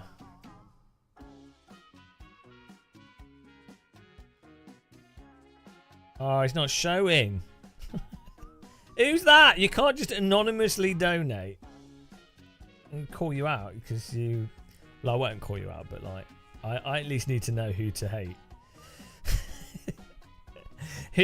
Not who to hate. Who to be aware of is irresponsible with money, so I can go and beg outside your house. Can I say who it was? Can I say who it was that did it? Do you mind if I say? Not your real name, but your online name. Well, if they say I can, they're going to out themselves in the chat, and then there we go. They've ruined it. So I get ChatGTP to spell check everything these days. I think I'm going to subscribe to GTP4 to be honest, because I use it. I don't really use it as a creative tool. I use it as a administrative tool. This is my. This is me. Not. This is how I'm passing emails now. This is the ultimate tool for dumb people. Oh, thank you for that donation, though. Really appreciate it. Hang on a minute. Why does it not show anything?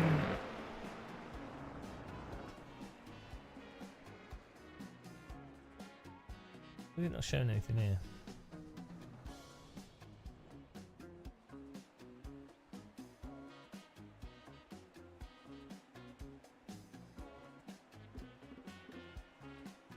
Oh.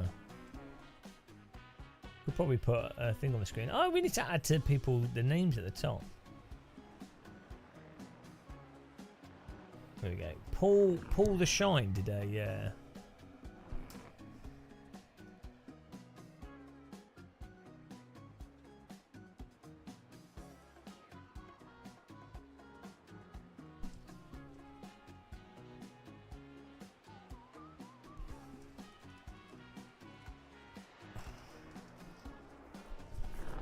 Let AI do it.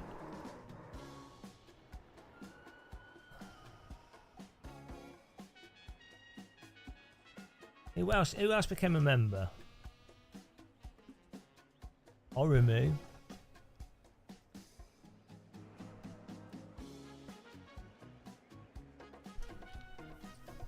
Who else?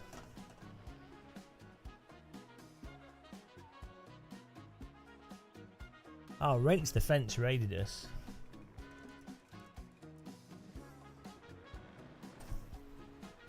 Velunium. What on earth does that even mean? Velanium. There we go.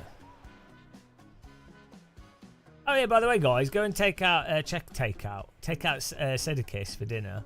Check out Sedekis' channel.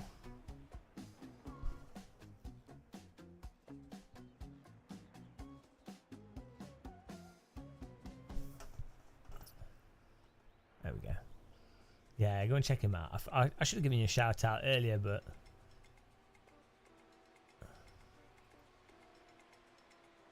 what rig? I'm using the SimLab P1X. I'd say it's very over the top. Yeah, I'd say you don't need it because it's too, like, you don't need a rig that big. It's a very nice rig. Just any T-slot rig, to be honest. It's good. Sadikist, are you playing CS2 at all? I've got addicted to it. I'm absolutely getting addicted to CS2 again. It's so bad. So bad. I'm well enjoying it. You haven't touched it yet? Oh no, I'm like proper getting into it. I want to get an OLED screen for it. I'm playing on like 100 Hz VA panel, which is fine. It's nice, but like, it started me off on like a really low rank. So the plays. Oh, you'll find this funny. Yesterday, or was it yesterday? The day before, we cleared everything out, got into the bomb site. Teammate, that was like 1v1. Teammate tried to plant a flashbang. He's like there with the flashbang on the screen. And I'm like, in all my years of Counter-Strike, 20 years, I have never seen someone try to plant a flashbang. I don't know what was going on in their head, but that was new. Like, I couldn't help but laugh. I was just like, oh, yeah, the ranking. It might be out of it now. We're moving up through the ranks, but you get stuck with people that are so bad. There's nothing you can do. Like, you can kill 4 of the enemy team, which is really hard to do. Like, for 6 rounds to get 4 kills every round. Even if you play rock solid, it's hard. Like, but I think we're getting there. Shady, what do I think of the £2,000 Cooler Master rig?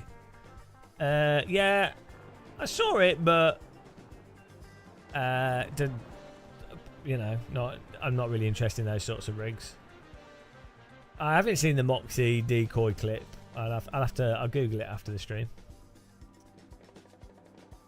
T-slot is all the way for me. I can understand why someone would get like it likes the shape of a tubular rig, or if you're like a simulation center. You know, if you've got like a LAN center and you want a specific design, I can see why people go for those rigs. So like the Visaro rigs, for example. I can see if you've got like a nice sitting room, you want a rig that looks a certain way. Like a T-slot rig looks quite industrial. I mean, I like how T-slot rigs look, but I can see why people go for different rigs. But personally, the adjustability that you get from T-slot is just unbeatable. I mean, I probably spent what, like 100 hours getting this rig set up and dialing it all in and having my setup's pretty absurd because we obviously have flight sim and audio and cameras, and I swap things over all the time. The new Sebelt sim rigs look really nice as well. They're just T-slot, really solid. Would you buy just a Sebelt seat? Yeah, yeah. That Formula sim, you need a rig to set it up with it. I don't know if I would go for a Formula rig though at home because I'll probably fall asleep in it. But they are those seats are nice. Their rigs are nice as well. Yeah, you can get T-cut holders for T-slot though, so you're sorted. A heater master. Yeah.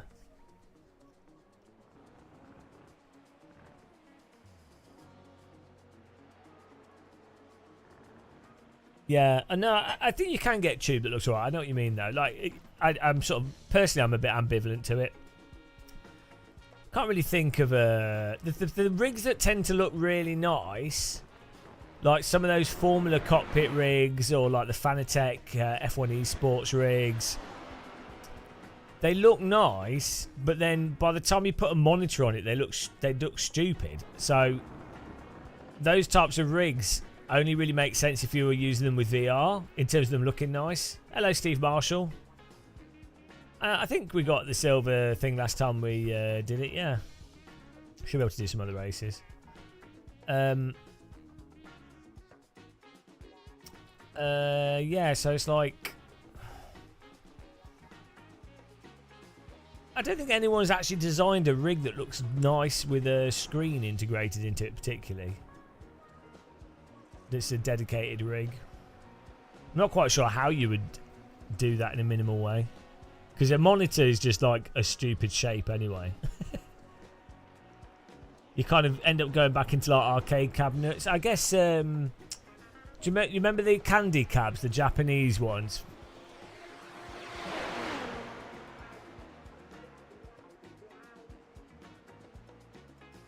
How many races does it take? I don't know, probably like 6, 7. Radio check. Hang on, why do we not have a... Loud and clear.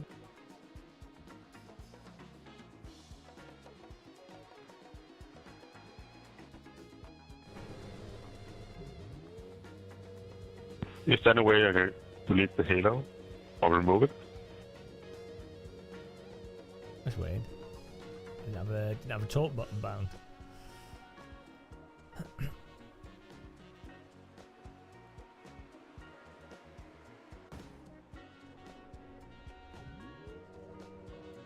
It's random.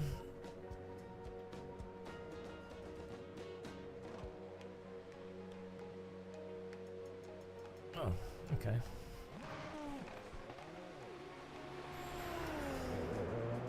She throws a decoy into B from Banana, wins the 1v3 in the most sloppy way ever. The decoy kills her. Ah, that's genius. So were they on 1 health then? That's so good.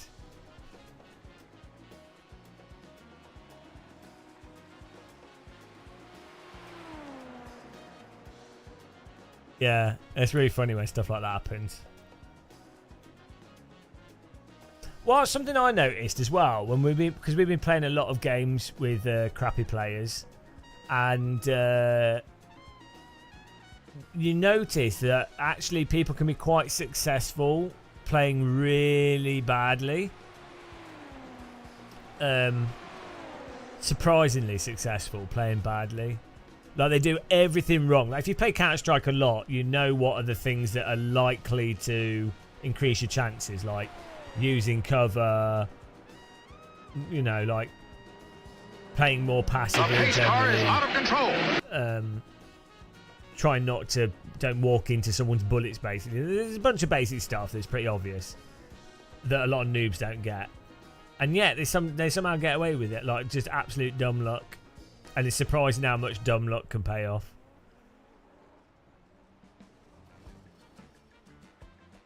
Thanks for following. Welcome. Let's do some laps here. We've got 15 minutes. Some practice.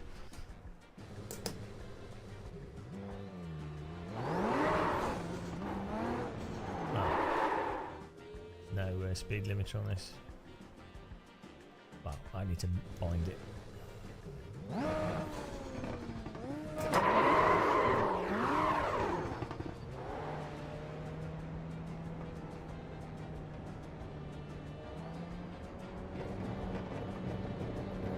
I am the champion of the ninjas. Newbie, newbie, newbie, newbie.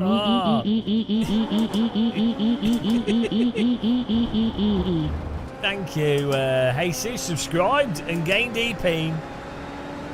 Appreciate the sub there. Appreciate the tea bags. We'll add you to the list in a bit. To this list. You'll also be added to the mega list. I really appreciate the support.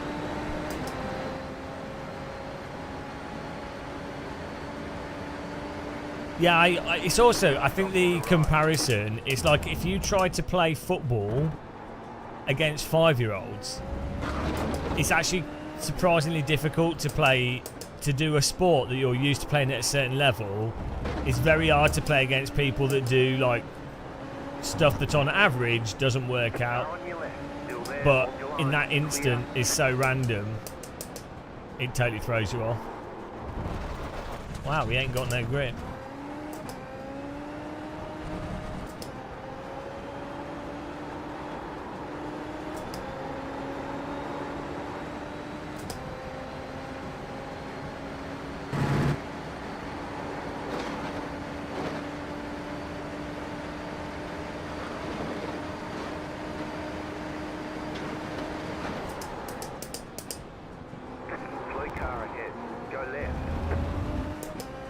Sodakiss plays like a noob all the time. He doesn't know anything else. So that's how he iRaces as well, actually. Just confuses everyone around him.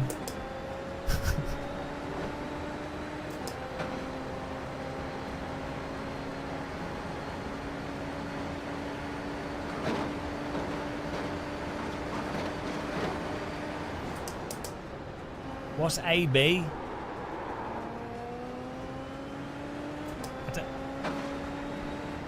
Oh, you were like that in hockey, you're saying?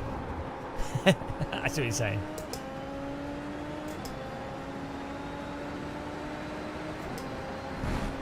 It's true, I'm shit, he's right. This is the Japanese formula. You played ice hockey, Sadakist? Or is it field hockey? Can't remember. Pretty sure you said before and I've forgotten.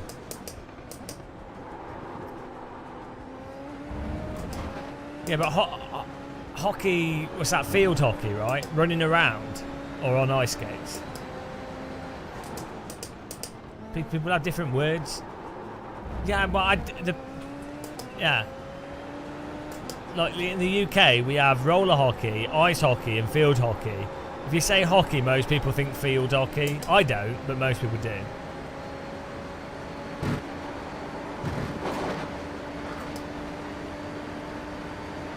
I know the clicks aren't that loud. I'm just imagining it. I'm imagining that the gear shift is Sadakist's face, so I'm clicking really hard just to keep myself calm.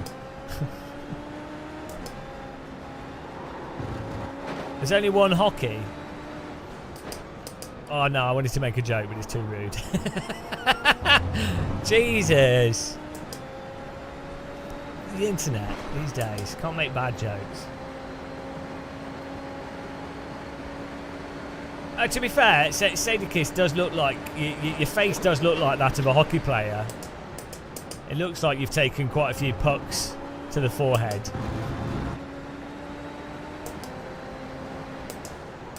I was wondering what was going on when I met you. I was like, oh, why is his face shaped like that? I said to myself. I kept it to myself. I was like, oh.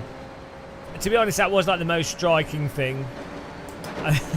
I was just like, you know, if you noticed that I sort of glanced away, because it was actually a mixture of shock and vomit. But it makes sense now. Now you know you were clearly someone playing without a face visor.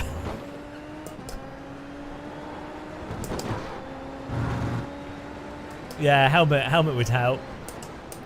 I've got a beard for racing now. I've got a race. No, you're not allowed a beard, are you, for race driving? Race drivers don't normally have big beards. They should do.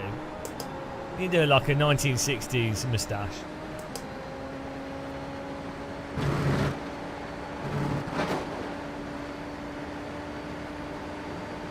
You need to go to Canada.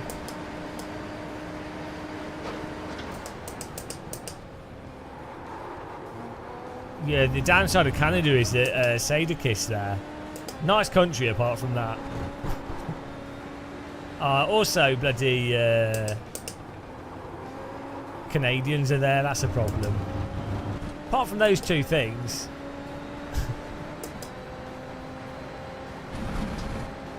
You know, you can't have everything though, can you?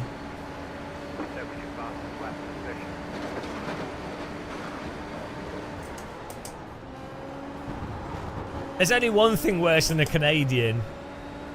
French Canadians. Oh dear. You don't know how to race. Oh, go over and play Tetris. You don't know how to race. You don't know how to race. You don't know How to race. I'm gonna report you, man. Play Tetris. I'm gonna report you, man. Play Tetris. I'm gonna report you, man. Play Tetris. I'm gonna report you, man. Go home and play Tetris.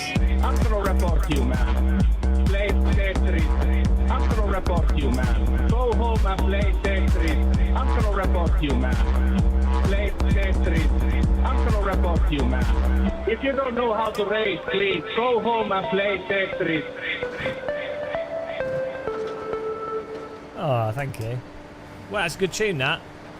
What a banger.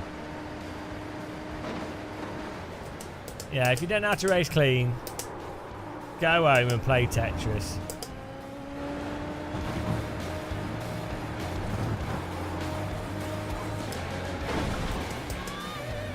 Yeah, don't worry, we'll do another I-rated mission at some point.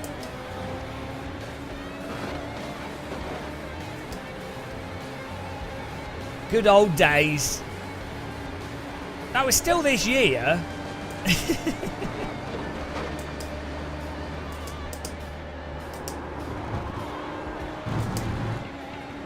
Maybe we can do a yearly 5k I rating challenge. That was a month of suffering. Yeah, well, thanks for that. Yeah. It's the music brings all the girls to the club, and they're like, it's better than yours, and I'm like, I have to charge.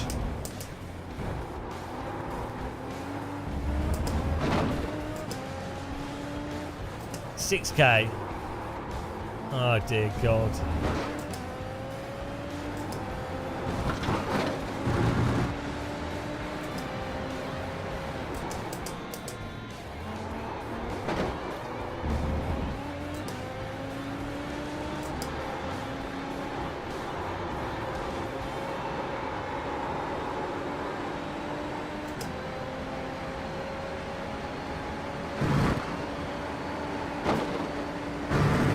You can get into, I think you can get into negatives with I-rating. I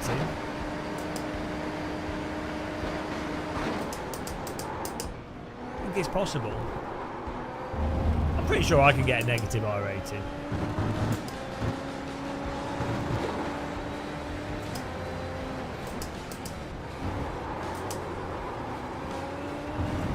I was just thinking about those sub-out seats. They will, but yeah, I mean, well, unfortunately I don't have a sub-out affiliate link, but...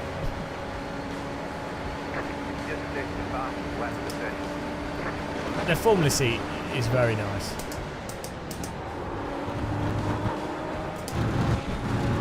Someone needs to make a lazy boy sim rig seat.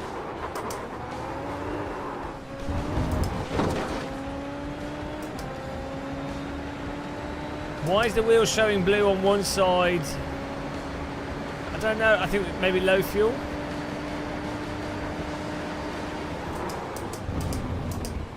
It's the turn left indicator.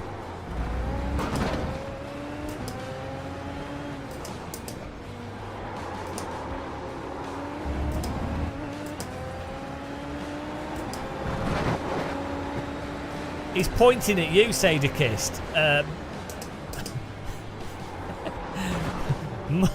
Ugly person in chat. It's the ugly person light. It's pointing. Oh, I've got a chat room next to my screen. You guys can't say it. That's just a meme hockey player. Oh dear. So horrible. No manners. Oh no, it's pointing at me. Ah. From my perspective, it's pointing at you though, so I choose to believe that reality.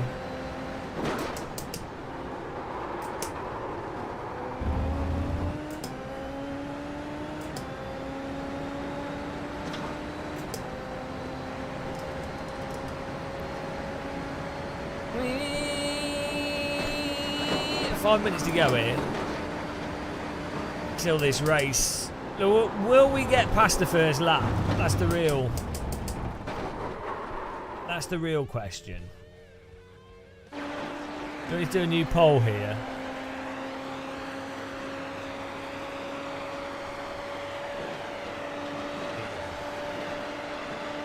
New poll. Look at this professional poll graphic. I'm well happy with that. It's animated and everything. She's like almost like a competent streamer. I just in the Moza pit house software, I just turn the funnel to the right hand bars down, but everything else is basically linear and stock. And then in iRacing, it's I don't know, like 7 and 8. I got it up pretty weak.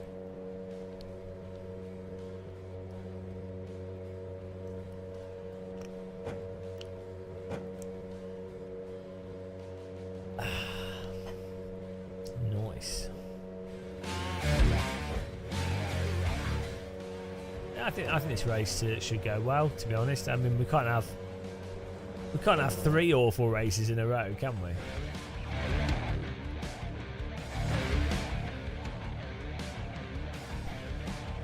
I mean, we could, but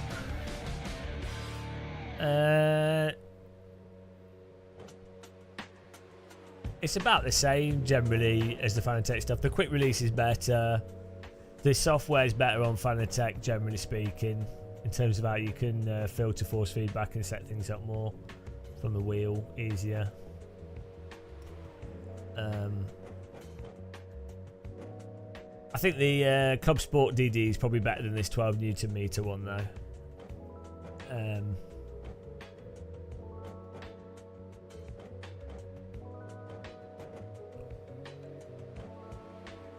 It depends.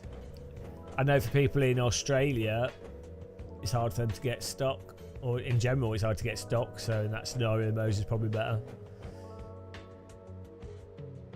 It's just set to that strength because it was comfortable, no real reason. I just set it up arbitrarily to what lets me feel what the car's doing and what's comfortable. I'd probably get the Club Sport DD, to be honest, because it's newer, and newer is always better, obviously.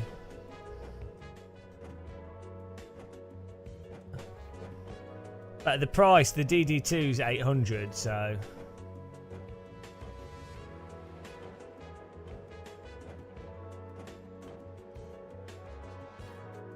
I'm doing a special.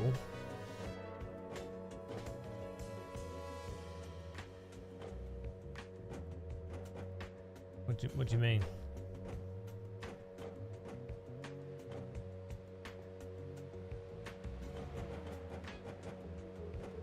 They are doing a Black Friday thing. Yeah.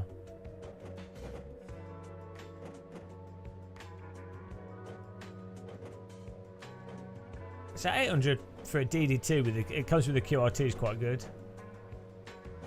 Promoted the muscle. Oh, I see. He's playing games. Richard B. First practice cancelled at Vegas because of a loose manhole cover. These people that run Formula 1 these days are amateurs. Charlie Whiting wouldn't have stood for Cowboy. Well, I don't know. I think that drain cover coming off could have happened to anyone, couldn't it? Like, They probably went over the track. They're probably like, oh, it's all to specification. Oh, it's been done over. And then, because there's so many things that can go wrong on a new track. You know. I think the solution is to put all the drivers in 1960s Formula cars, to be honest.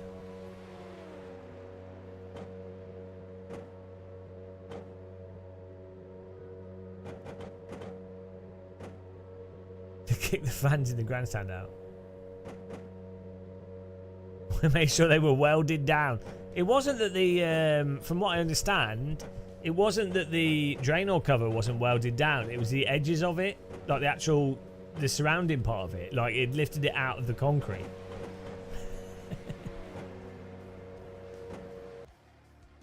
You know, they'll have gone over stuff. It's just clearly something not to spec or whatever. Who knows?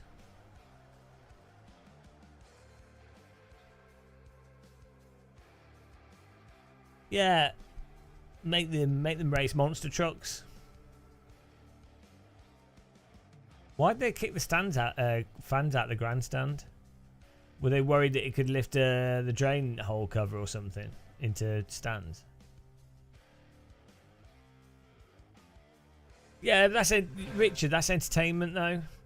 Everyone goes, "Oh no, it's terrible. Oh, it's the worst thing ever." Oh, but like, you have to think that was probably the most exciting moment in Formula One for a long time. So,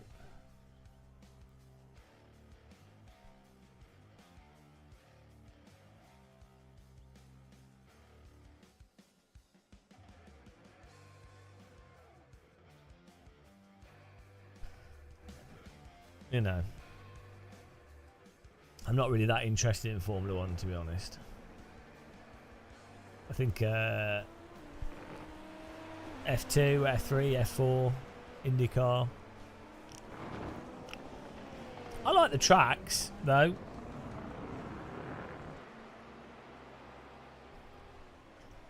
How about they don't do Formula One at Las Vegas, and instead, the money that's that goes into it, and the effort and the planning and everything is spent on mitigating homelessness and accommodating and addressing wealth inequality in Las Vegas. The pace car is out of control. Can you imagine that? Can you imagine if all that corporate planning and will went into directly trying to make life better for people? That'd be good sport. Oh, congratulations! You are the winning team! You have managed to reduce homelessness by 35%. Is it? Oh, yes. It looks like Mercedes has invested in infrastructure, allowing people to get to the hospital. And that is a life saved.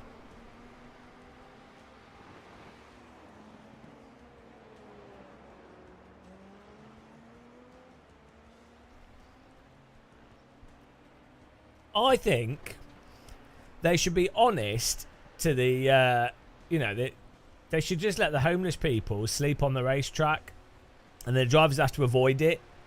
And that way it would draw attention to the issue of mental health, homelessness, wealth inequality internationally.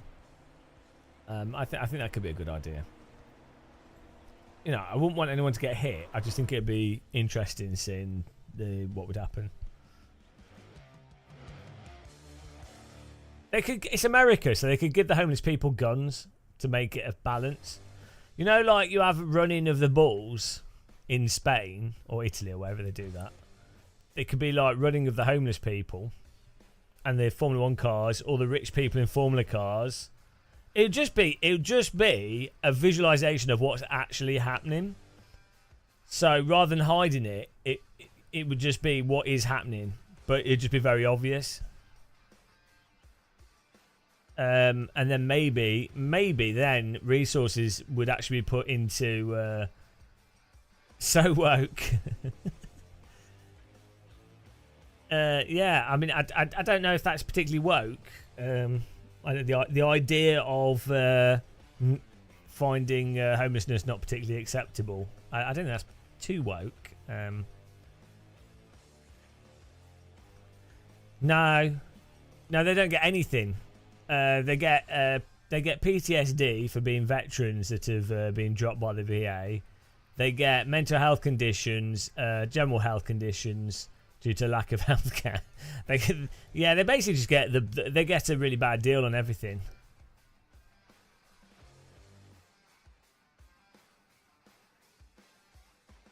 Oh, here we go. Yeah, okay, Biden. You've got about 5 laps of fuel.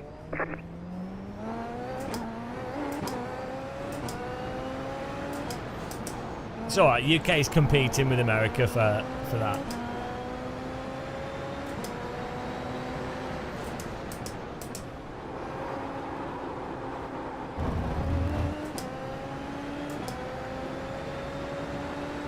I'm actually sleeping now, that's why I keep crashing into people, maybe you didn't notice.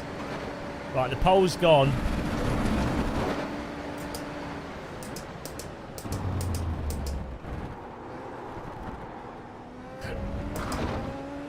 Let's go.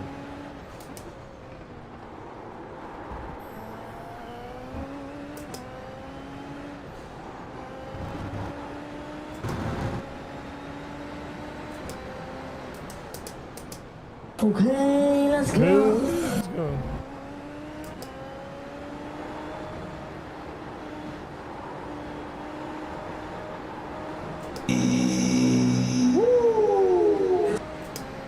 Woo!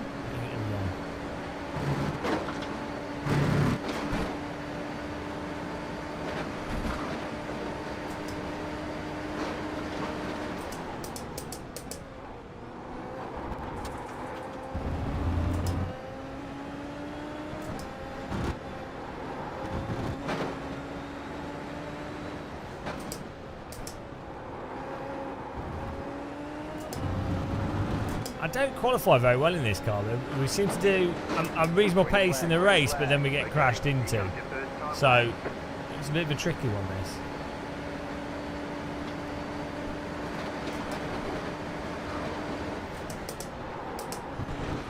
Okay, that's... Hello, the McCording.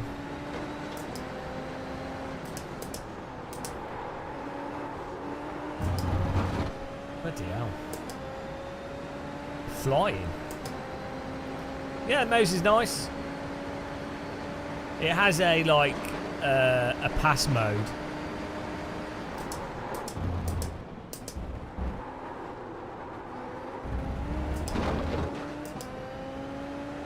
No, I don't have a Club Sport DD. I think they might send me one in the future.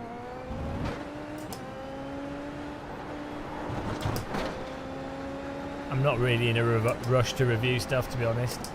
I like to use stuff for a good amount of time rather than unbox and read through the features. So we'll see. But I used it at SimRacing Expo. So it seemed like a good wheel.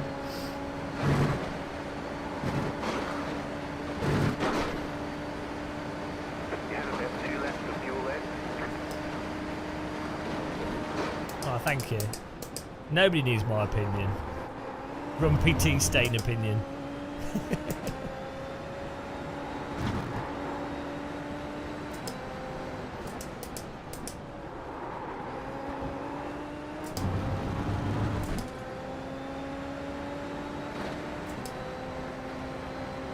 One more lap.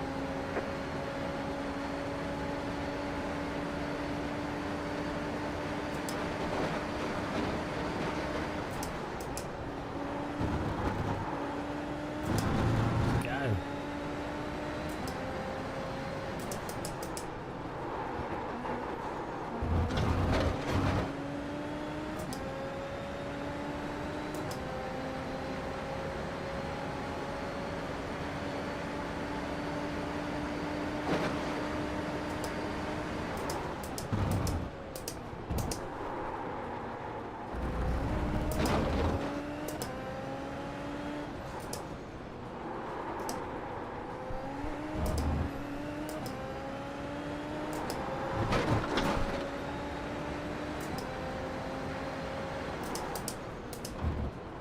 This car would be good for doing your shopping in.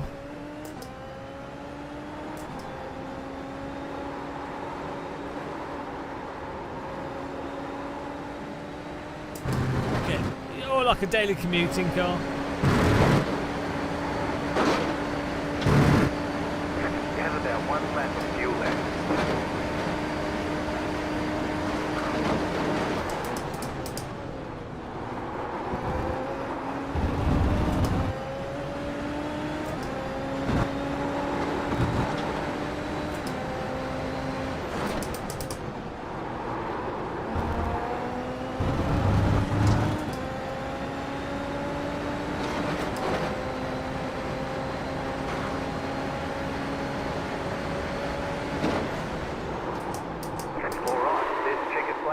Oh, right, we're starting right in the middle. So that's where I like to start. Got a lot of negativity here. 22,000 points for no. I don't think so, Dave. No.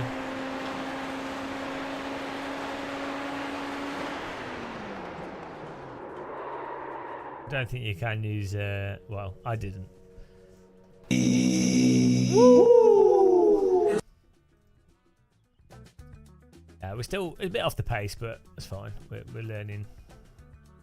There's a bunch of corners that are like basically flat out, which I'm lifting on and stuff. We'll see if we get past the first corner. That's the real test.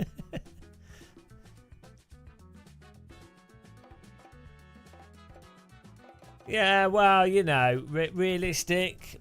I think. Oh, thank you. Don't know why that's displaying like that.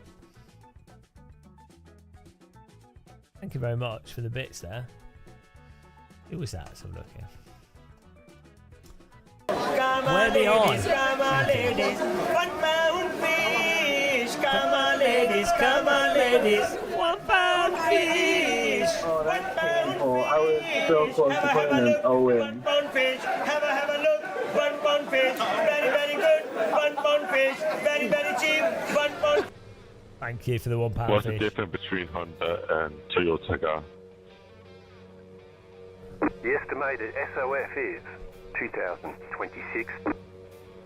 We expect to be fighting for the podium. Nothing else? It's just unreal when you wish yourself luck. And then you hit people. Thank you.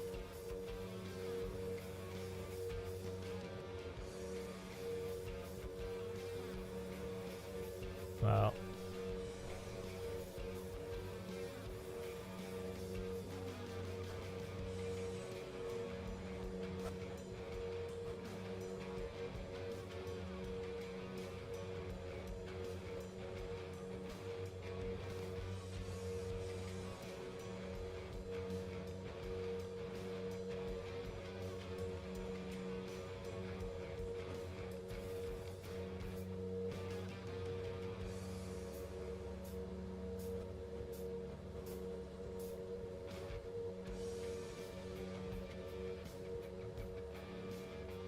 TQ lap 4.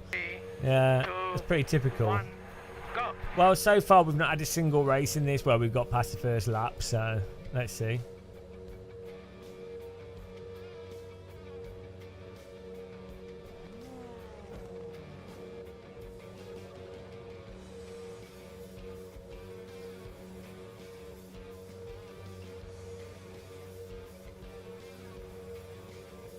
Jackass. Here we go.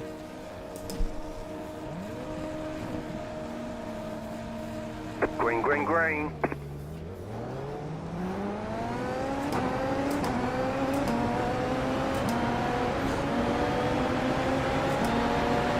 Left side. Clear.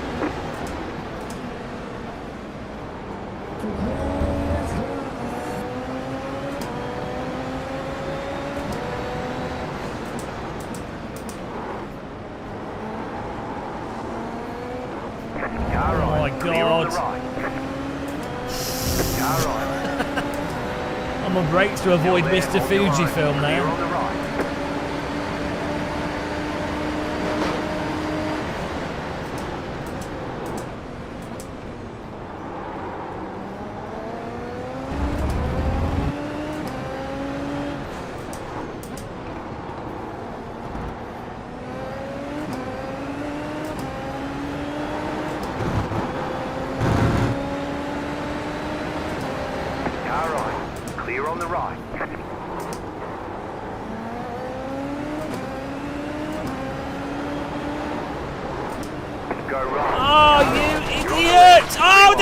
fucking cock! I can't. You can't do anything. Oh, I can't. Fucking car behind me just wrecked me. You can't do a single.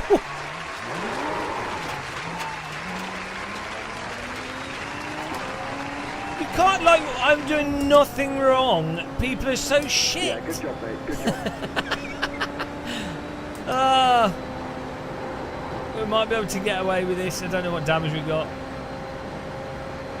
Oh, they're so shit. Like, what? Why can't people just drive at all? Yeah, it's a mixture of netcode, car contact, and people being just noobs.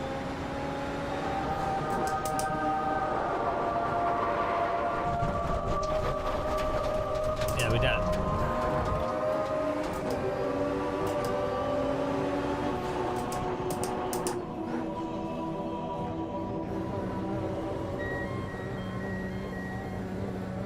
Three races in a row of completely unavoidable stuff. Pit box in 10. I even went on the grass, like somehow 3, 2, I went off the road to Right avoid here. it. All the damage is repairable. That's it, go. I went off the road to avoid it, and still someone managed to drive into us.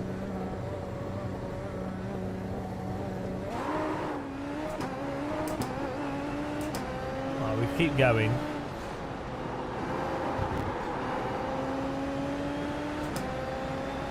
Ah, jeez. I mean, what? There's nothing you can do. Absolutely nothing you can do other than hot lap. They do look fun. Other than hot lap, which is what iRacing turns into. It's just hot lapping. It's not racing. If you don't qualify in the top 4, you can't race because there's going to be an accident and the damage is going to get you, or someone will spin in some stupid way. So it doesn't support racing.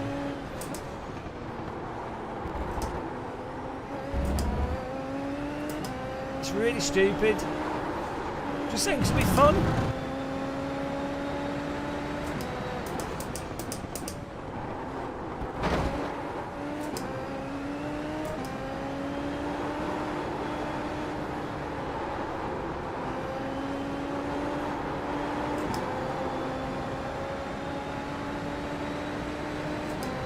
Might still be able to get some places back here.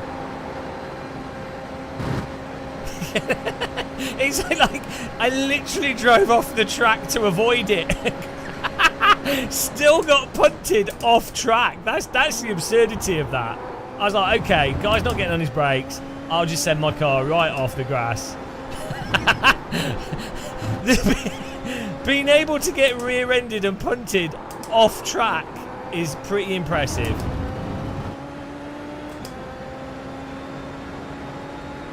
So dumb.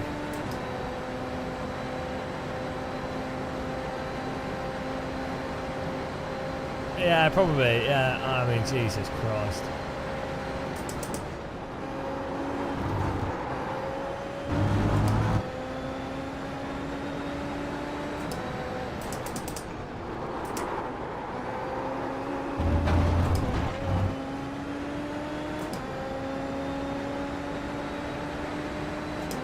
Eight-second gap to the car in front of us.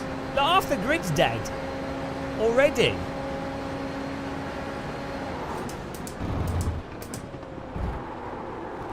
The car in P2. Can they not have like where you've got a series like this where people crash so much? Can they not moderate it and have a thing where if you crash into people, if you're caught crashing into people 2 races, you get a ban from that series? I mean, in real life, if you drove into people multiple times, like 2 races in a row, really ridiculous crashing, well, actually, no, they're taking your money, so they don't care.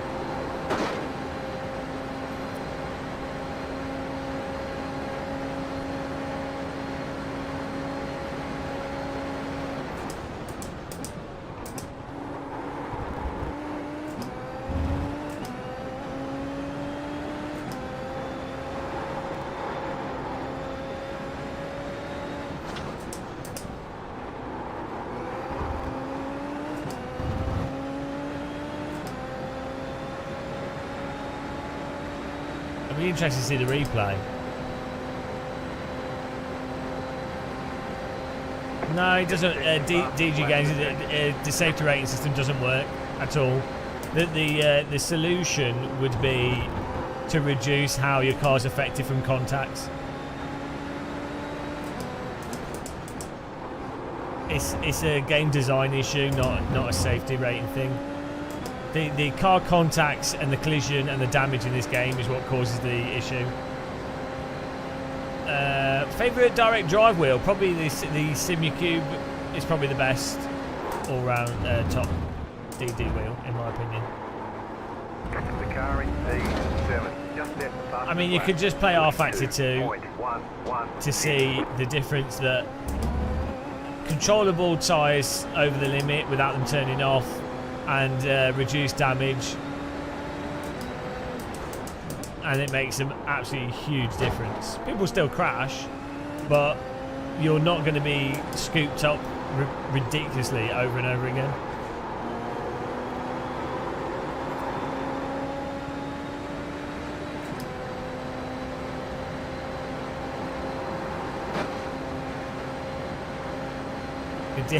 Protected bubble DLC.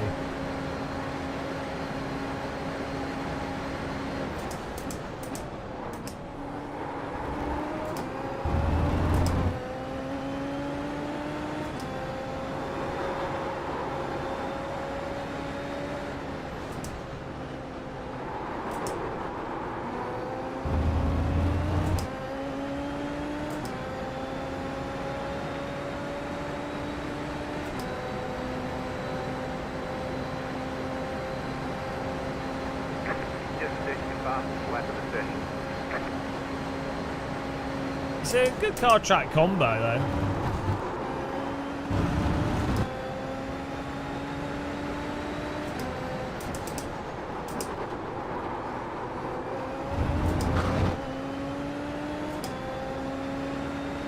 The car in C3, just at the fastest lap, 41.967.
Oh dear.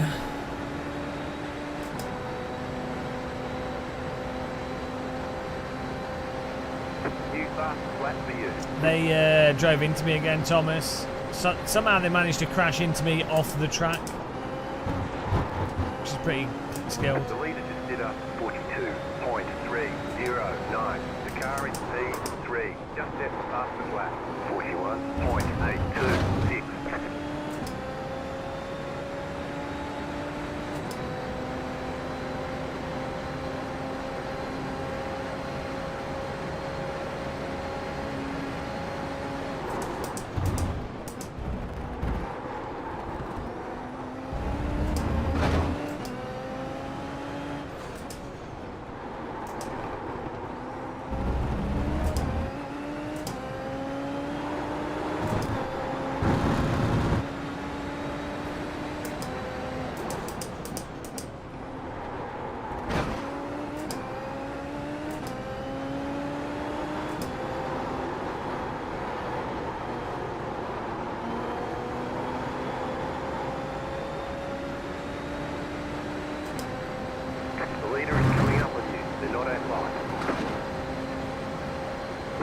about 5 laps of fuel left.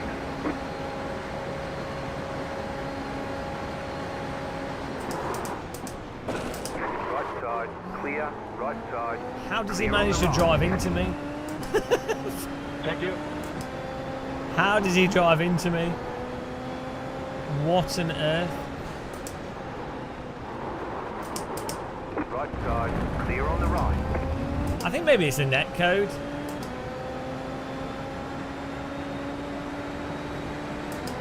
Because I don't think we were near him at all.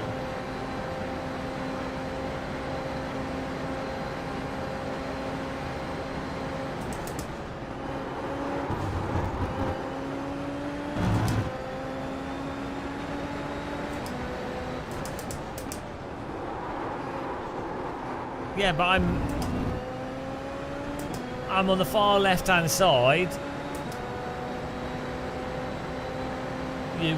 You wouldn't line yourself up behind a back marker, would you? Like going into that corner, you just wouldn't be right behind a back marker. Because you'd be like, oh, they're probably gonna. We're going into the apex. They're going to stay on the left-hand side. They're not going to turn in, so I won't be right behind the back marker. Like you just wouldn't.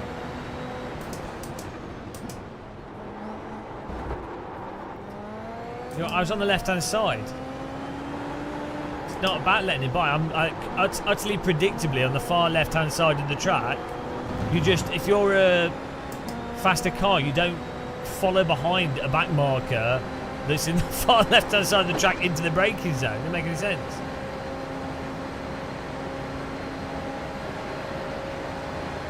No, I'm not doing anything like. What I did as a back marker there was entirely predictably what you would do as a back marker.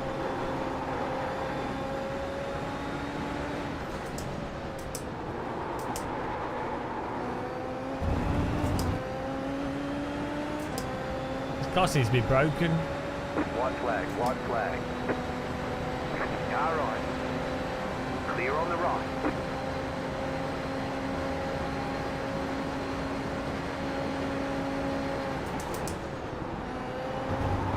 I thought this fast repair fix that the car's wrecked. Right side. No wonder we couldn't catch up with the other car.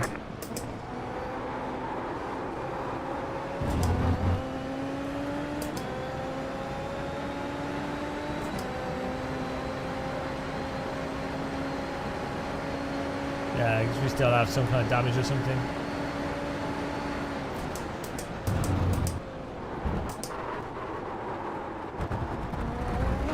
No, the car, something's wrong with the car as well.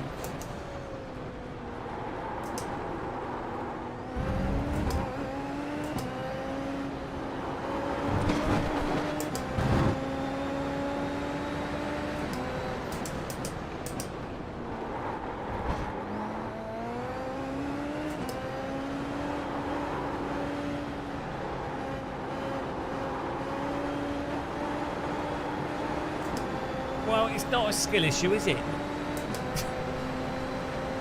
God, we were literally rammed off the track. We've had 3 races in this car, and every race, someone has driven into us in the most ridiculous way possible because either it's the time model, netcode, or people being terrible drivers. Nice race, man.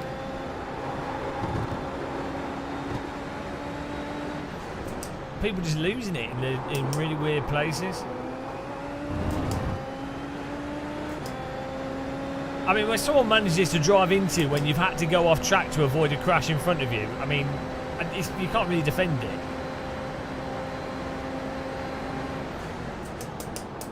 Chicken flag, chicken flag. Also, three races in a row. Oh yeah, look, we're missing the back of the car. That would explain why it's slow. That would explain. Thought it repaired that kind of stuff. Well, who needs the back of a car? It's overrated. Oh yeah, skill issue, and the fact the back of the car's missing. Yeah, I know exactly, Gerald Paul. It's hilarious. How I've been saying this for years, having come from AC, Race Room, R Factor 2, and then we played iRacing a lot in the last 2 years. Everything that I've been saying for like 2 years of iRacing going, well, I mean, I've said it in the past, but we've been live streaming it more, about how they need to reduce the damage, they need to sort the netcode out, so the car contacts are not as exaggerated as they are. You can go side to side now with ranking in R Factor 2 to really compare the two, and it's like you would have to be utterly ignorant to play R Factor 2 and then play this and then come to the conclusion that iRacing is not severely broken in how the online operates. You can't just put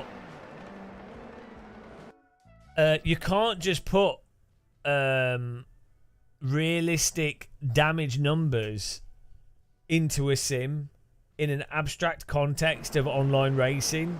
It doesn't work because of lag and delay and all these other things. You can't just stick numbers in and go, well, that contact would have been 10 Newton meters in real life and that would have damaged this. It's like, no, we're not playing in real life.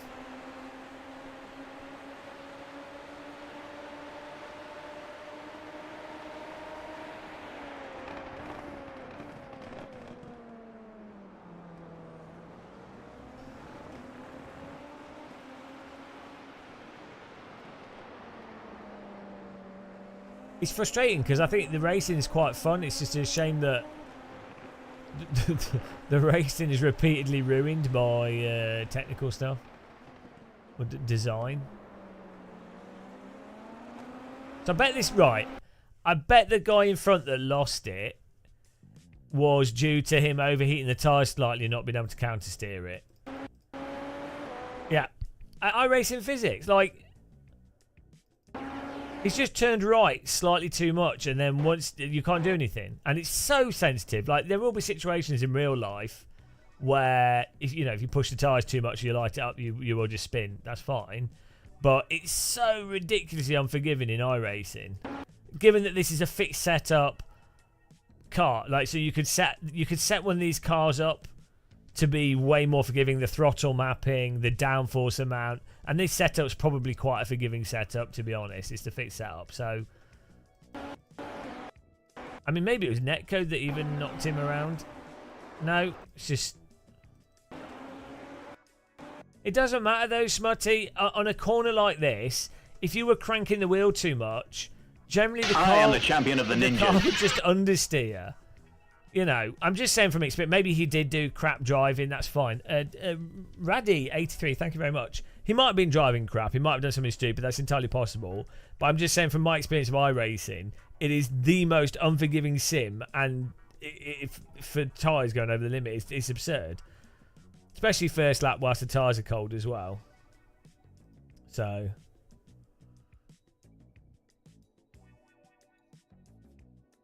I mean... What's this guy behind me doing? I've avoided this as best possible. I've got my brakes as much as I can. I've come off my brakes out of control. This guy's obviously not staying on his brakes. I've turned off track. This guy is going full in, drives into the back of him, which then causes him to drive into me.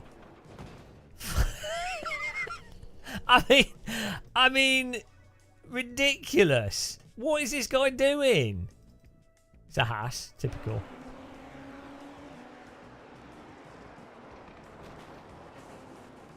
I mean, you know, from the slide that caused the accident, the whole thing is ridiculous. Yeah, what he's done is he's lifted off the throttle or something. Like, this is pure iRacing. No other sim on the market. It's from him upshifting. It's because he's upshifted, and then that causes the wheels to it causes weird shit to happen with the wheels in iRacing. No other sim in existence with what is probably a relatively easy setup. Like, this is the fixed setup, so it's going to be quite a stable setup. It's not like the car is completely on edge. No other sim in existence does this.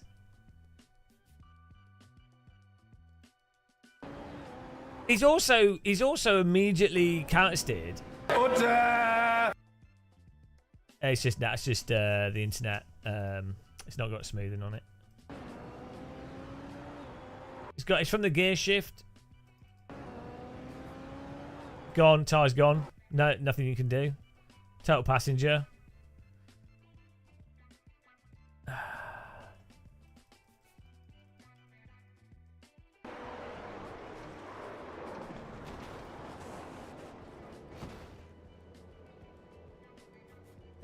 You know, nothing you can do.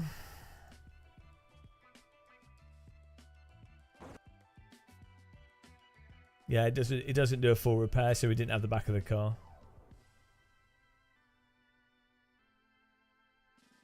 Well, also, can you imagine, even on cold tyres, intuitively speaking, I could be totally wrong about this, but well, first of all, don't they use tyre blankets in Super Formula? But anyway, even on cold tyres, through a corner like this, I would imagine that they're already at 180 kilometers per hour with a car with downforce like this.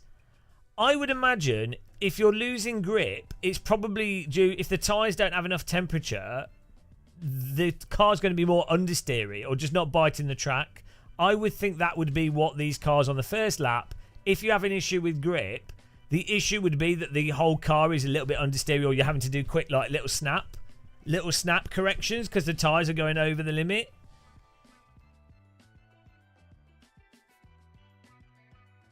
So,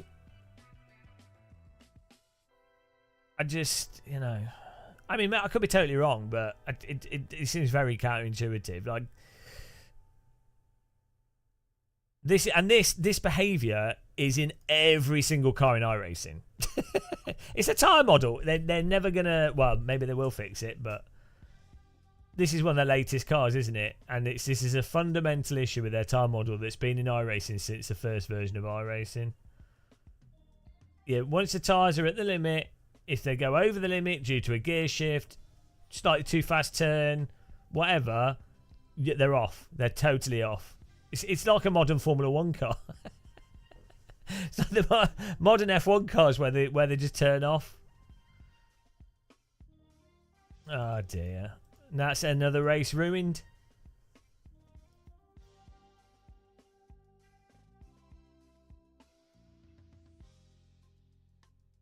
Well, not much you can really do, to be honest. So, thanks, iRacing. I've enjoyed those races. It's a shame because the actual speed of the car and the track's a nice track and grip level's quite nice. It'd be fun to just do a race.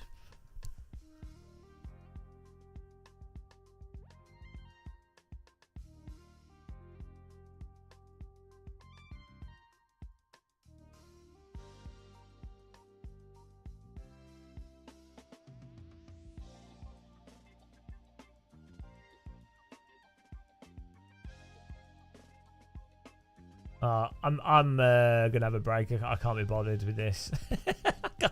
It's just too shit. It's too shit.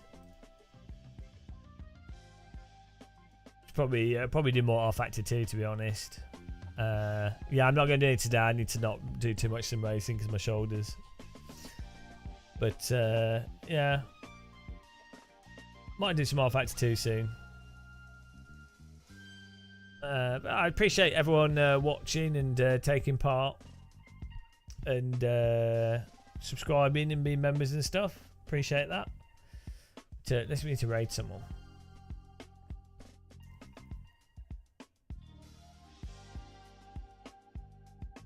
Someone said aim for the crash. Well, no, my car was already at the limit, so if it wouldn't have been able to turn right anyway. The car would have understeered regardless. So you have to go outside.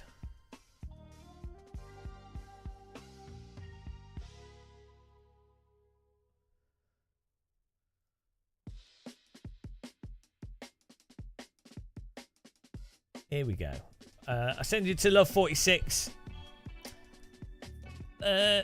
Thanks for watching, guys. Have a good night.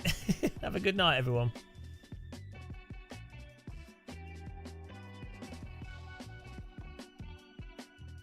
Yeah, hopefully we'll see you tomorrow. I might have to play some CS, you know. See you guys.